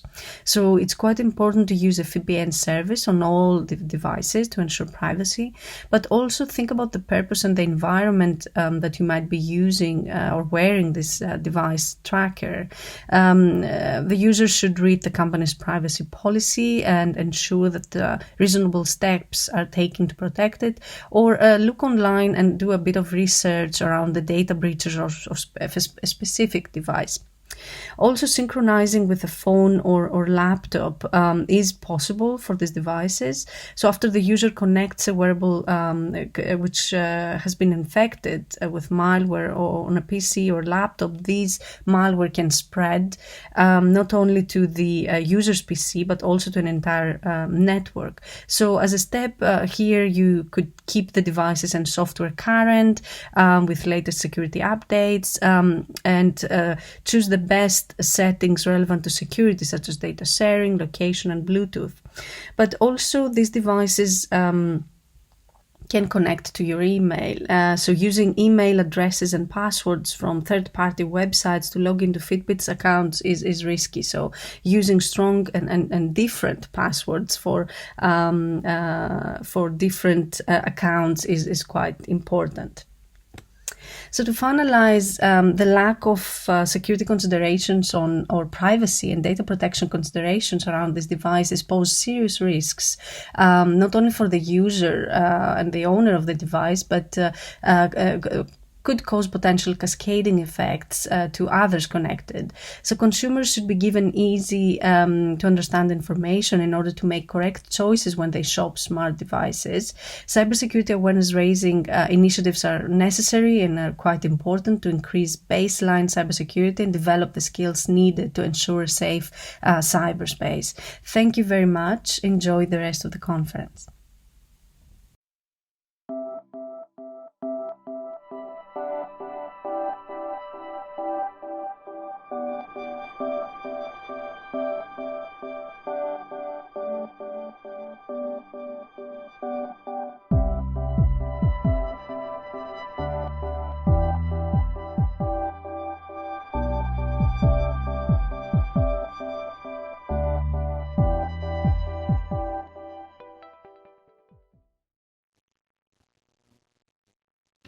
Hello all, I am Gul Malik Junaid from Kyungpook National University, Daegu, South Korea, and topic of the presentation today is IoT Geographic Chain, blockchain-based solution for logistic ecosystem. Let's start with seeing contents. Contents are very easy and simple. I will start with some introduction. With introduction, I will try to explain some problem statements. Then we will go to the proposed framework. In proposed framework, there will be an algorithmic workflow, and then we will go to the conclusion. So this will be the content of our presentation. So as we see that IoT devices are everywhere nowadays. They are like swarms. They come in every size, in every shape, in terms of gadgets, smart sensors, smart cars, and even in the smart homes. And like it's everywhere nowadays. You can find Internet of Things everywhere. And IoT market hits 267 billion in 2020 only, and it shows upward trend till 2021. That means it's going to be more up in the market. This lead to some security and privacy issue, but we can talk about this later. Let's see some companies. DHL is very famous worldwide for its courier delivery service, but underneath the overall workflow, DHL requires secure and efficient logistics, right? Because if there is no secure and efficient logistics, DHL will fail and their customer will be not happy, we can say. Then what we need framework, an application that based on 4.0, like industry 4.0, IoT 4.0. So they need the solution for 4.0 generation. And so companies like DHL can improve their logistics services.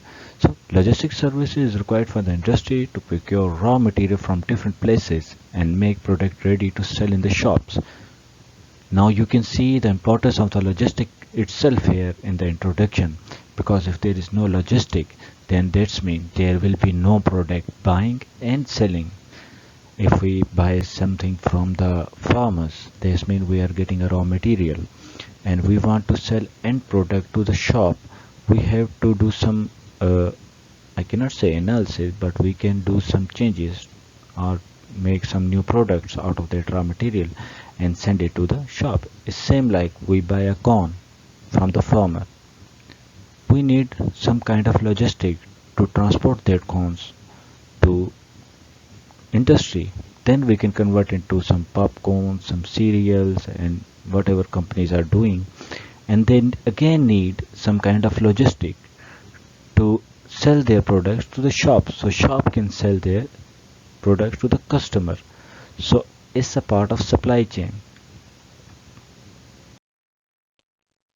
Now what is the importance of the logistic? Logistic can impact overall economic of the country, and its involvement in the economy can be inferred from the scale of industry. It varies from small company where people send and receive good from nearby location and to the logistic between the countries. So you can see logistic involved everywhere in the country's economy. A small shop will buy something from the higher distributor, and they need some kind of logistic to take that goods from one place to another. Likewise, this was a very small example where a small shopkeeper can do anything, a small industry. But we can see the scale from small to higher, where countries are selling things to each other from one country to another country. So countries are dependent on logistics to sell their goods to other country. Mostly country uses logistic services from ships and aeroplanes for long distance trade. So in the list of most critical industry for economic growth, logistics holds third position. So you can see the importance that overall growth of the economy, logistics hold a third position. So if the logistic failed, they'll mean economy will hurt. So we need to focus on the logistic if we want to make economy grow. Logistic industry depends on transportation, which is focused area for the logistic industry to translate business into money. So it is very fair to say that industry are there to make money, right? So they have to come up with more efficient ways to translate that business into money. We can say if one company can buy something in $10 and it only spend $1 in logistic and take things from one place to another country put $3 in logistic, then $3 is not much efficient. But we have to see trade-offs like security and privacy. If the $3 is much more efficient or $1 is much more efficient due to pros and cons of the company. But they have to think about this stuff. Logistic 4.0 along with the blockchain is the future for such company to operate their business with security and smoothly. Now, in our research, I will try to explain small portion that what we are trying to do and what is this portion of our work. So we want to introduce blockchain with the logistic, and we see that it can be the future of the companies to operate their business with security and smoothly. Blockchain being one of the top trending technology and can provide security solutions to the logistic, but there are fewer frameworks that can address the logistic domains. So we need more and more frameworks. If there are fewer frameworks, we can accept it, but we cannot relate it with some other framework. Which one is better, which one is not better, and which one supports such scenario and which one support another scenario. That happens when we have multiple choice. But right now, blockchain do not have a lot of frameworks to choose from. So we need more and more this kind of frameworks. That was the motivation of our domain and research topic. But more points are here that tracking the logistic equipment is vital to ensure safety and transparency in the logistic 4.0. That's mean the one of the important thing that we found in logistic, the tracking the logistics. So company need to know where are their transportations vehicles or assets. That's very important in logistic 4.0. IoT provide a solid base to address the implication faced by logistic 4.0. So we can use the help of industrial IoT or simple IoT. Logistic 4.0 still require human intervention to some extent in supply chain process. Issues like tracking, transparency, and end-to-end trust building heavily depend on logistic Integrity is also one of the challenges that logistics should focus to improve quality of services. Logistics require automation of certain tasks while ensuring transparency and security, and blockchain-based framework can provide solution. Now there are some things that industry want to automate, but there are security risks, so they cannot just rely on that things. So they have to secure it before it can be automated. Otherwise, human is the feasible solution till yet to imply the security things. So framework for logistics should be applicable at large scale, as even we consider logistics 4.0 as a part of industry 4.0. Still, it can be a separate and full-fledged business. For example, I give the example of DHL before, so you can see how it can work. So our proposed framework is divided into 3 layers, and 3 layers are divided into furthermore things. So on the top we can see there's a GPS that is coming from the satellite. So satellite, we know we need at least 3 or 4 satellites to track any vehicle or any object. So I just put 4 satellites. We require 4 data point for one thing. So on the ground there should be the GPS signal receiver. We know there are smaller devices that can get the GPS signal nowadays, so it's not a problem for the IoT now. And industry can put a full-fledged ground-based system, and transportation can get smaller devices. Now in industries we can just say, okay, this is the place wherever industry lies. Now you get a point, right? And then these points go to some graph. We know the graph analysis, how we can just make a graph out of routes and points, which we call nodes in the graph theory. So logistic GPS graph analysis we can do if we have this GPS signal, and we can put those points into transportation where they want to go. After analyzing the graph, we can even get the shortest path. Now we can choose any algorithm, but we choose digester algorithm for the finding the shortest path. That path can be saved somewhere secure, and we know these points we have in our data set or database. It is secure point, and these secure point in our study we say can provide a security, because I will explain in further slides how it can be secured, and these outlets are in that path. So a transportation vehicle have to travel in those specific path to those specific nodes where outlets are existing in the logistic IoT layers. Then we have blockchain layer itself, where the data distributor is there. For the consensus, we know that we need a data distributor. After creating the block and consensus and all the things, this data goes to some hyperledger or somewhere, wherever it wants, and some database where this database is shared. Now this is little bit different. This database is shared along with the transportation services. So transportation service know which path they have to follow, but they don't know what are the secure premises. Now we can see, if we go along with this full framework, the top layer is consist of satellite and generate GPS data.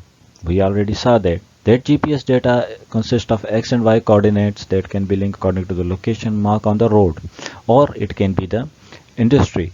Our study also consider the coordinate for the location where logistic transportation are bound to visit. Those can be shops or some other outlets. GPS data for location for logistic premises within which a smart contract can trigger for blockchain services or processes. This is the key point. Now we have a premises from the GPS data. Only in that premises we want a smart contract to start acting. So if the hacker want to activate those smart contracts, they cannot, because they have to be in that premises or in XY coordinates to launch the attack. So it cannot be done very easily. Industry collect GPS data from the above layer and perform shortest path analysis for efficient transportation. Once the path is identified, data is sent to the blockchain and communicated with the IoT devices on the transportation. Likewise, vehicle follow the path determined by the shortest path algorithm. Premises are also identified by the industry and coordinates are shared with the blockchain and saved in the smart contracts. So smart contract know when to activate. itself. Premises can be defined as the area where logistics transfer will deliver the product. Blockchain layer receive the data from the industry which contain information on the location represented in the graph. Smart contract automatic triggering mechanism reside in this layer, in the blockchain layer. To automatically trigger the smart contract, IoT device requires GPS coordinate to authenticate the triggering process that we already. So this is the algorithm that we follow. We have some nodes with the edges that is coming from the satellite GPS signal. After that, we are finding the shortest path. For shortest path, we have to find from which place to, like, point A to point B, which is the shortest path. And once we got the shortest path, we gave to the proper vehicle or transportation. Then we save and share those shortest path with the logistic IoT devices, that is we call LST, and we communicate a smart contract, that is SC, with the IoT devices also. Now the device already know which is a path, which is the premises, and how it should activate a smart contract or even send the signal to activate smart contract.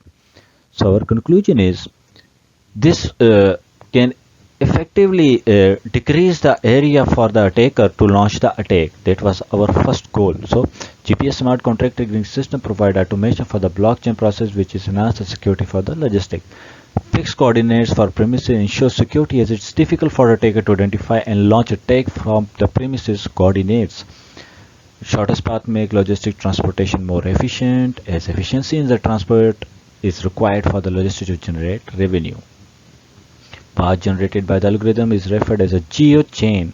Now we are coining this term geochain, which effectively improve the location tracking the logistic transportation. Geochain also you can also use as authentication parameter, as they follow the trend with which the identifiable logistic vehicle IoT data is mismatched from the blockchain geochain data.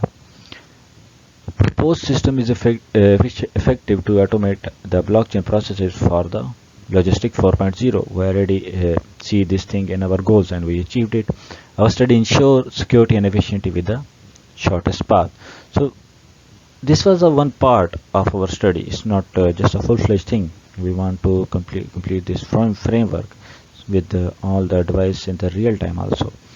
So our conclusion with this work was very good, and we can see in this that attacker can not attack without this premises data.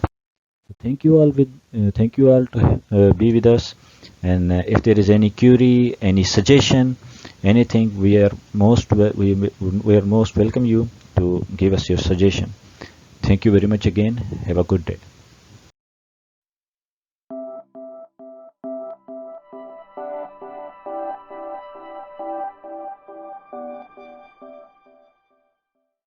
Hello all. Welcome to the closing ceremony of SaSeIoT 2021. The conference witnessed some very good presentations, novel contributions to the area of Internet of Things. So I am here to declare the Best Presentation Award. And on the basis of parameters, contributions, and technical presentation, the organizing committee have found that the paper titled "A Quantum Resistant and Fast Secure Boot for IoT Devices Using Hash-Based Signatures and SRAM Puffs" is the best paper award out of all the papers presented in the conference. I congratulate the authors for this research award. We thank all the participants for their active participation and hopefully to meet you physically in year 2022. Till then, stay safe and Godspeed you all in research. Thank you. Thank you.